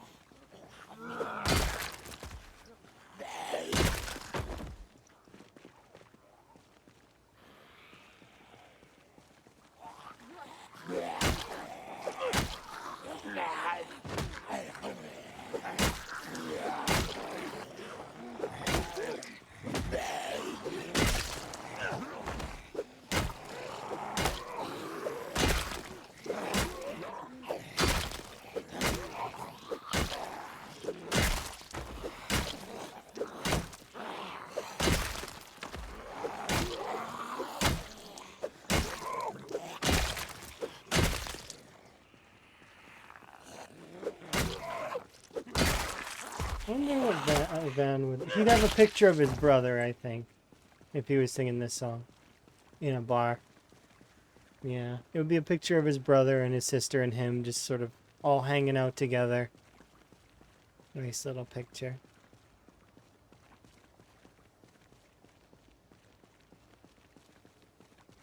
Maybe a picture that his mom took while they were goofing around on like a birthday or something. Those are the sweetest pictures.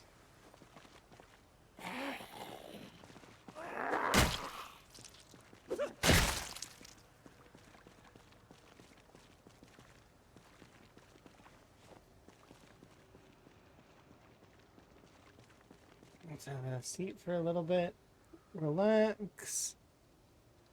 And then we'll go and have a look at the last thing on the Muldrow Strip, which is the food place, the bar and grill.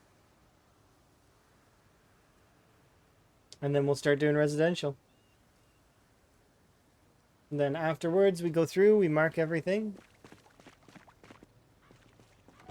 Mark all the cars.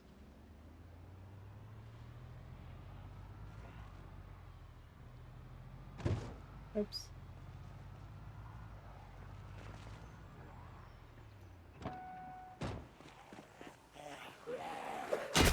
Oh, I forgot about this factory. It's weird that I'd forget about this factory given that this is where Claire is living. Completely forgot you existed, factory.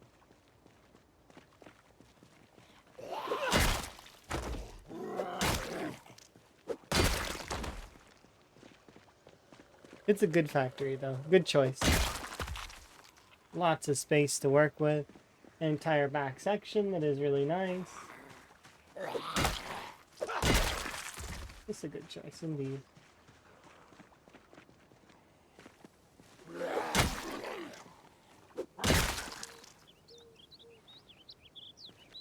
Mm-hmm.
Okay.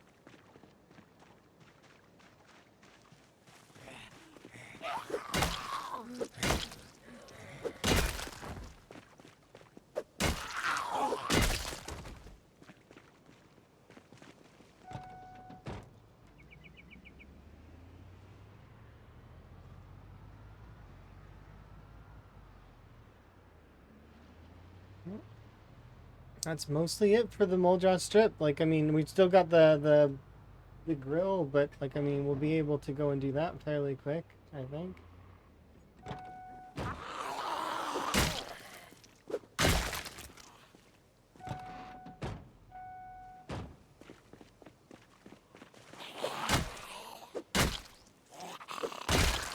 Usually the Muldrow Strip is the most dense part of Muldrow, but they've changed the distribution, so maybe the residential will have more? I don't know, it's hard to say.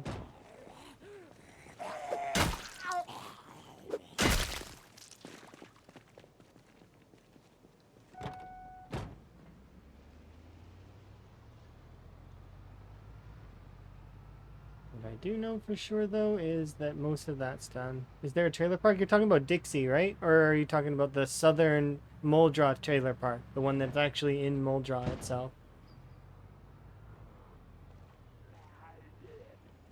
Because I don't know. I think they should still have their trailer park.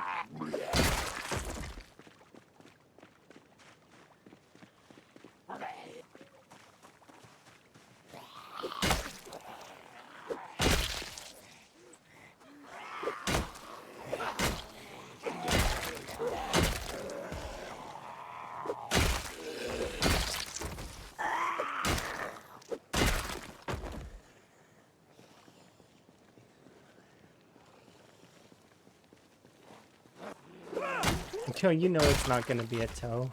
What are you talking about? A tow into PZ. It's full submerged. That's what happens. You try to put just a toe in, something grabs the bottom of your foot and just pulls you in. That's what happens. There's no just toe, unless you're easily frustrated by being killed on repeat, to which then you might not be as apt to play. But most of the folks that play PZ, yeah, it's...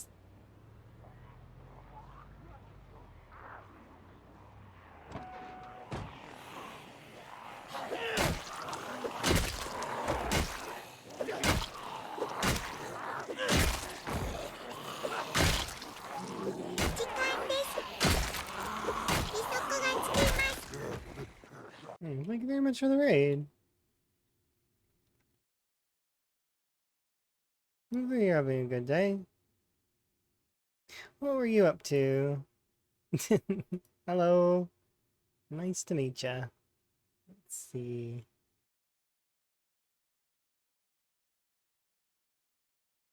Oh, you play a lot of stuff. Oh, but you play PZ as well. It says you play a ton of things. Path of Exile. World of Warcraft, The War Within. I stopped playing WoW ages ago. But, it's still cool, though. Pokemon trading cards. Nice. Awesome.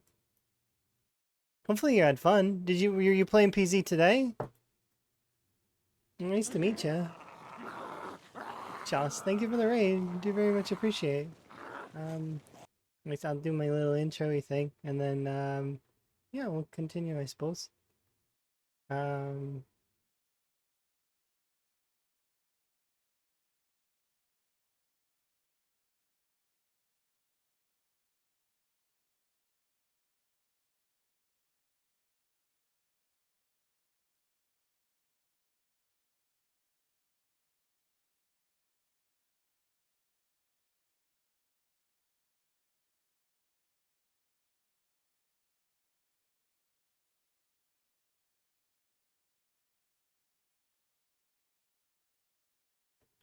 Yes. Your friends are doing co-op and you're trying new things, but we keep dying, so we've gotten a bit bitter. That's understandable. PZ can have a bit of a learning curve in the early game, but once you figure it out, I promise you'll find that it'll get comfortable after a while, and you'll find you're dying a lot less. It's one of those things where it definitely has a curve to it.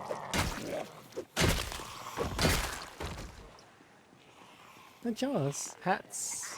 No hats. Indeed. Not jealous. I am keen to make your acquaintance, as well as hopefully... Well, I like variety, so it doesn't matter if you play or stream just PZ. I like a lot of things. Whether it's farming games or a lot of things. I've not played Pokemon. Do you actually play the trading card game, or do you actually do you just collect? Because I know there's a lot of folks that are just collectors. But yeah, hopefully you hit that in-game epiphany. For PZ. It's sort of like...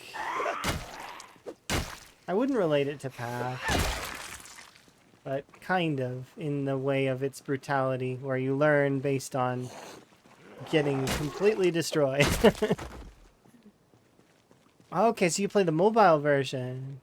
And you also open up the cards, but you don't play with the cards. Okay, so you're a collector, but you play mobile, which is neat. Which is kind of, it's not a bad way to do it, in my opinion. Keeps the cards in good condition, as opposed to having, playing with them. And, because I've played card games in the past, but I've not played, I didn't play much Pokemon. I had Pokemon cards, but I didn't play them. I played Magic, and I played Yu-Gi-Oh! And I played D&D. So, which is not card related, but is tabletop, right? I like tabletop games. They're cool. But yes, also if you need to get self-care and stuff, make sure to take care of yourself. Get some food and or drink and or rest if you need. But you're welcome to stick around and hang out with me if you want as well. Interaction is appreciated, but not required. I do very much appreciate lurkers as well, which is why my follower notifications are all anonymous. So if folks want to follow, then they can, and they can continue to lurk. If folks want to interact, then, the chat's right there. Feel free.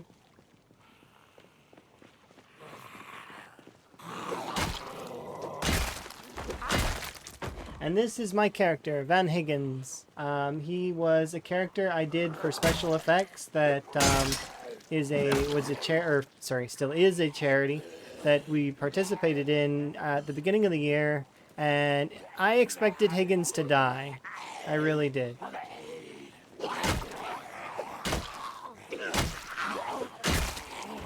And then he just refused to. So I even had a death counter and everything.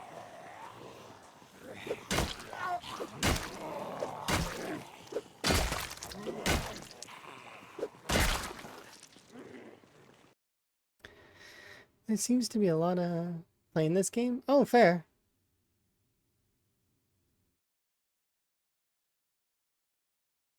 Yeah, I haven't seen but perhaps.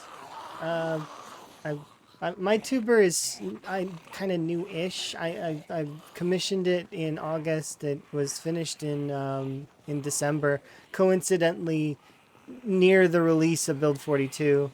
But I mean a little bit before that.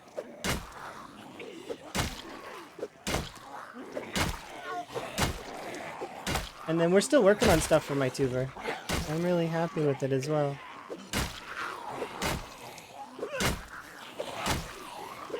Okay.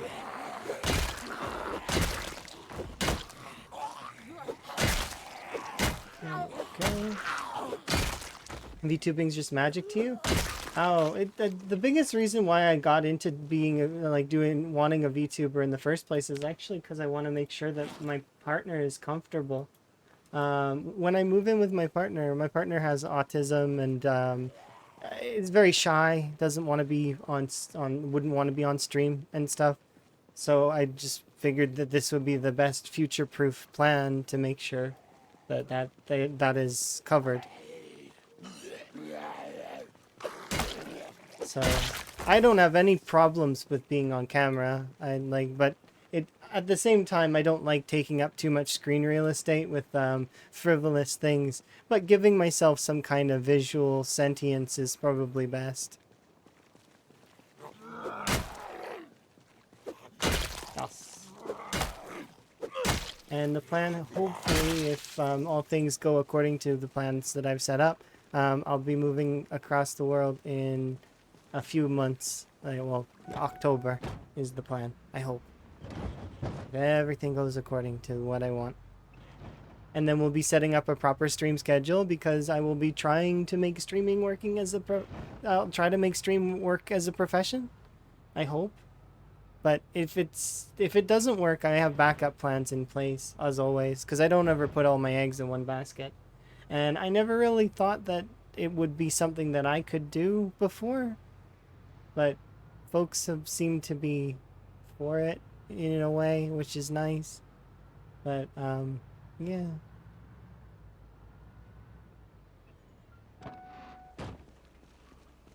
So you don't need lights and stuff. I still need lights because I still need to be picked up by the camera, and it needs to be clear, especially if I'm planning to do more advanced facial features in the future, which I do plan to have. It's just, it's one of those things that it's kind of tough, and there's other simpler things.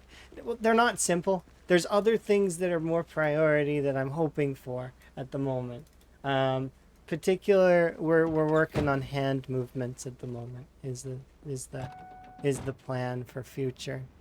So, and I'm happy that I get to work with the folks that I do. They are really good people.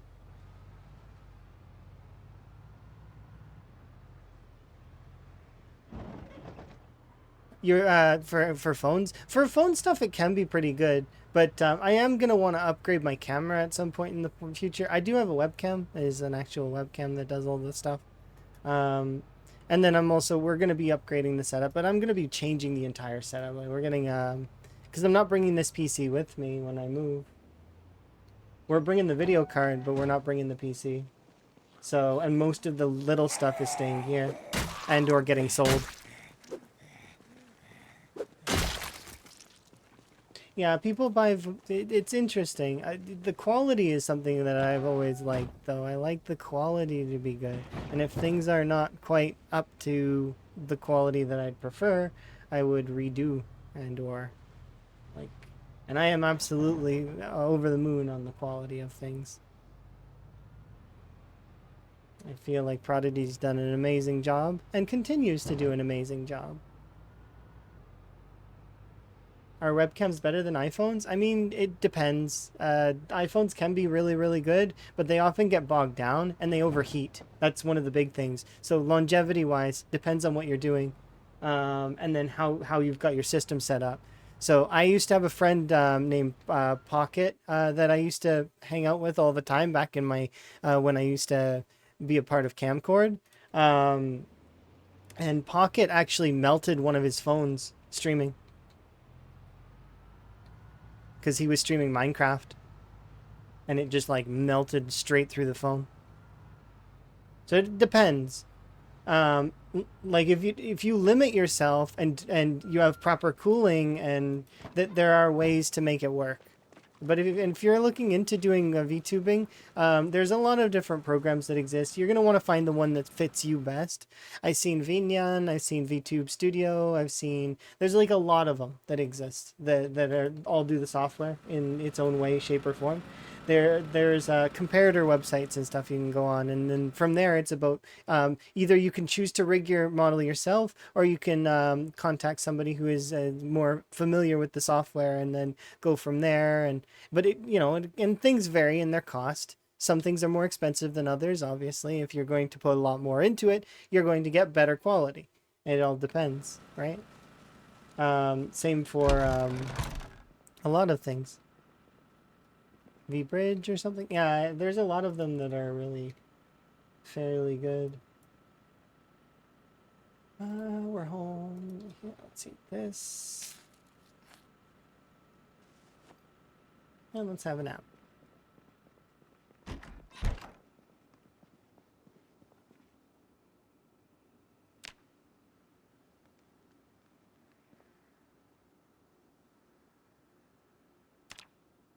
But yeah, the one that I use is VTube Studio. And it's really nice. It does exactly as I want. And it's actually given me a lot of confidence for streaming again. Because I took a hit to my confidence when streaming previously. Like when I came back, like when I was trying to come back to streaming ages ago. Now but I've had my stuff being slowly rebuilt, and which is nice. Rebuilding me as a person, making me feel better. Because, like, I mean, back then I lost two things that I very much appreciated, and I didn't take them for granted, but it was sad to see them go. One was Overwatch. I lost Overwatch because I used to play that all the time, and I used to be very passionate about it. But they moved with the game in a direction that I don't like. It's not for me. I mean, there's probably some folks that enjoy it, but it's not for me anymore. It's since passed, been something I enjoy. But that, and then also, previously, I was a mixer streamer. So that company's long gone. So coming back to Twitch was not the worst, but it was also it was tough at the time. So I took a year to reassess and try to find what I liked in gaming. And then now you know, I found the game as well as that makes me enjoy again. I refound passion, which is important. They seem to be killing it. Sometimes. I make the vertical zombies horizontal zombies. Yes, if you're bit, it's over. Unless you have infection off, that's it. Game set, you're gonna die in a few days. Lacerations are 25% and scratches are 7% chance to die if you have default infection on. However, some folks like to play with saliva only. Some folks like to play with infection off. The thing about Zomboid is, and this is if you're wanting to learn the game and master every aspect of it, is that it's a sandbox game, so you can turn off certain things to make it easier for you to learn other mechanics. For example, if you want to learn the combat, you can go into wave accumulator mode. If you want to learn how to survive, you can turn off the zombies. You can just shut them off, by going into builder mode, or it'll make the amount of zombies a lot less. You can turn off mechanics that are difficult to learn at the start, like muscle strain, or you can tone up XP and to make it a little easier for you to level, so that in the future, as you'll get an understanding of, oh, okay, well, this is how I level that. Okay, now I can lower the XP back down. It's a custom sandbox game, so you can do whatever you want. You hope they make that multiplayer? I mean, there's probably multiplayer mods that exist for it. And that's another thing, is if in PZ there is something that you don't like and the default settings don't have it, a lot of the time there's a mod that exists that centralizes around whatever it is. So you can always find something.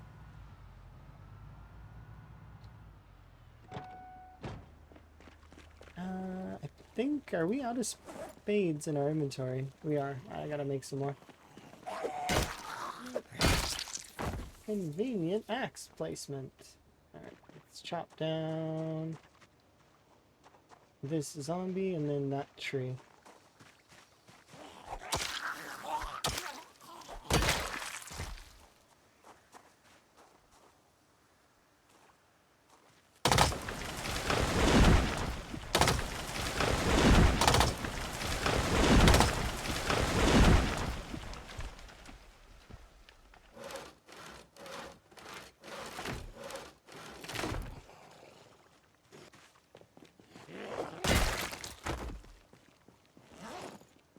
Okay, up you back on the road.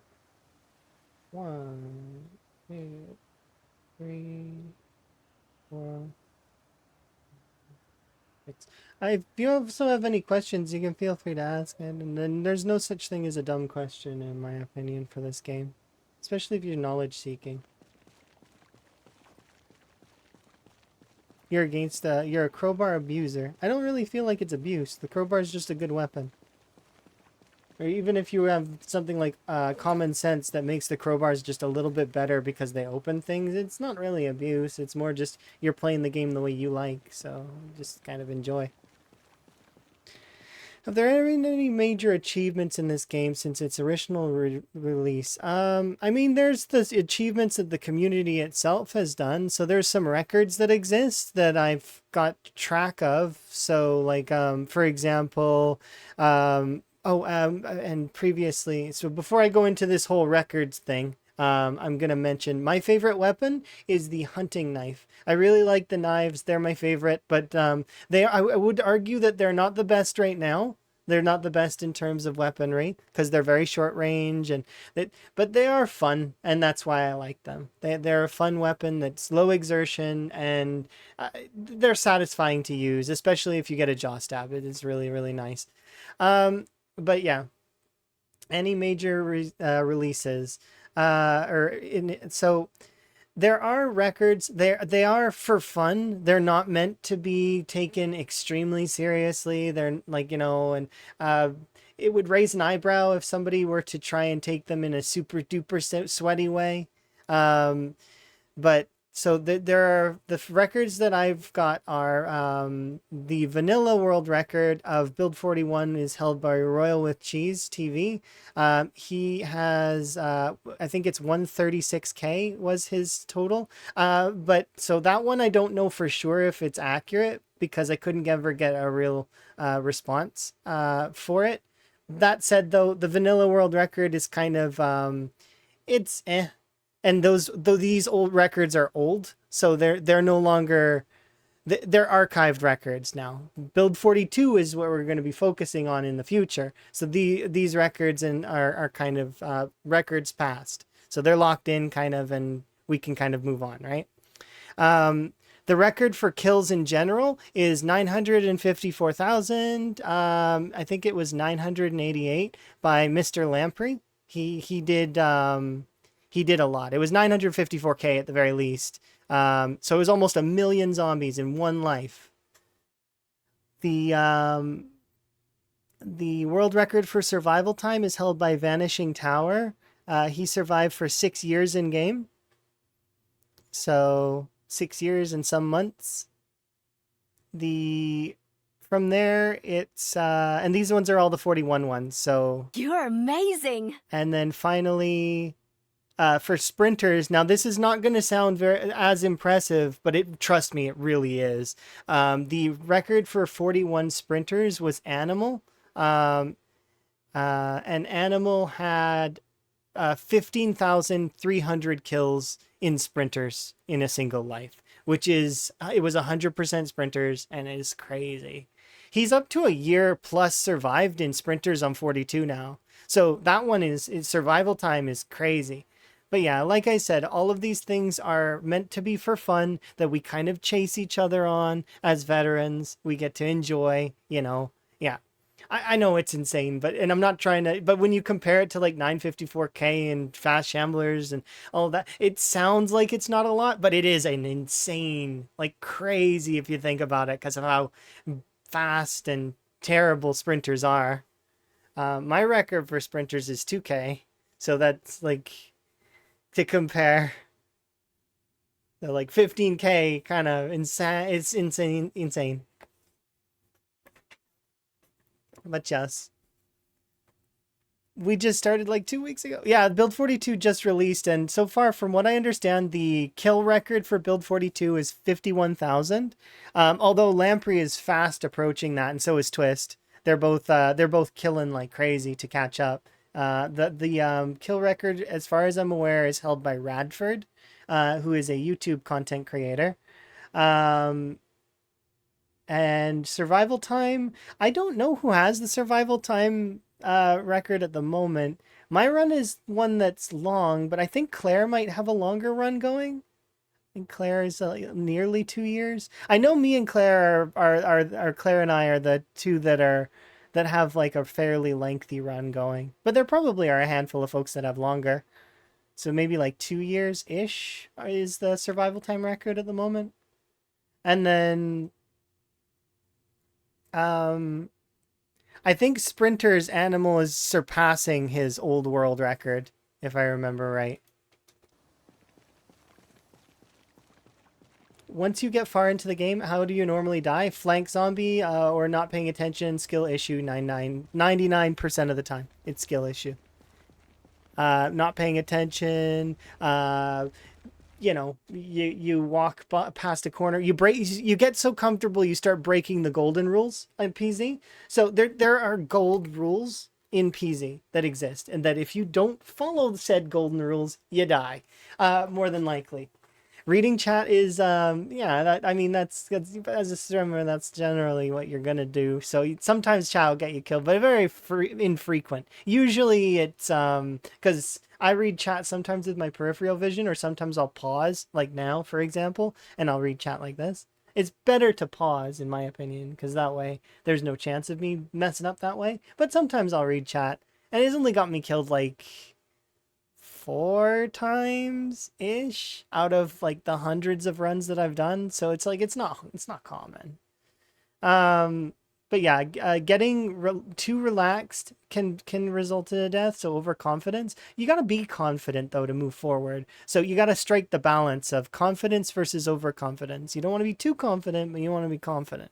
Otherwise, you won't move, right? If you don't have any confidence, you'll stay holed up in your base forever. Um, that said, one of the golden rules is don't go around a corner sharply. So what I mean by that is, see this corner over here? Don't do this, right? Don't sharply go around the corner, because there could always be 2 or 3 zombies around this corner, and they would trip you, and then that's it. You could trip and fall into a horde, right? That's one of the golden rules. Try to fight outside as much as possible is one of the golden rules, because outside you have more space to work with. Fighting indoors is difficult, and there's a lot more obstacles indoors that could catch you, and so that's another one. There's a bunch of them. What does blood on your clothes do over time? I think right now nothing. It increases infection chance. So there are 2 types of infections in the game. There is the Nox virus infection, and then there's bacterial infections. So being dirty increases the likelihood of you getting bacterial infections, which if you're playing with disinfect or die or something like that, those can be lethal. But in the vanilla game, all they do is cause a little bit of pain. They don't really do anything outside of that. You can't get cornered as easily out in the open. Staying out of trees. I mean, trees can be useful, kind of, if used in the correct way. Because you can use them to lose groups while your exertion is fairly high. You just got to enter the tree in the right way.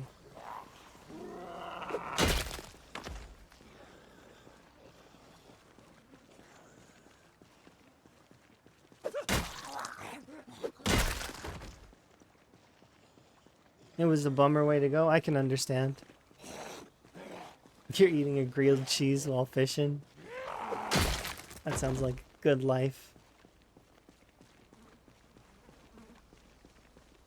Yeah, if you get cornered while you're out in the open, it's usually a chain of events. You can usually trace back the domino of what got you killed.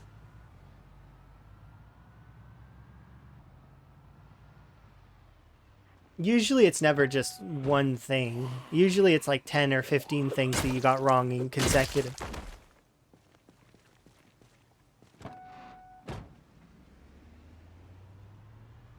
But yeah, once you get to this point, usually it's a flank zombie or not paying attention or skill issue most of the time.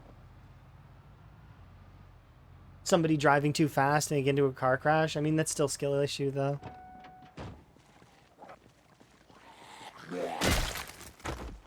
You've never washed your clothes in single player? Fear of blood is something that'll make you kind of care about that a little bit more. But I just like my character being clean, so I'll clean him off every once in a while.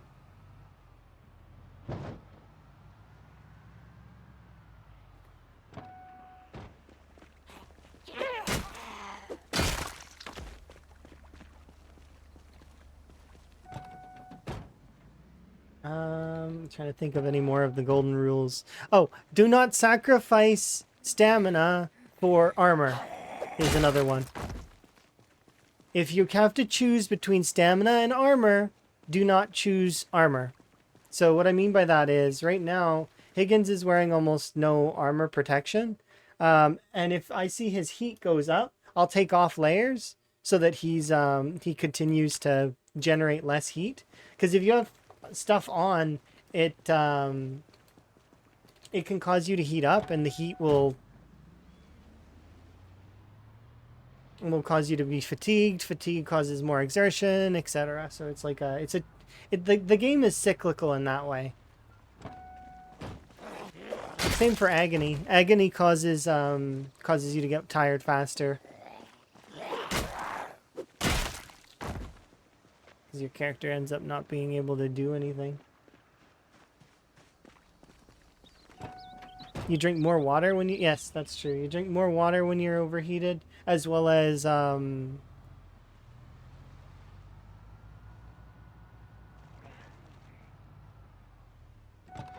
Which is funny because...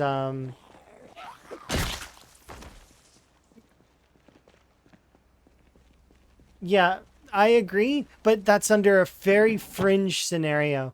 So it's not in this vehicle, but in the Spiffo, we actually have a full set of armor, and that's for fighting indoors. So if I have to go into a building that is that I expect there's going to be zombies in, I'm going to equip full armor, but only for a short time. Are guns used much at all? Yes, they're noisemakers. They're toys. You use them for fun. They're not really...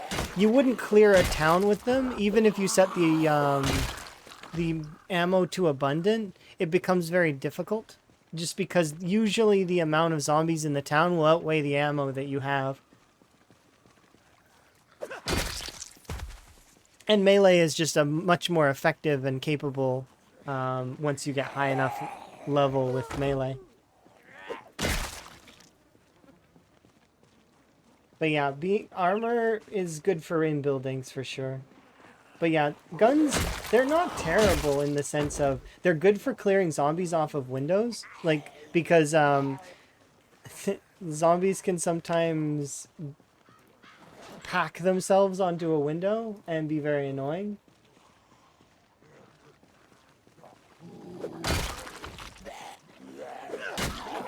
Zombies drop ammo, that's fair. I mean, that's the thing, is you're going to customize your playthrough the way that you want no matter what. So if you want to shoot guns, you can make a playthrough that's all about that. If you want to be a stealth ninja, you can make a playthrough that's all about that. It's a custom sandbox game, and in that sense, there is no wrong way to play. It's only limited by your imagination. There are times where I've done runs that have involved fixing the map. So like I played 10 years later and I had an entire run that was about repairing buildings and fixing stuff up. It was really fun. So like a kind of like a construction project. I've had runs that are like all about super winter survival. So like the coldest that I've seen the game is minus 177 Celsius, which in reality, it would never, like, everything would be so frozen, there would be nothing that moves. But, like, you know, it's a video game. It's not real. You know, and then there's a lot of other creative folks that have made amazing runs, like doing the Insurgent Challenge or doing the Saving Knox County Challenge, or just some amazing folks just doing those kinds of things and coming up with such intricate and difficult, whether it's challenges or, yeah, or just play the long dark with zombies. Exactly.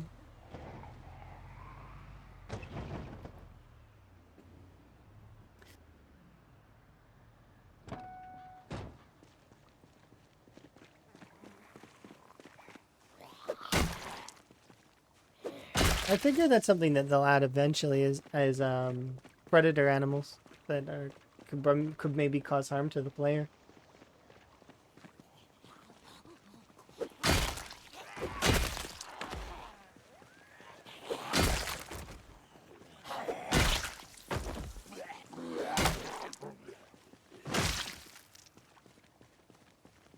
Absolutely. Oh, no worries. You have yourself a good one and enjoy whatever you're up to, whether it's resting, eating, etc.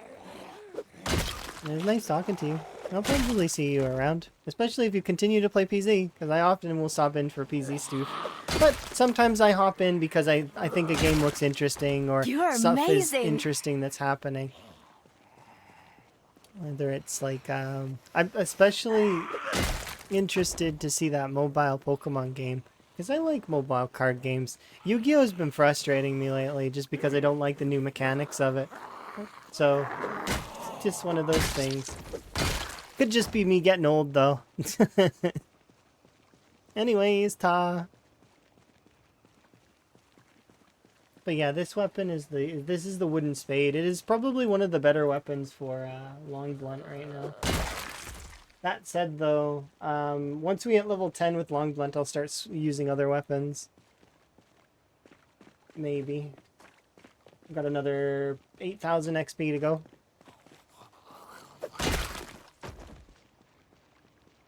Lots of residential to go and look at. But that said, and loot towns, which is why you're building a base in each city as a goal, like the extraction mod. That's fair. There's a lot of folks that feel like the game needs some kind of finisher, something that to strive towards, like a final boss or something like that. But I mean, it's very much just a, create your own adventure. You can decide what the final boss is yourself. For Higgins, it's going to be the military base that's in the woods. And that's if he gets there.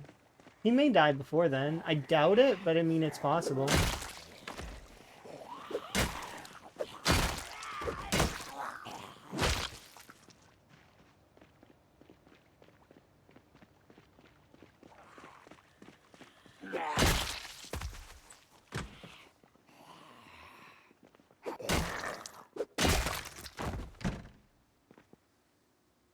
The out of gas sign.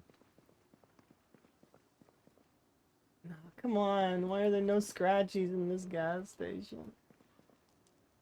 I've got a car battery charger.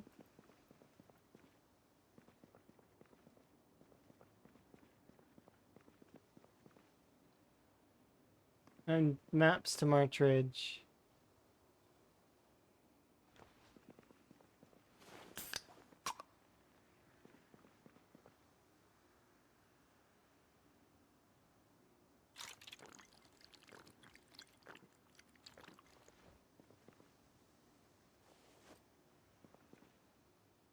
You're a police officer?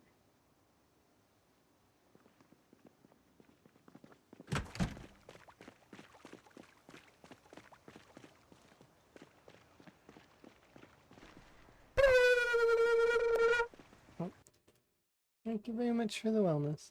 Sipping my tea.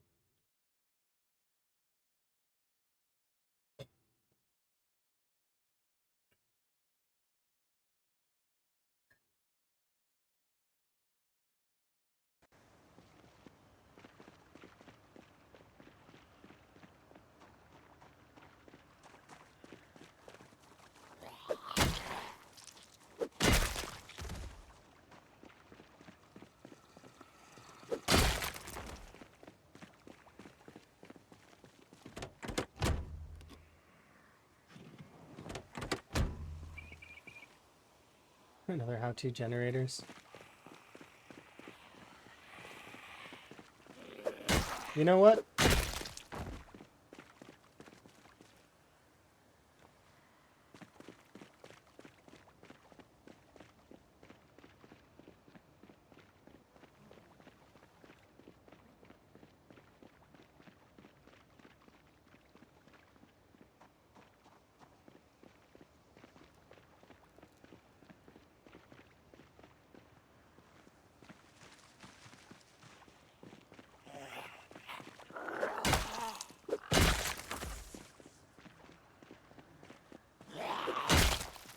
Let's run back this way.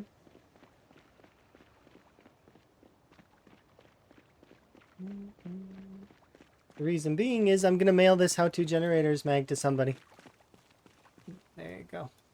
Perfect. Okay. It's in the mail. Whoever needs one, there you go. It's on the way. Check your mailboxes.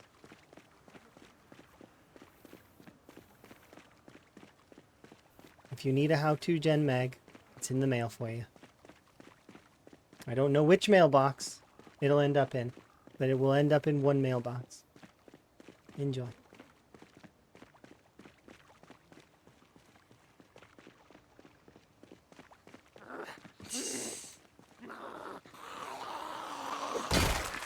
Cheeky behind the sign zombie.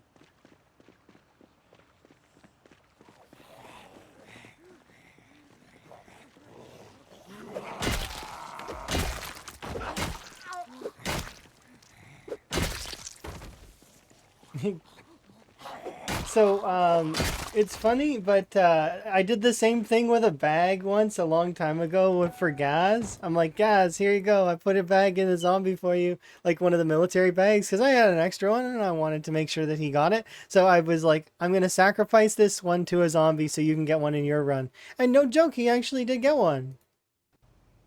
I was really happy to hear that he actually got one moments later after playing. He got one. So clearly the sacrificing works, doesn't it? Definitely not coincidental at all.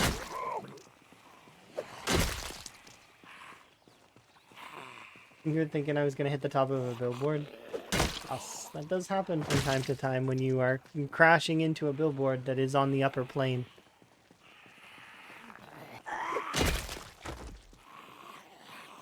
That's when we get the flying cars, right?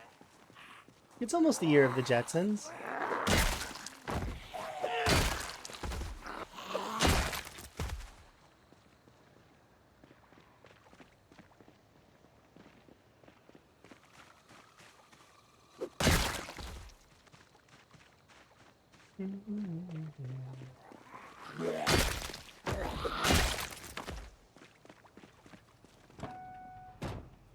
Have you ever freaked yourself out while driving? Think you were gonna hit the top of the billboard is what you said, though. And the answer to me is no. However, I have been bit behind a billboard by a zombie before. I was playing a CDDA run a long time ago, and I ran behind, I was doing some fast forwarding, and I was walking home and past a billboard sign that was there, and I didn't react fast enough for the zombie to, like, so the zombie bit me, and I died.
Do you mean CDDA like the text-based one? That's like it's 2D, that one?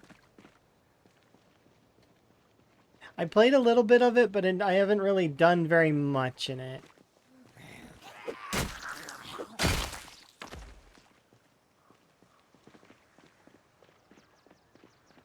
I didn't drive or anything like that. But I did play a game that was kind of like that one. Yeah, Cataclysm, yeah. But, so I played a little bit of that one. I played another one that was really fun as well. It's like called Astronauts, where you're like in space, which is kind of cool. Towing like space garbage. Yeah, it really is.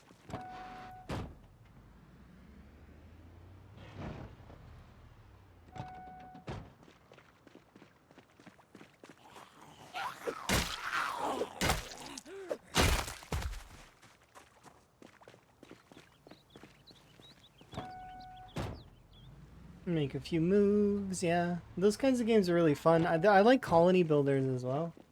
For my chill games, like similar to like RimWorld or definitely one of the most details. Yeah, for sure. Kind of like a Dwarf Fortress or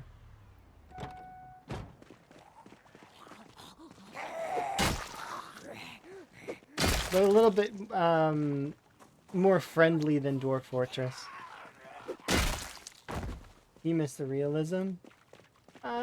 Or just the 3D-ishness of it? And kind of like...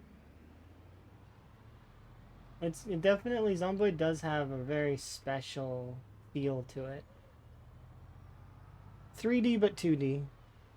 But like I mentioned before, it lives 2D rent-free in my brain.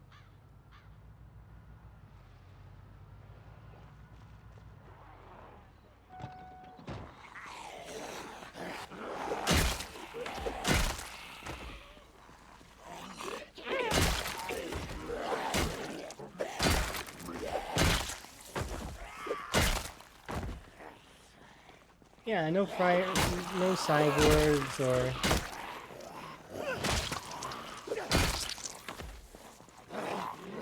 Something else I can appreciate about Zomboid that's maybe a little underrated is the no special infected.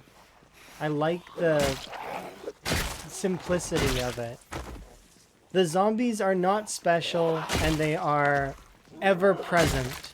They retain their standard level of lethality throughout. There's no highs and lows of the zombies. Yeah, I mean, you can't scale them gradually if you wanted to include like sprinters and other such things gradually and make the playthrough harder. But my point is still stands that the zombies at the beginning of the game and the zombies at the late of the game, they're the same. They're the same zombies. They don't change. They're not. So there's no. The way that they get around it is through quantity. Like usually there's a lot of them and you just get overwhelmed or you need to take breaks. Ah, look at Smokies. Look at Smokies. They added so many like lights and stuff. Ah, Smokies. Good times. Good times.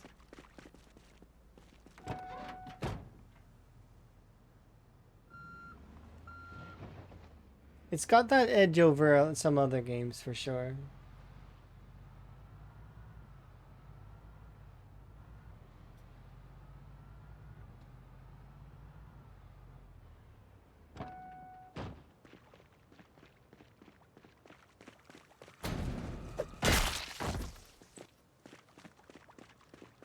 You like Smokies? Smokies is great. I like that place. It's a comfy little place to be. That's nice.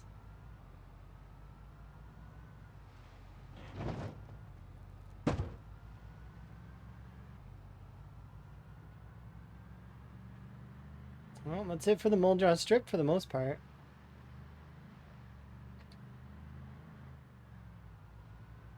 Because Higgins is wiping everything out.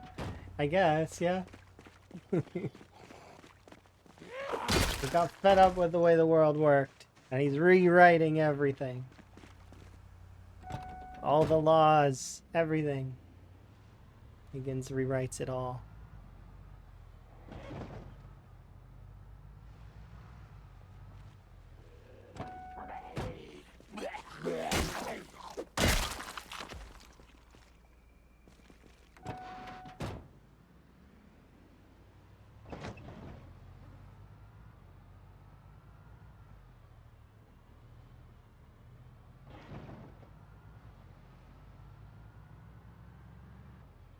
So we'll go have an in-game nap, and then we'll keep pushing the other side.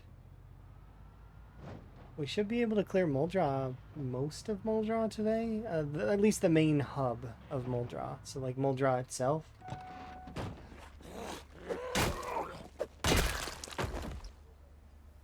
And then it's just a matter of continuing.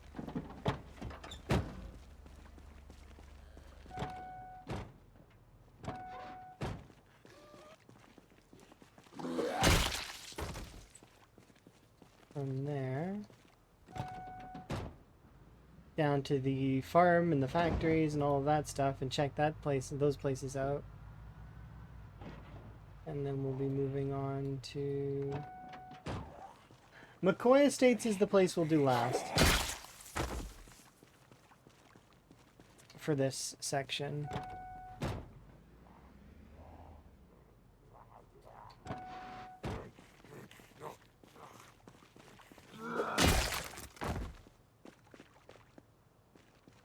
Still got quite a lot of residential to go through anyways.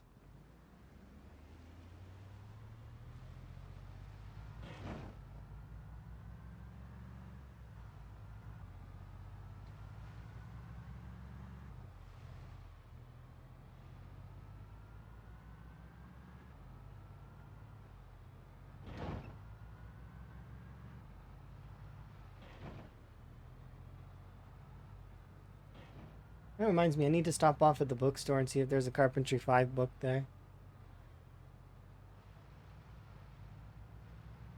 As well as we probably should mark all of the cars along the strip.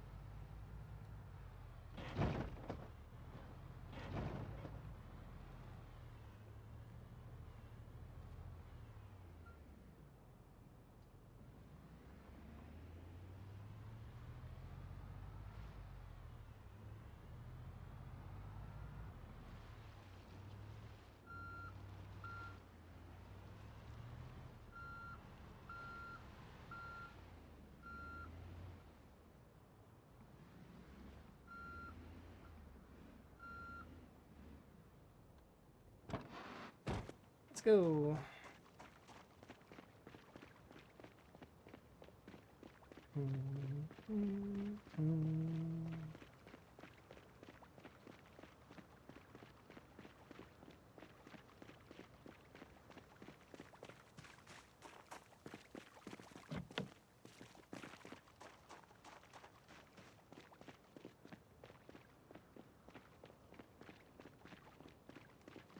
One of these ones had gas and is functional, isn't it? Is it you? No. Was it you? Oh, it is you, isn't it? You?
Just a nice, relaxing dinner at 11 o'clock at night.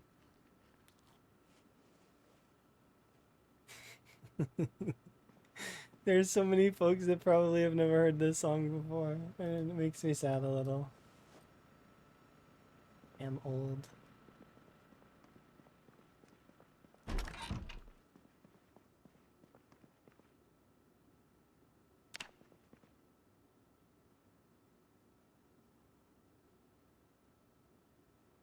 It is indeed legendary. Good song.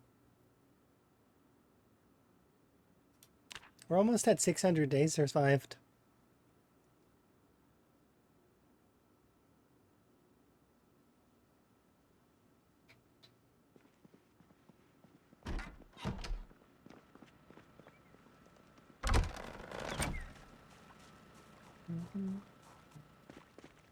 Where do I want to go? What do I want to do?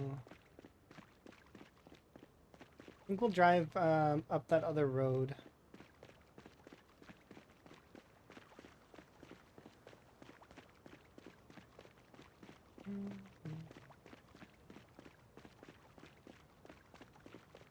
It's gonna be a wee little bit before Higgins takes my second best character slot, but he's definitely gonna get to that point, I think. Can't beat my PB though. There's not enough zombies on the map. At least I don't think there are. I could be wrong though. Poor Higgins. Clearly that means I gotta turn on respawn and have him do it again, right? Round 2.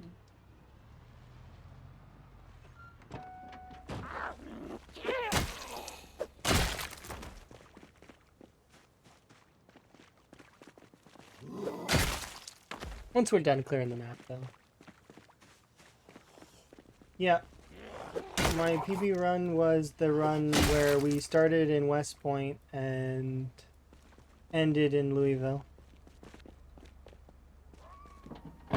243,000 zombies. Yeah, Higgins doesn't have a hope to get that many kills.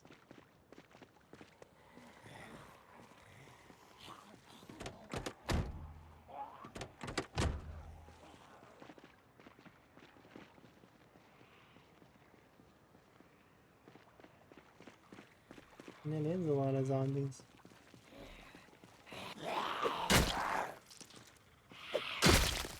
For our fast shamblers, it is in build 41, it is in the top 10. It's on the back end though of the top 10.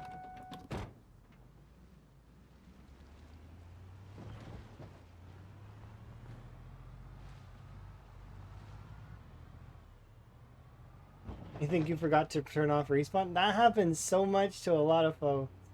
Sometimes it's just the zombies though. They just show up to your area, especially if you're on high pop.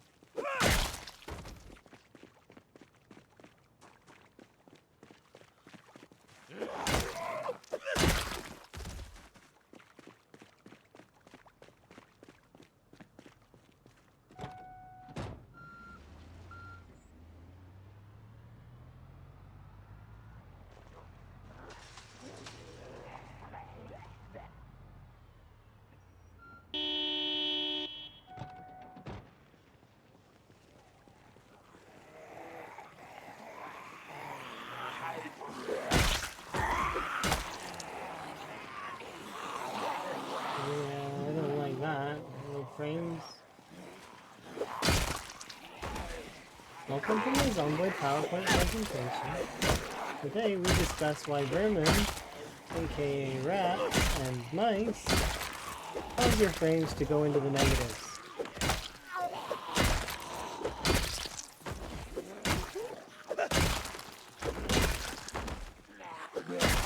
Okay, we'll get the frames back by killing the zombies.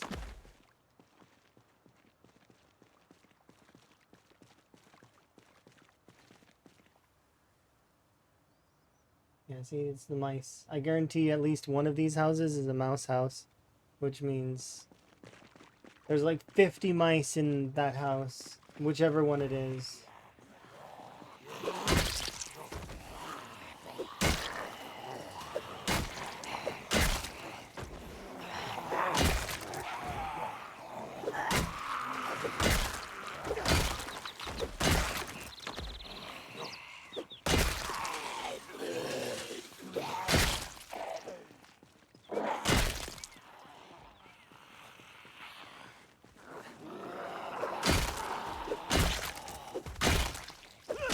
Winter hat?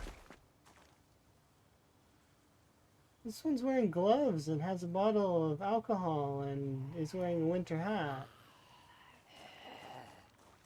I am bundled up. Makes you wonder, did they survive till winter? They might have.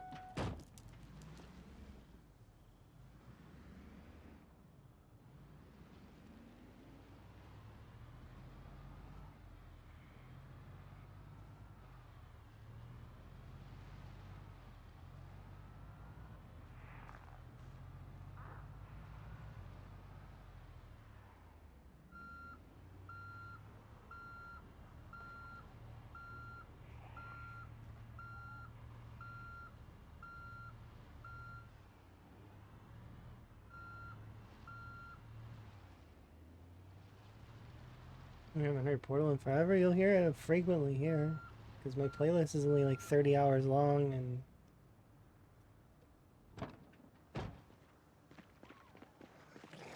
But... it's getting longer. I am adding songs to it.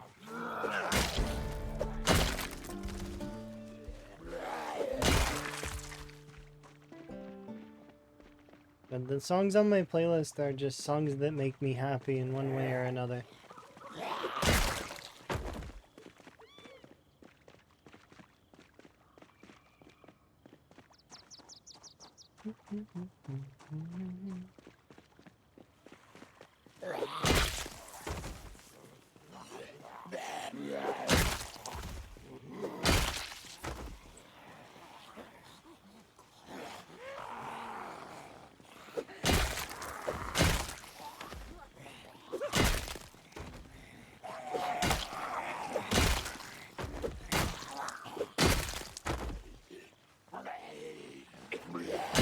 Wow, we've got some fancy backpacks. See how many fancy backpacks there are? Long denim shorts with patches. Punk leather jacket. New wave sunglasses. They're not prescription though, so we can't wear them.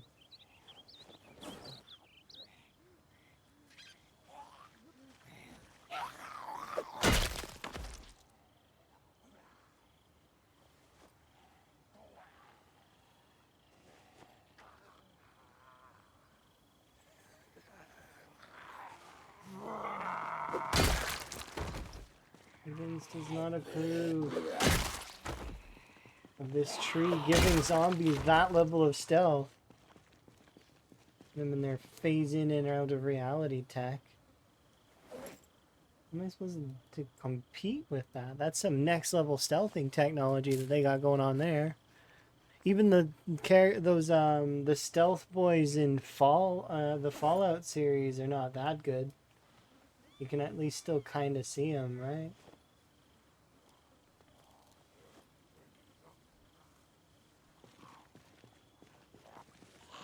Oh, see? Ninja! No.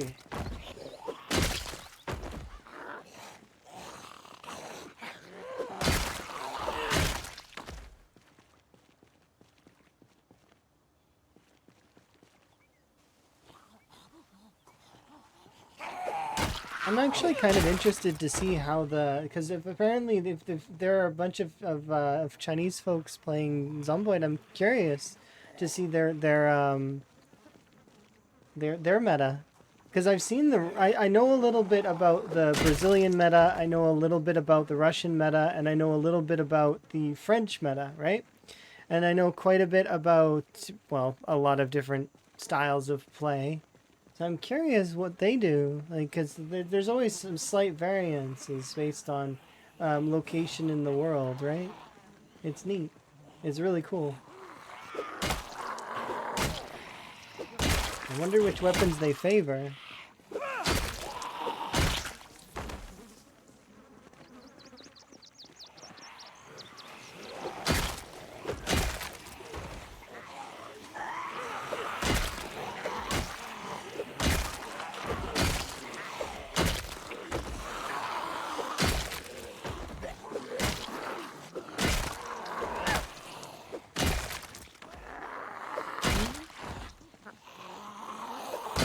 I don't think that that's the case. They're human beings too.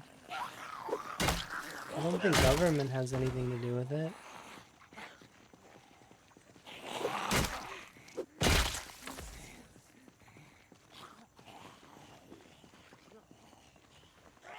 Whoa, man, why are you being all jittery? That was a strange interaction. I think it's because I was reaching for an item in the pile, and I tried to interact at the same time. Interesting.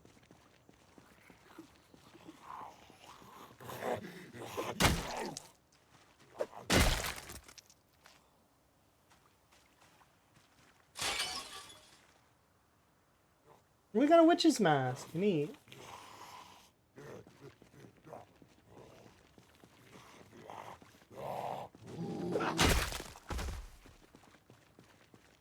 Let's see.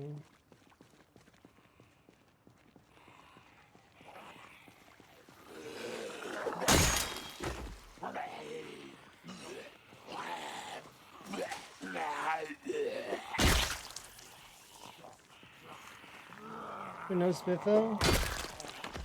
I hope you find a Spiffo in the trash can. I found a large one. Remember when I found the big one? You just keep looking. Eventually you'll find a large Spiffo in a trash can. And it was sad to see the Spiffo there.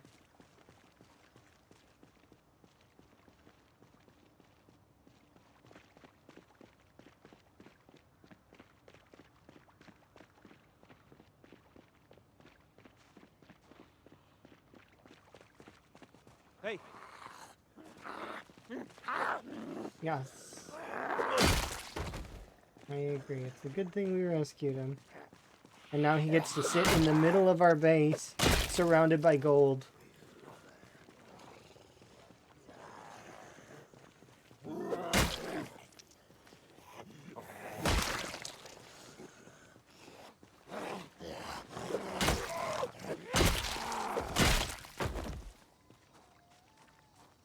You like pancake? I like pancake as well. I can't eat pancakes in reality, but I like pancake in the game. It's like the one food I don't eat.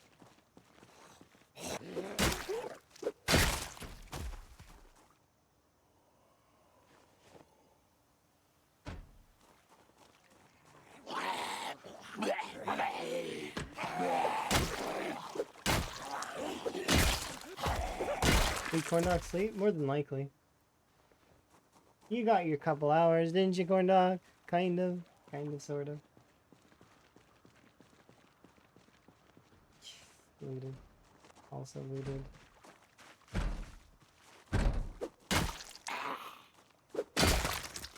I can relate to that. I slept for a bit. I got the amount that I needed for right now. Can sleep more later. Got stuff to do.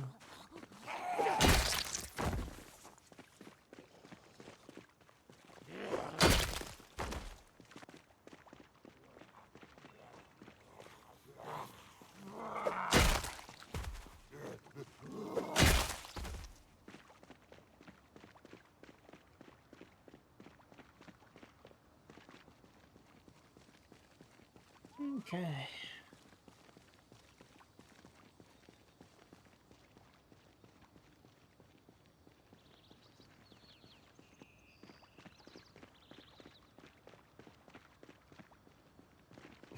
Sound like a little duck.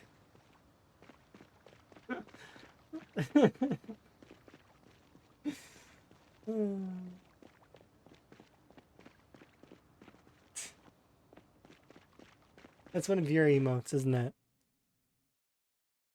No, it isn't. I'm surprised.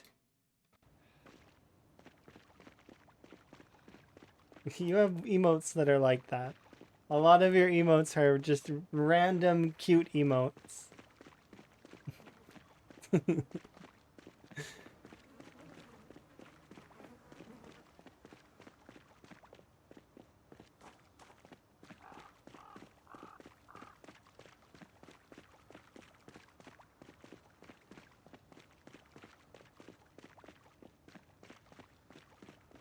Let's see, I'll go and... Where did I park the vehicle? Excuse me, zombies, I forget where I parked. Can you help me? Oh, I just remembered. I parked on a road that was like adjacent, like it's a where a T-junction is.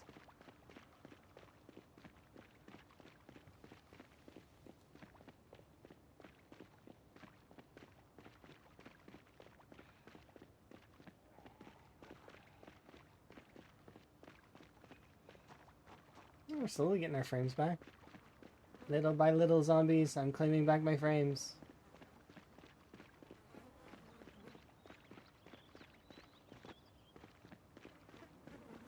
Have you seen the dentist's office? Oh, you're talking about Coleman's? The Coleman's Medical?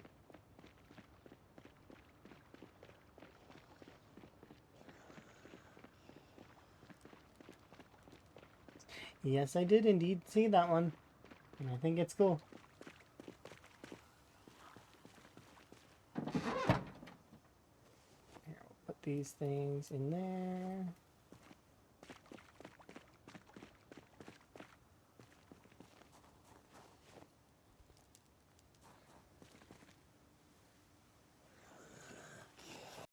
I picked up a water sensor and put it in the back of the van. How can I get it out?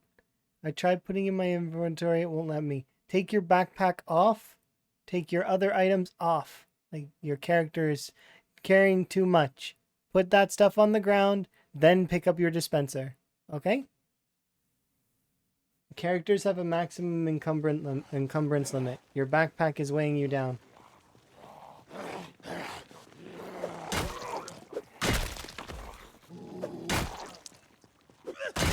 The upper limit of the character's encumbrance is 50. So if your number would take you above 50, that's why. That's the limit of a character. You can go above 50, but there are certain things you have to do to go above 50. And it's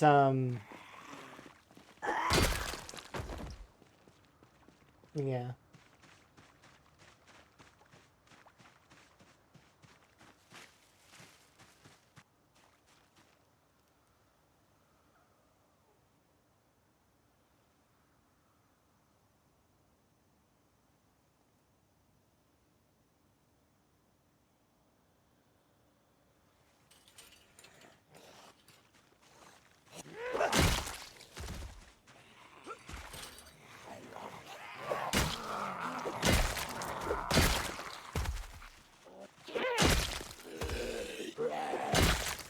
I'm here to extract my frame rate from this area.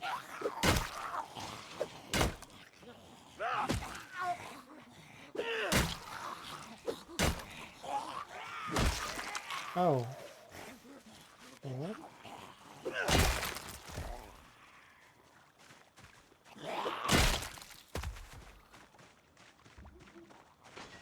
How many generators are in this trailer park? My goodness. And these look like they're all placed generators, which means this trailer park just has a ton of generators.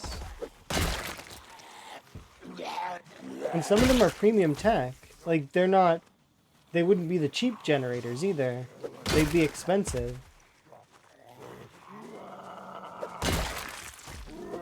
Like, this one's an old gen. They could have built that one themselves in theory, right? But there's a premium tech gen here, and there's one south as well.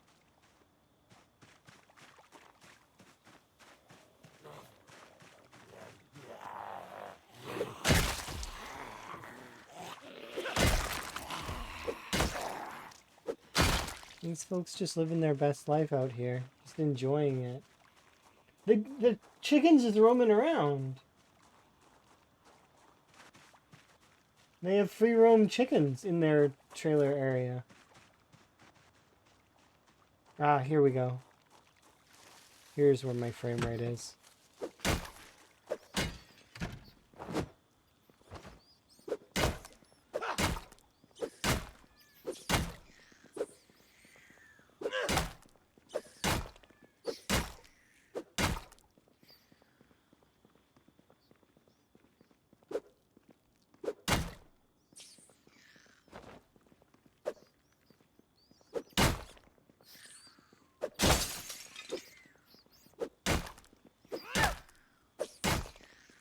Sorry, mice.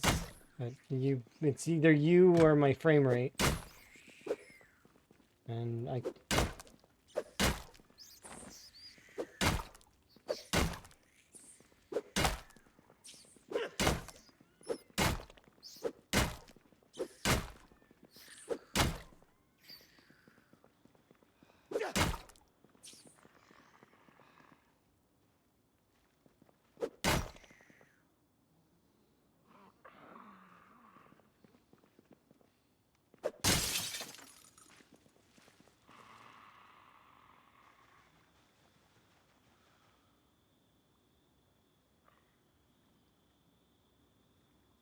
Hmm?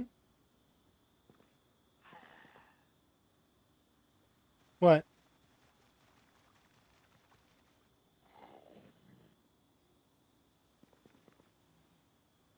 Good morning.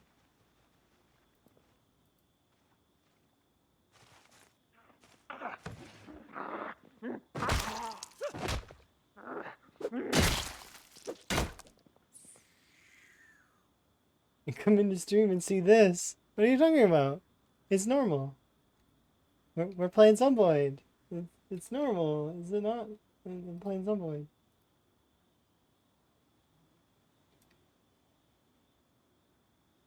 I'm confused.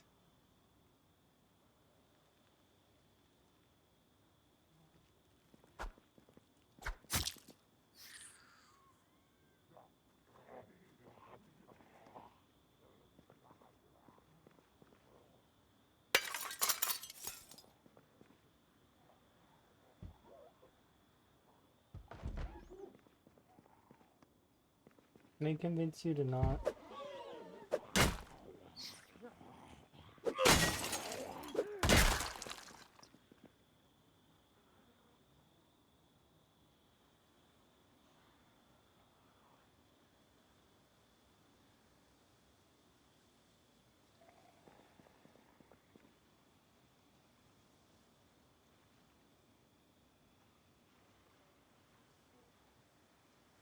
First, find 20 rats. If you can't find 20 rats, just bring, 3 rats into an area, and eventually they will become 20 rats.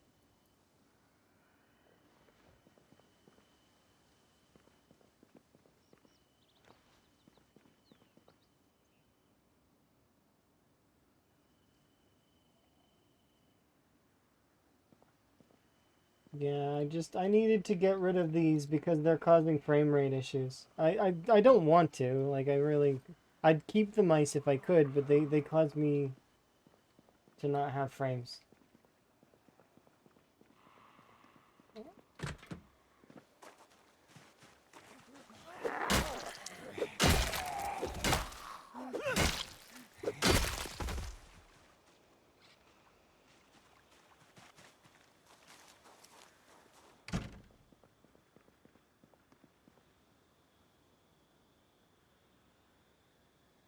Well, it's just normal though for me. That is how I play Zomboid. And actually, like, no joke, I sit here and just smile the whole time. I'm having a good time. It is a good time. Zomboid's fun.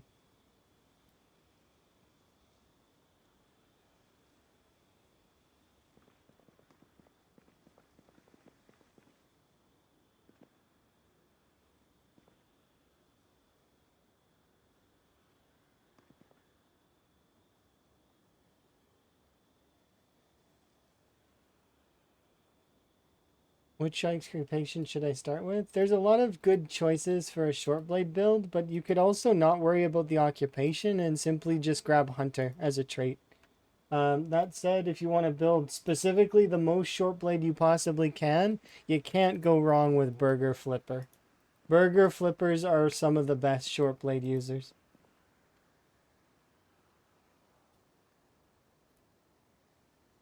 They come with maintenance bonus. They come with, but it all depends on how much maintenance you need or require, like what exactly you're trying to build. That said, though, that's what I would recommend. Because I'm a little biased though. My PB character was a burger flipper, so that's this one. That one. That character was a burger flipper.